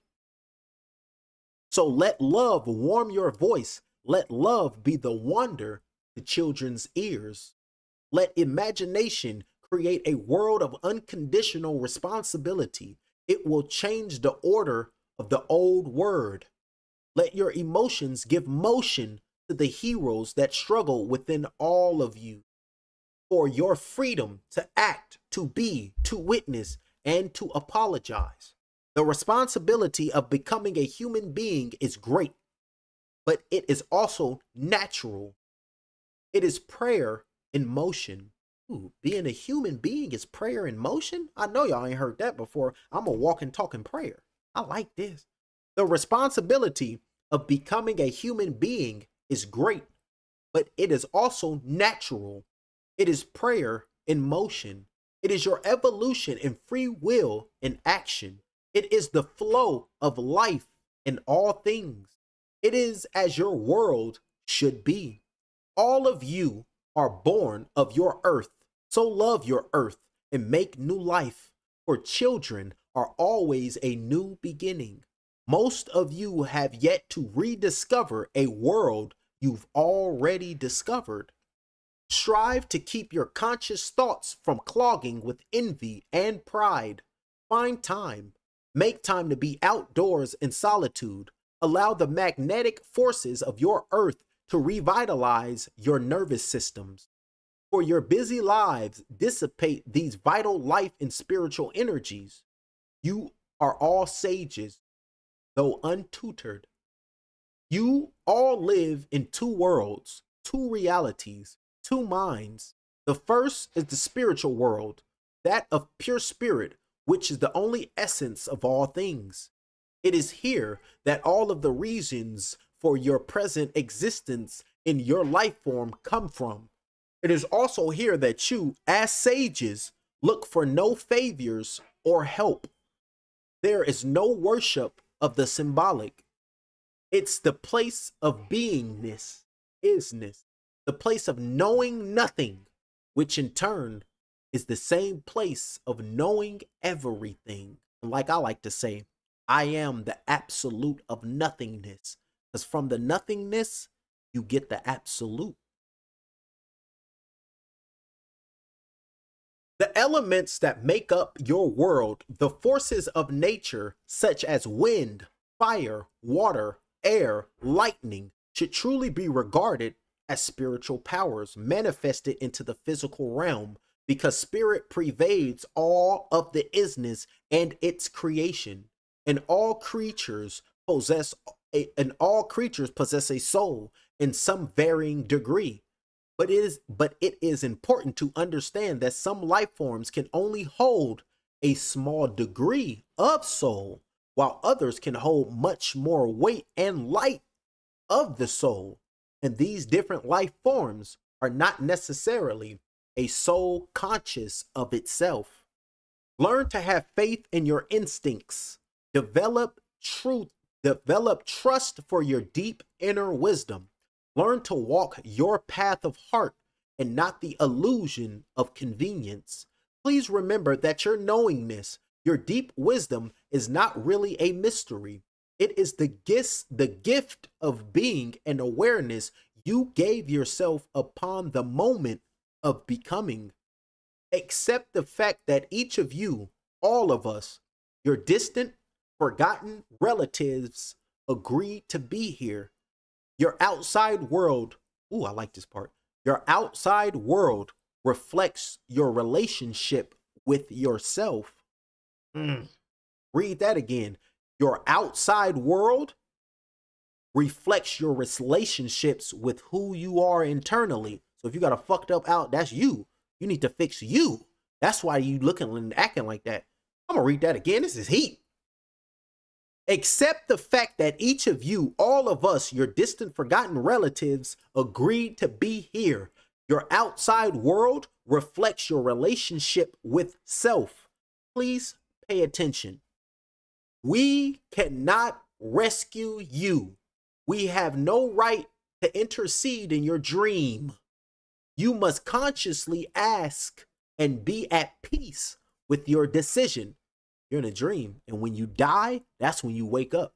Right now, we're dead right now. So we think when we die and we cry, when actually when we're born, they cry for us, and then when we die, they trill for us, and it's flipped. So when you get down here, you die in that realm, but down here, everybody's cheering for you. Then when you die, they cheer for you there, but when you die here, everybody crying. So it's all flipped. Let me read that again. Accept the fact that each of you, all of us, your distant, forgotten relatives, agreed to be here. Your outside world reflects your relationship with self. Please pay attention. Please pay attention. We cannot rescue you. We have no right to intercede in your dream. You must consciously ask and be at peace with your decision. In all of your Terrian religions, that's earth religions, in all of your Terrian religions, there is an element of varying influence over the pure reason of its devotees.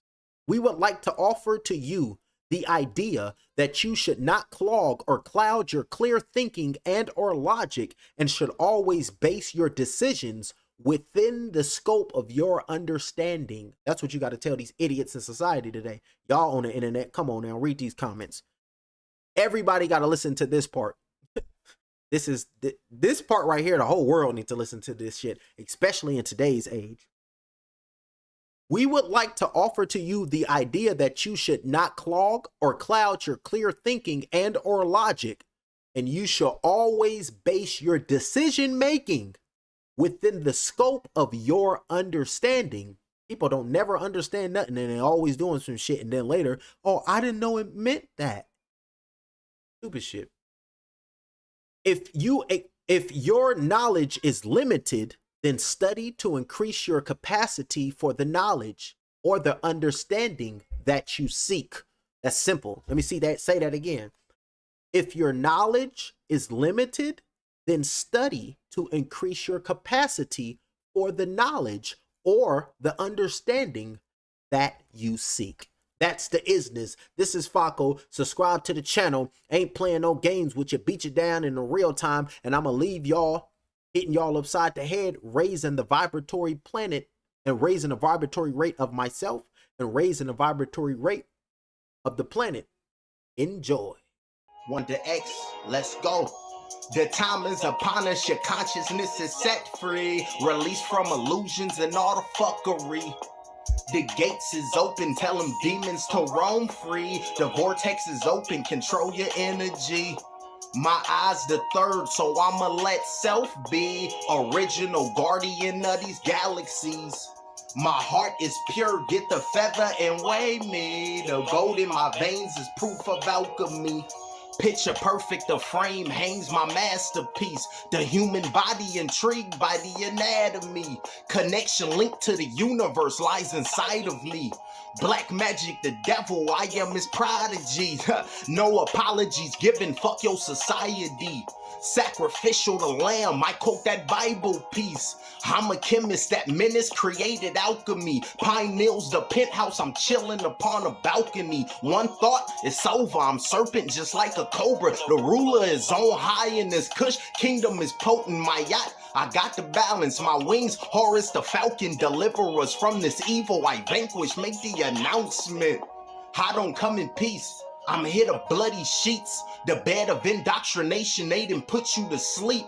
Adrenaline shot in his veins, he's staying woke.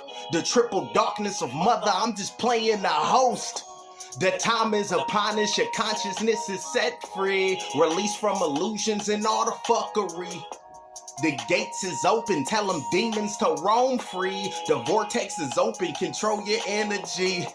My eyes the third, so I'ma let self be original guardian of these galaxies. My heart is pure, get the feather and weigh me. The gold in my veins is proof of alchemy. The gates is open, the subdivision has opened up. I had the key, it was confidence, time to run amok. Relay race to the knowledge, the wizard finished first. Put a spell on this galaxy, magic is in us. I control it all, resting peacefully in all. Crystals, manifestations of self, I done seen it all. Back and forth to the future, the pharaohs I recall. Me standing tall on these pyramids that will never fall. Pangea, I'm one. Sothis is the silver sun. Brimstone, fire, in hell. Lucifer, I become.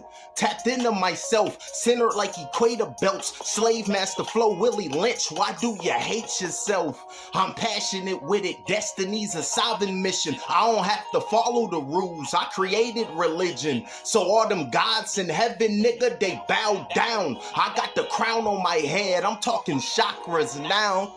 The time is upon us, your consciousness is set free. Released from illusions and all the fuckery.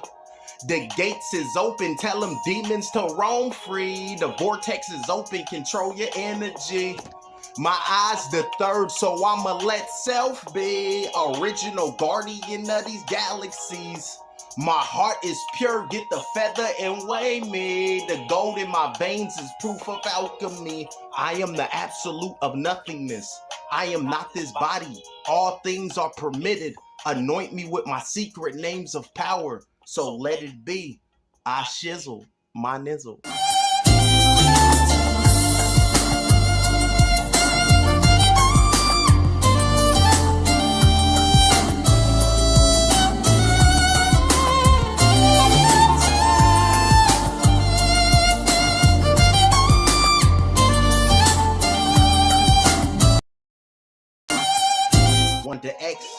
go.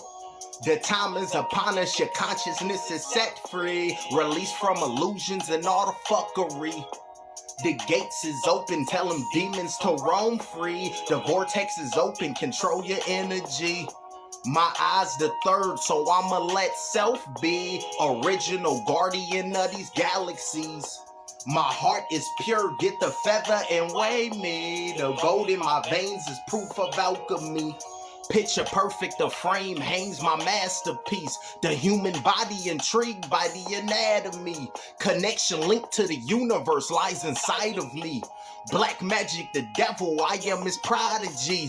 No apologies given, fuck your society. Sacrificial the lamb, I quote that Bible piece. I'm a chemist that menace created alchemy. Pine Needles, the penthouse, I'm chilling upon a balcony. One thought, it's over, I'm serpent just like a cobra. The ruler is on high in this kush, kingdom is potent. My yacht, I got the balance, my wings, Horus the falcon. Deliver us from this evil I vanquish, make the announcement. I don't come in peace, I'm here to bloody sheets. The bed of indoctrination, they done put you to sleep. Adrenaline shot in his veins, he's staying woke. The triple darkness of mother, I'm just playing the host. The time is upon us, your consciousness is set free. Released from illusions and all the fuckery. The gates is open, tell them demons to roam free. The vortex is open, control your energy. My eyes the third, so I'ma let self be original guardian of these galaxies. My heart is pure, get the feather and weigh me. The gold in my veins is proof of alchemy. The gates is open, the subdivision has opened up. I had the key, it was confidence, time to run amok. Relay race to the knowledge, the wizard finished first. Put a spell on this galaxy, magic is in us.